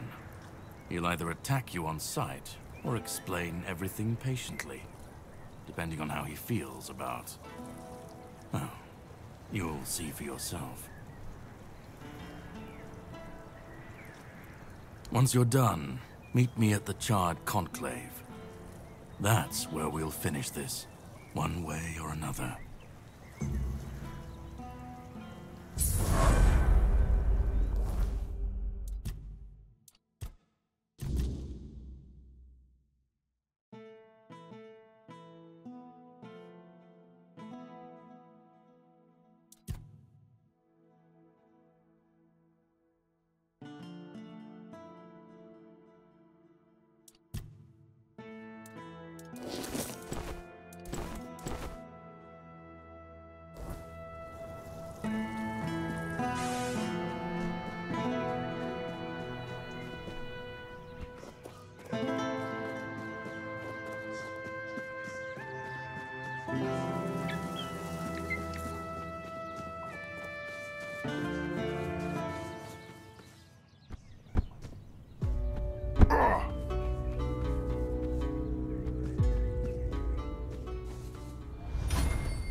Stay focused. We'll make short work of you.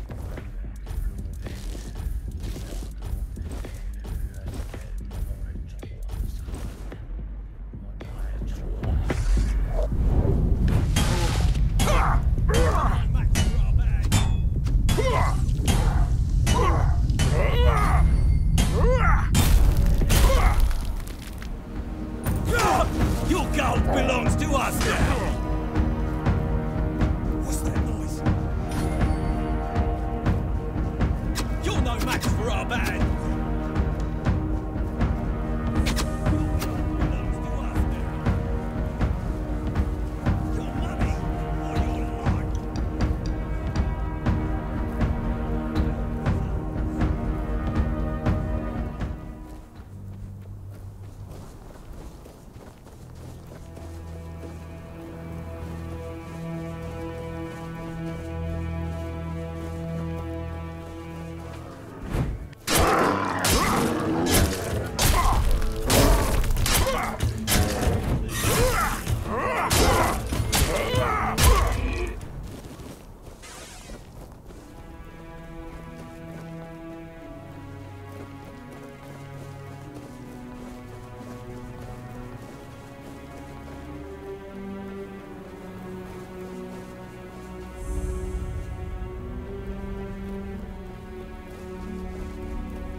I sensed your approach, my king.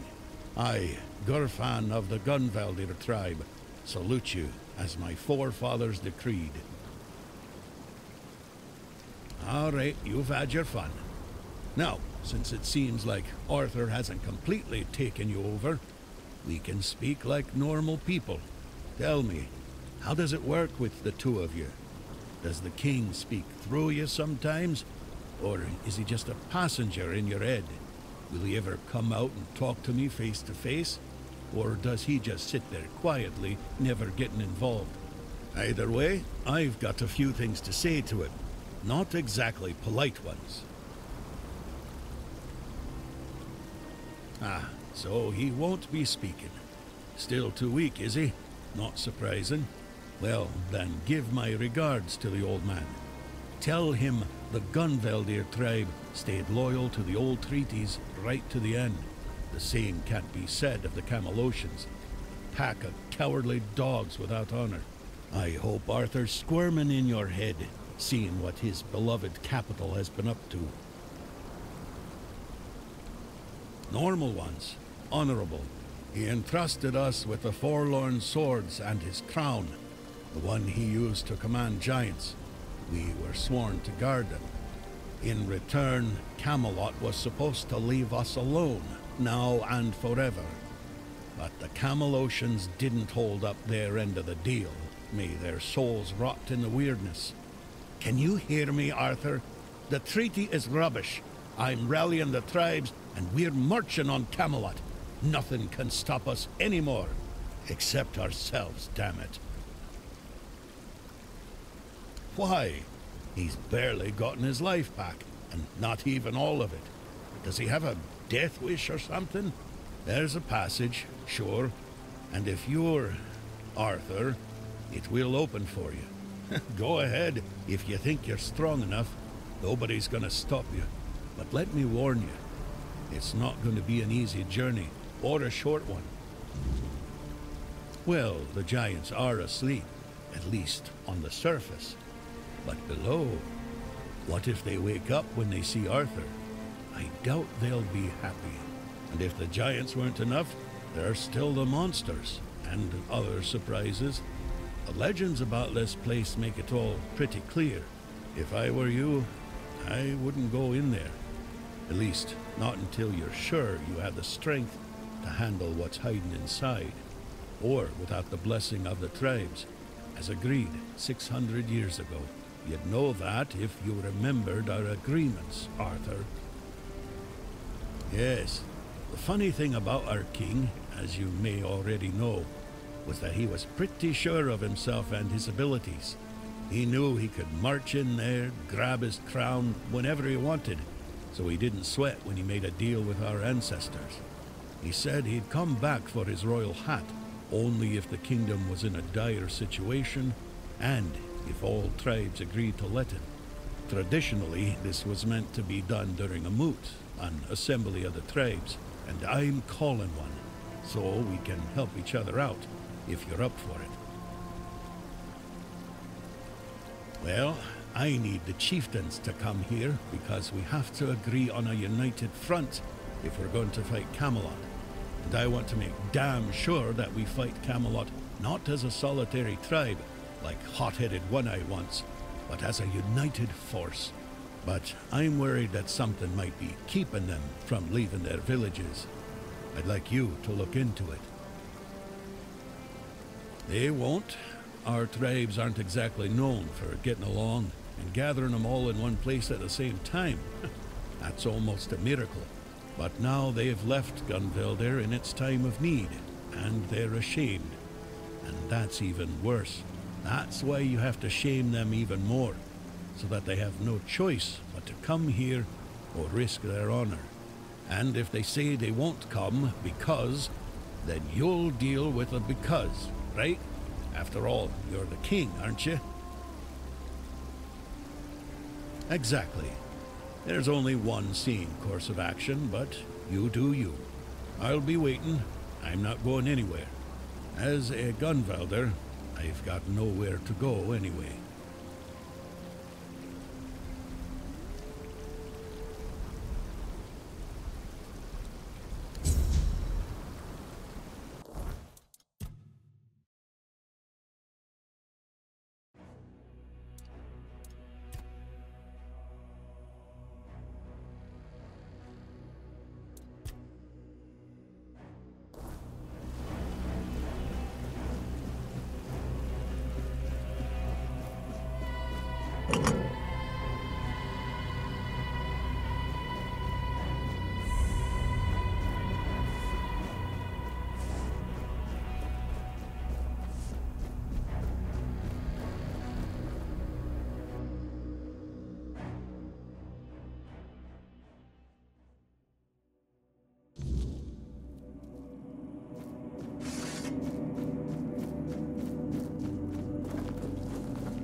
his burden, the man beneath the myth. I am the face that time forgot, the name that was never enough.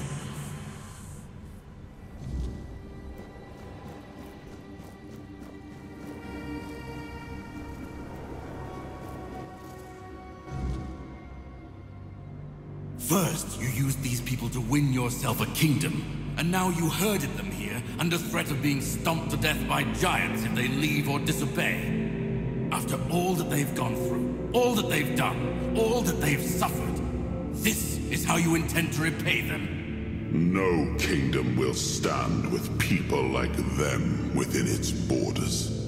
They would have to change their ways. The Del Rita are not ready for this. You know this. You did worse than all of them combined, and you are the one responsible for all they've done so far. They fought for your name and under your banners. Does this mean you're not fit to be a king? Not ready to have a kingdom? I left the heritage of Pendragon behind me.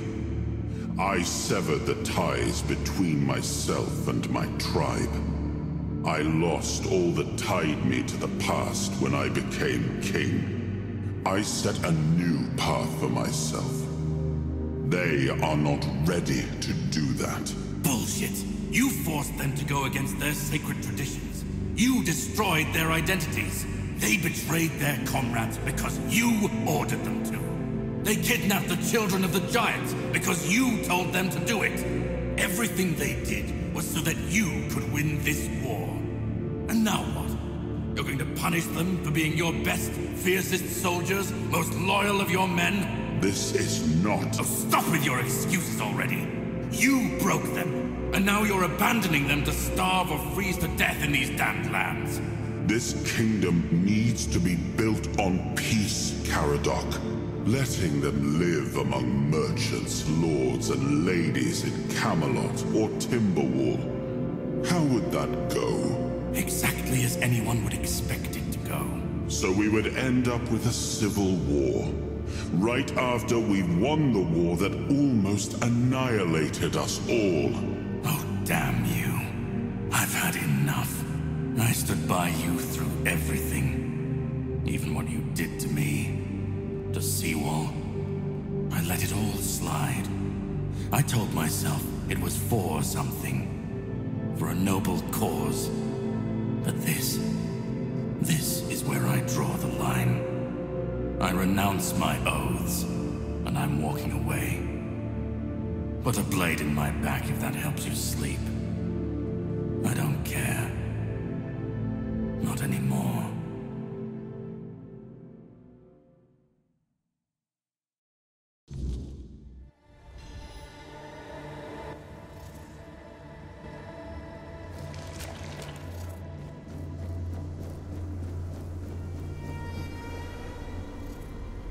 Now I remember it all.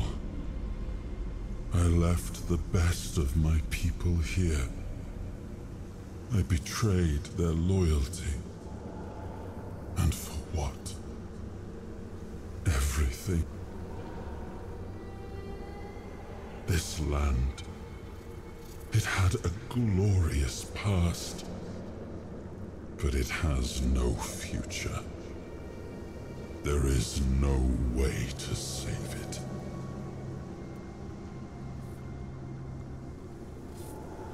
I know. I see it now. And it was my decision that cost them the ability to grow and change. I may have been right about the diagnosis. Now I see I could have been wrong about the cure. The tribes helped us win the war. They were fearless and followed every order.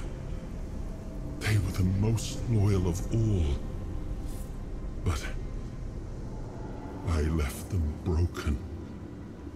And after the war, their bloodlust was insatiable.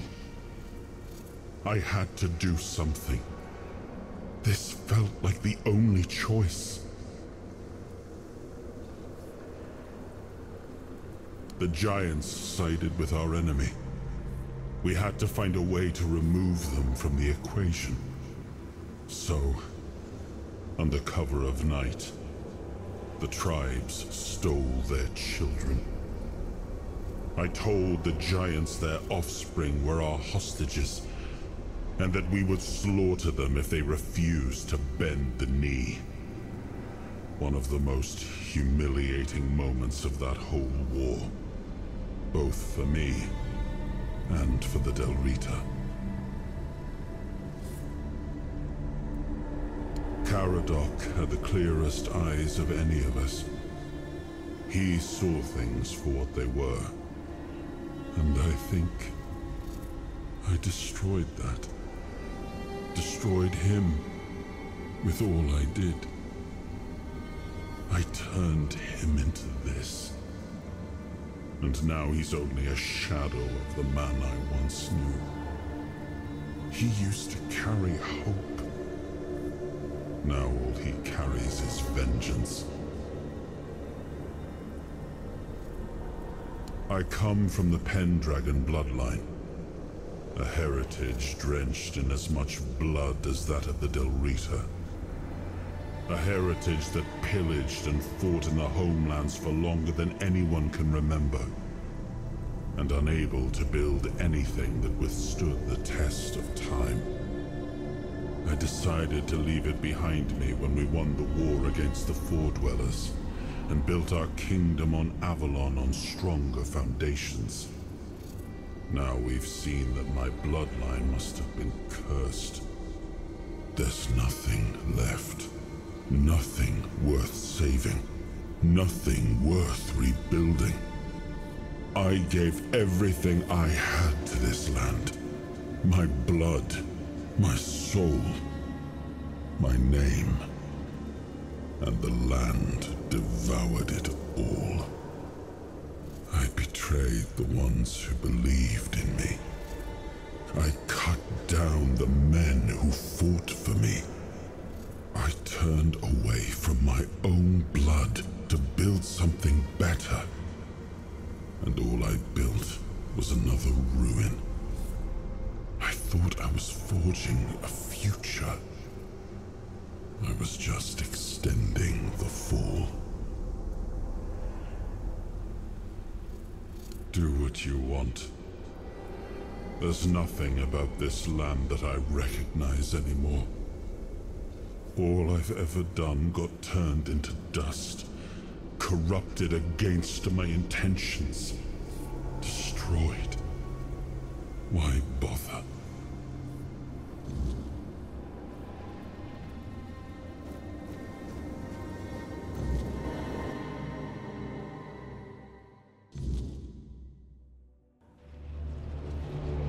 Once and future king, you return. Speak your will through the mortal you now inhabit. Is it time for us to awaken?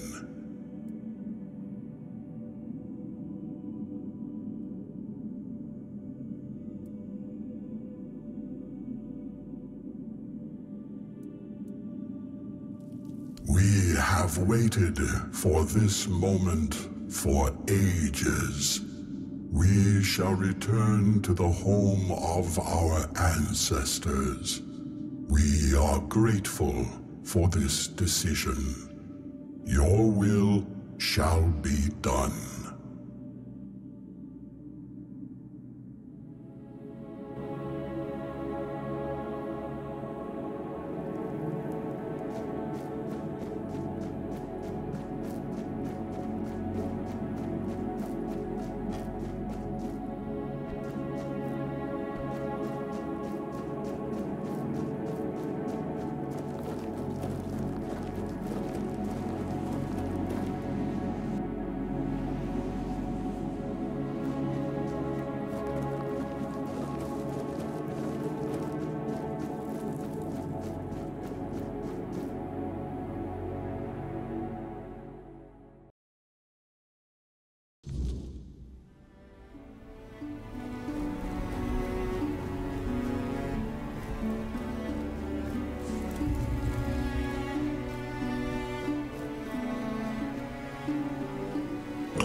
The moot will not happen, my king. This alone would have sealed our fate. And yet, you were strong enough to walk the king's thread, and you conquered it. What is your will, my king? What decision have you made regarding the giants? I understand your decision, though I struggle to accept it. We had the chance to end the war once and for all, and instead we are left with a fragile peace. I only hope that the threat of the weirdness is real enough that Camelot will turn its strength toward protecting the people, and not, once again, to march on our lands. Thank you, my king, for your intervention. I, the voice of the Dalrida tribes, accept your decision with humility and gratitude.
So, you finally made it.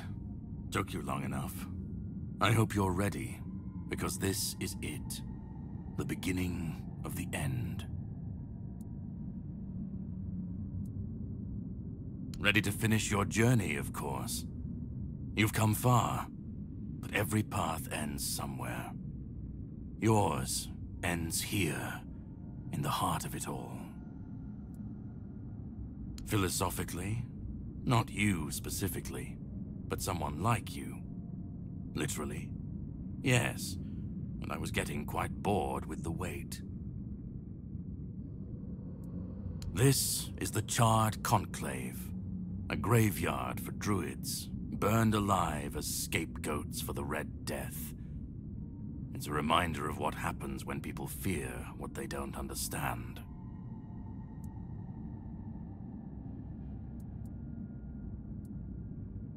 to greet you. I was once where you are now. A knight with questions, searching for answers. That search led me to this place. And here I found my answers. Now it's your turn. Well, first, you're going to meet my former employer. We don't see eye to eye anymore, but we both realize that our collaboration yields results, as shown by you being here. He'll try to sugarcoat the hard truths I've been telling you from the beginning, spin them differently. Never mind. Why waste time here talking about it when you're just a step from the end? It's best if you just go forth and see for yourself. Just remember, this is the point of no return. Once you step through, there's no going back. But if you've come this far, I suppose you already knew that. Go on. He's waiting for you.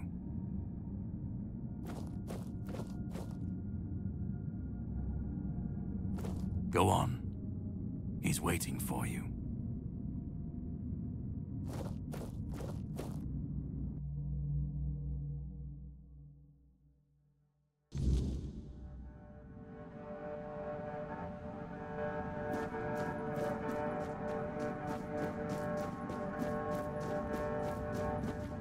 At last we meet. I've heard much about you. Your choices, your determination. Caradoc isn't easily impressed, but he was impressed with you. Few dare to seek the truths buried in Avalon's shadows. Fewer still make it this far. I was the first. Caradoc followed when my brethren burned and the tear opened. And now, here you are. A truly rare and joyful occasion. Oh, forgive my lack of manners. I am Orin, the last apprentice of Merlin, and the last archdruid of Avalon. I've carried the weight of this land's secrets longer than I care to admit. But names mean little.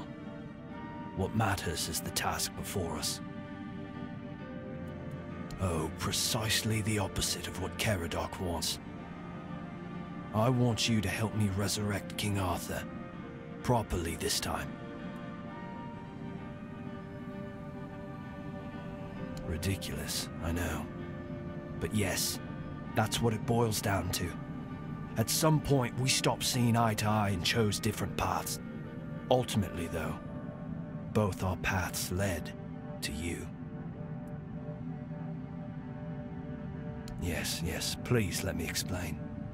By the end of his life, Arthur became obsessed with his legacy. He left mementos, artifacts that embodied the virtues he wanted Avalon to preserve. Excalibur, a symbol of loyalty and sacrifice. The crown of Pendragon, a beacon of courage and resilience. The shield of Palamedes, wisdom and independence. But Merlin and the others didn't believe that would be enough. The memory of war and the fragility of peace was still too fresh. So they acted. When the king died, his soul wasn't allowed to move on. It was shattered, bound to those artifacts. A clever solution, but ultimately flawed. You can't pick and choose with a soul, but that's exactly what Merlin did. He focused on 3 parts of Arthur: his strength, wisdom, and courage. He left out 2 pieces. One, tainted by the Four Dwellers' magic, was deemed too dangerous. The other was his humanity, the most fragile part. Merlin thought compassion and doubt were weaknesses, unfit for a king. Without them, Arthur became hollow. A king with power, but no heart. That way, Avalon's greatest failure was born. I tried. And I found his humanity. It's here, bound, kept safe. But the Four Dwellers' aspects was left to drift, untethered between worlds. Finding it needed more than magic. It needed someone like you. The horrors you endured on that island gave you something no one else has.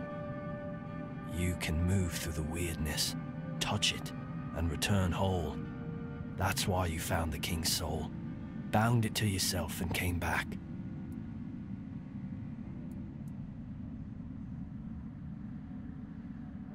No. The Asylum treated you as a subject. I see you as a savior. Your suffering gave us a chance. And for that, I am both grateful and deeply sorry.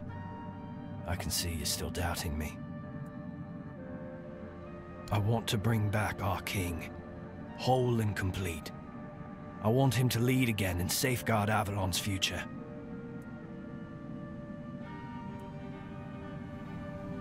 Won't. This time, Arthur will be whole. A king must be more than power. He must be human. That balance is what will save Avalon. Because I've seen what happens without him. Weirdness preys on the weak, and the people are too divided to stand against it alone. Arthur is their only hope. Ever they're left without him, without guidance, chaos takes hold. Division festers. You've seen it during your journeys. If things continue this way, Avalon will tear itself apart long before weirdness finishes the job.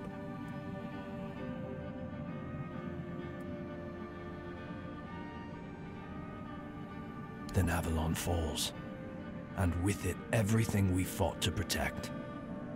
But I don't believe I'm wrong. Help me bring the king back, whole and complete. That's all I ask of you. Now you need to go further. I made my case. Please keep in mind what I told you. This is the only way for Avalon to survive.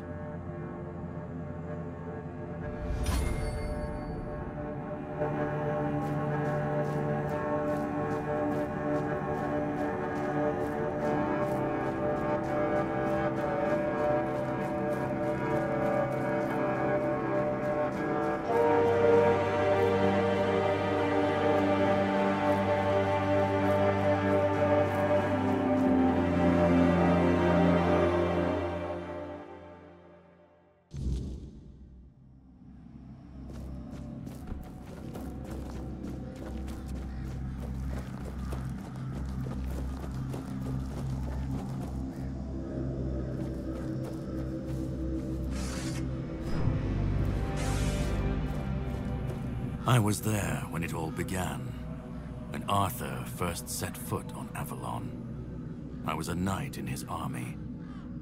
We believed in him, in his dream, in his kingdom. And for a while, it was glorious. Every battle felt like a step closer to peace. Every sacrifice justified by the dream we shared. But then came the cost.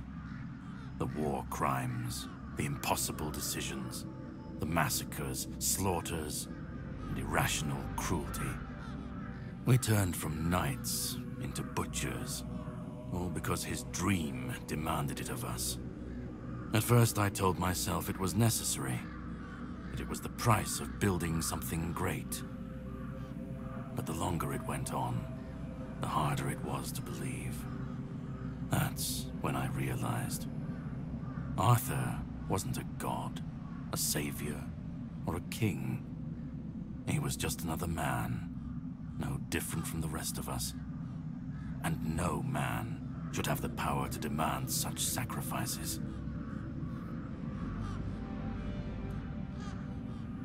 But do you understand why I want it so much?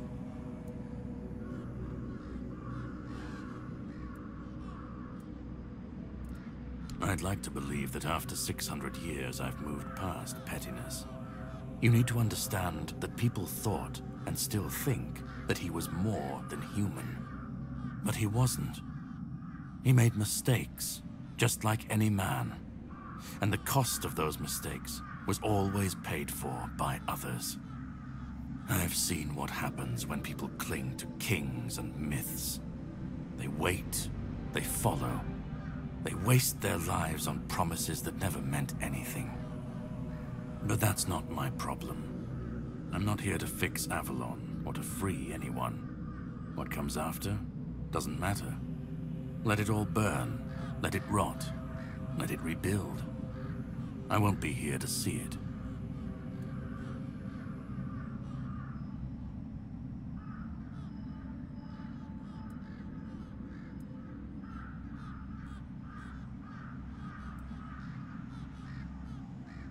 Then let it. If this world can't stand without a dead king propping it up, maybe it deserves to fall.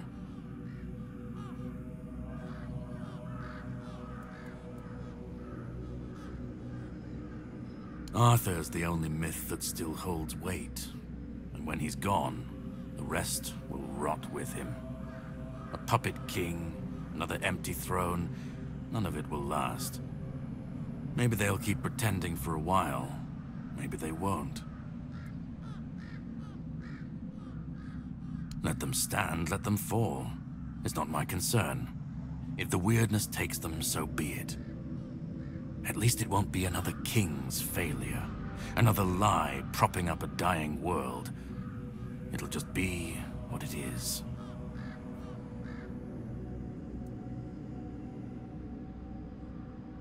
Call it chaos, call it freedom, I don't care.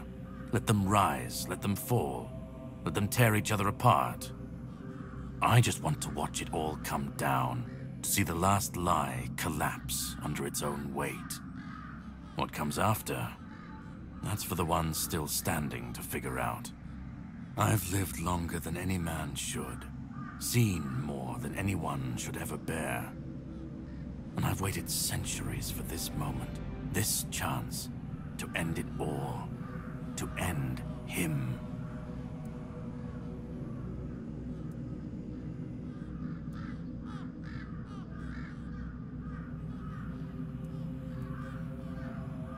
Arthur isn't Avalon's hope. He's its curse. He's the chain that keeps it bound to the past, dragging it down no matter how far it tries to climb. We were fools to tamper with forces we didn't understand. Resurrecting Arthur, infusing him with powers of the weirdness. We didn't just bend the natural laws, we shattered them. Such violations of nature's order cannot go unanswered. The bill comes due, sooner or later. Always. This cannot be allowed to continue. Listen. It's taken longer than I ever imagined. But now, here we are. You've done what no one else could. What even I couldn't do. You've brought Arthur's soul back together. Almost complete, but not quite. And because of you, I can finally finish what I started centuries ago. So, thank you for bringing us to this moment. You're close now. Just one more step. The last fragment of Arthur's soul is waiting for you. Complete what you came here for. And then, we'll meet again. As allies, or as enemies. That's up to you. Go. Find the last piece, and let's end this. Whatever comes next, I'll be ready. I hope you will be too.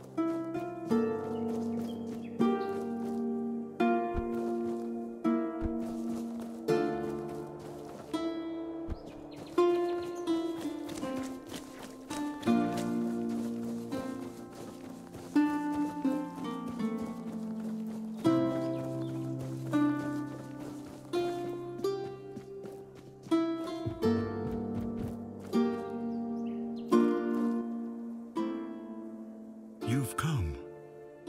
The one who carries what's left of me. Please, don't come any closer. Don't force me to think about coming back again. Just let me finally die. Because I've had enough. Enough of being torn apart and stitched back together. Enough of being used, shaped, and forced to be something I'm not. Do you know what it is like to be a king of nothing? To see the people you swore to protect suffer because of your choices? Or worse, in your name. I've seen towns burnt to the ground, families destroyed, all because someone thought it would serve the greater good. And they called it loyalty. They called it justice. I've been dragged through every dream, every lie they've built around me. And I'm tired. Tired of the weight, of the expectations, of all of it. And most of all, I'm tired of failing.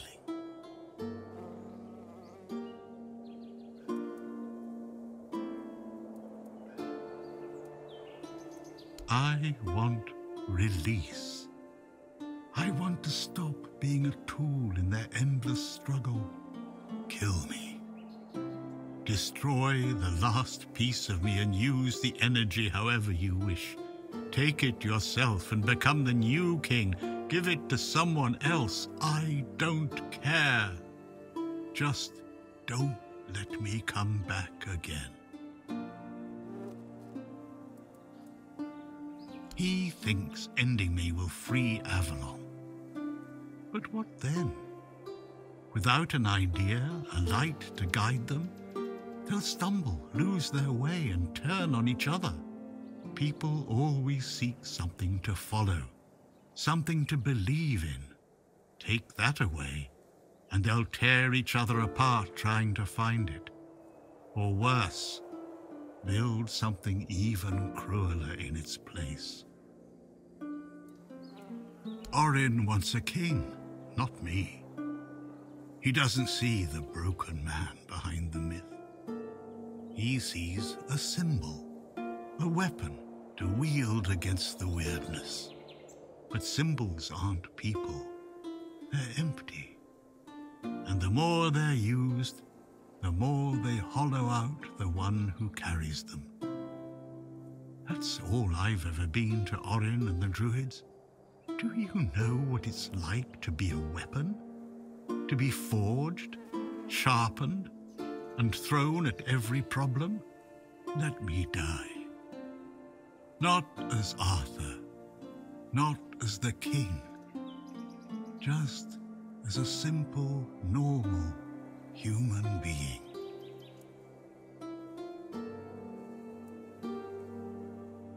Isn't that what you've been doing all along? Carrying what's left of him? You've already taken up the humanity I was meant to represent. Doesn't that prove Arthur doesn't need me anymore? I don't care. Do you know how freeing that is, to finally not care what happens next?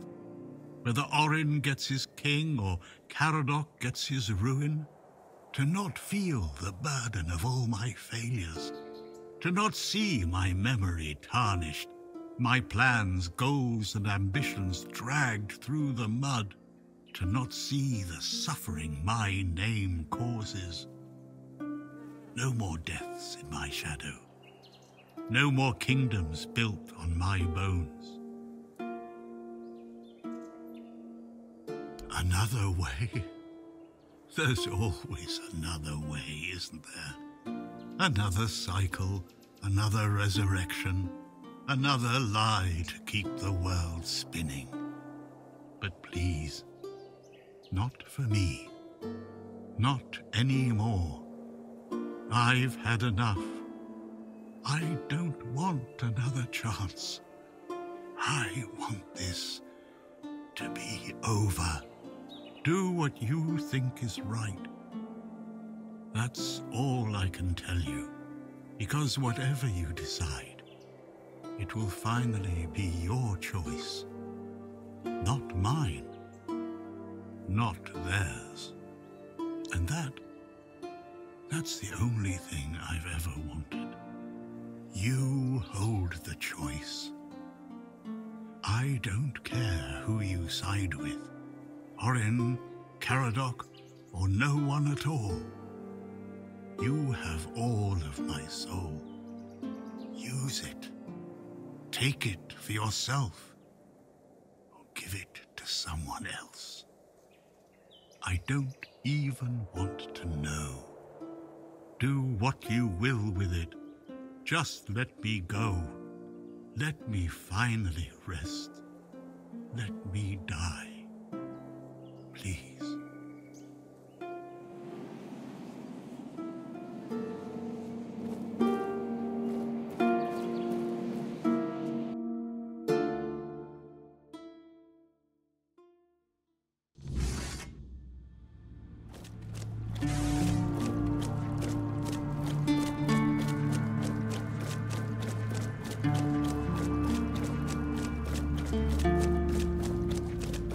Help me bring the king back, whole and complete. That's all I ask of you. Now you need to go further. I made my case. Please keep in mind what I told you. This is the only way for Avalon to survive.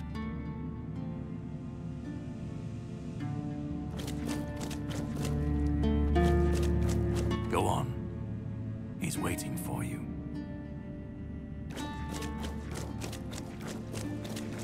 Let me go. Let me finally rest.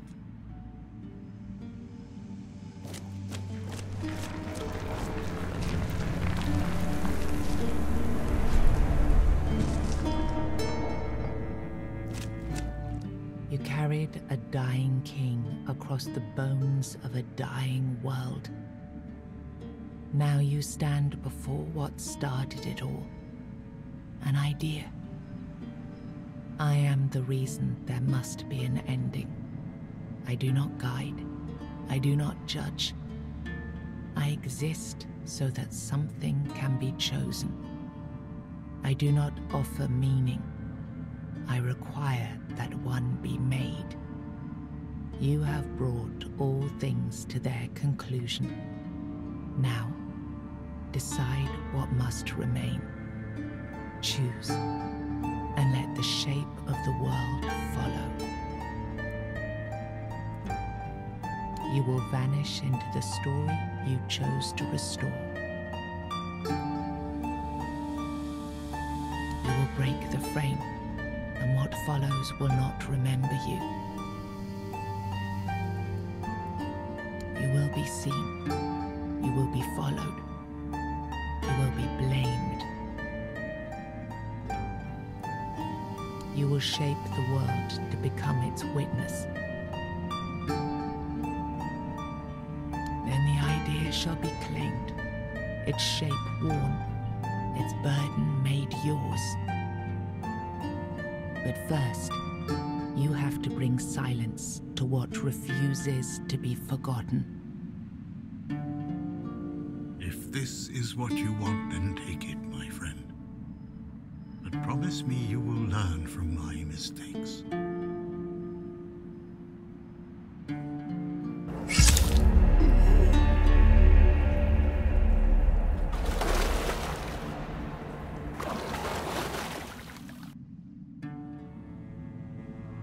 No, I won't let this happen. Not again.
You think any other human could wield this power?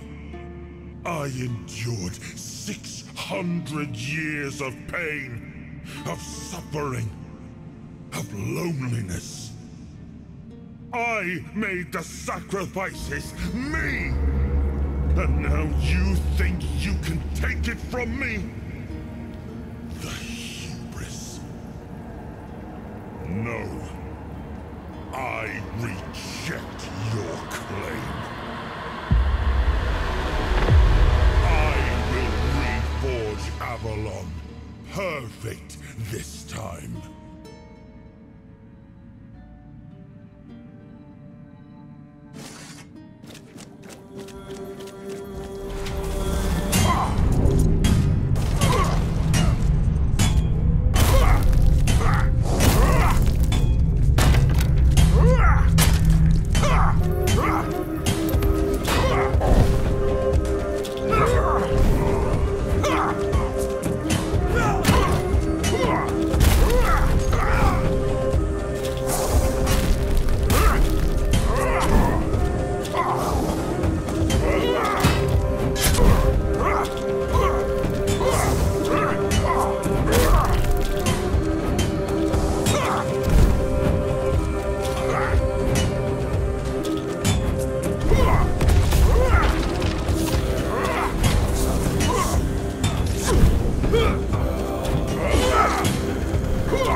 You took Arthur's power for yourself. Whatever drove you, need, ambition, or will alone, the strength of a king was now yours to command. Maybe you weren't ready. Maybe nobody ever is. But you decided to try. It's a heavy thing, trying to do right where others have failed. Still, you stepped forward, carrying the soul and every choice that brought you here. You ruled not as Arthur reborn, but as yourself, flawed, resolute, untested. Avalon changed beneath your hand, and history will decide what that truly meant. With One Eye and Captain Brandon working side by side, the South found a peace it hadn't known in years. The roads stayed open, the fields were guarded, and the people finally felt safe. No longer bound to Camelot or the Knights of the Round Table, it became a land ruled by its own people on its own terms. The men here stayed in Kuanacht, but Yvain failed to rally the minds and hearts needed for his Grail quest. With no clear leaders and rising tension, both Kuanacht and Camelot grew fragile, drifting toward division, with no one left to hold the line. You awakened the giants, only to command their end, leaving no power behind for either side to claim. Without their strength, the balance held, but the divide between Camelot and the Dal Rita remained, wide, bitter, and far from settled. Firgas was named the new Galahad the Loyal. With One Eye and Brandon unable to rally the Dal Rita of the Forlorn Swords, the South remained divided.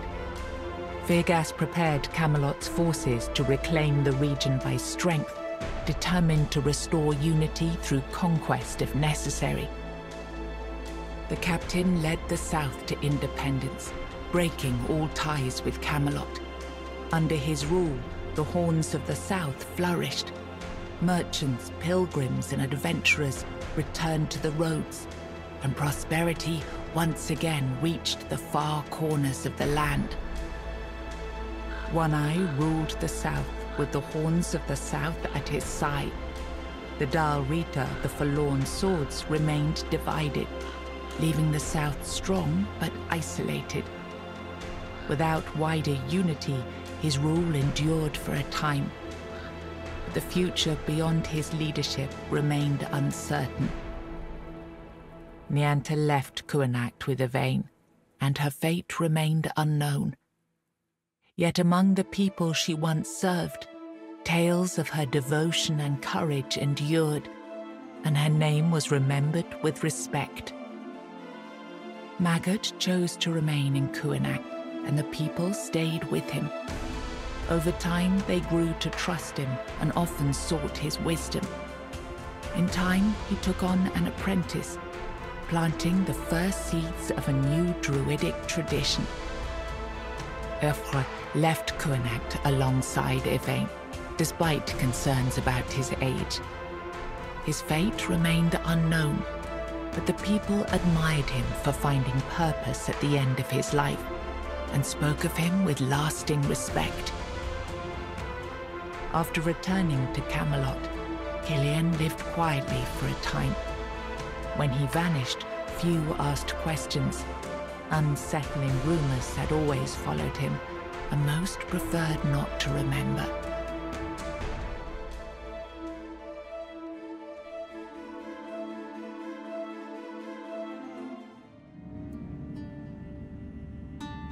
Then the idea shall endure, unquestioned, repeated, secured by return. I begged you not to do this. I begged you. Through your sacrifice, the king returned, entire, unbroken, and ready to reclaim his throne.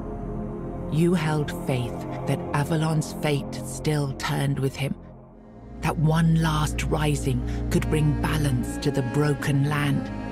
Now he rules again, and the world bends to the weight of your choice, for salvation or for ruin. You gave everything to restore the king, and your journey ended with his return. Closing your eyes upon the sight of Arthur's triumph, you felt no regret, only the certainty that your final choice had been the right one. Then the idea shall fall, its weight discarded, its rule denied. But the soul is not yet yours to give. First, it must be purified of what still speaks through it.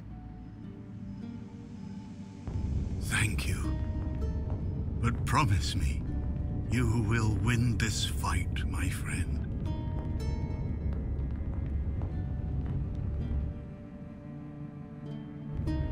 After everything you've seen, you side with Caradoc. Then all the suffering, all the pain, meant nothing. I am disappointed.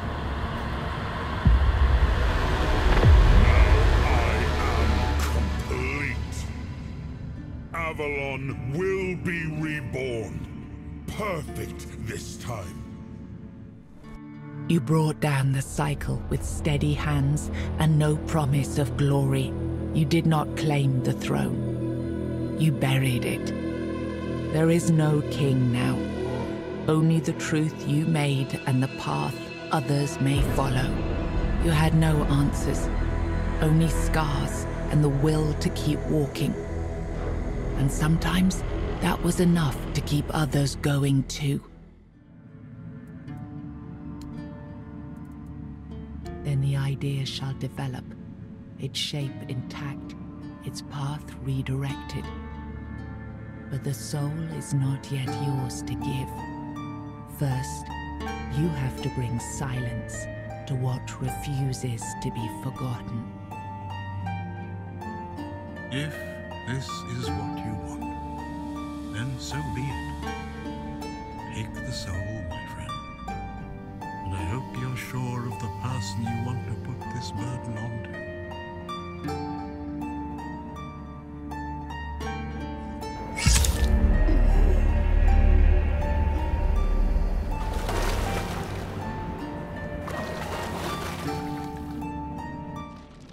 You gave the soul to another, not to escape its weight, but because you believed they could carry it. One person, chosen by you, to bear the burden and to shape what comes next. Whatever future rises from their rule will bear your seal, for it was your will that set it in motion. Without the power of Arthur to sustain you, your body fell back into the endless rot of the Red Death. With only a few weeks of life remaining, you withdrew into isolation, finding a quiet place from which to watch the kingdom you had helped forge anew. You entrusted Arthur's soul to Captain Brandon, a leader who built Avalon's future on autonomy, trade, and secular law. As prosperity grew, faith faltered. To many, it was progress, but to the devout, it marked the loss of moral order and the rise of unchecked ambition.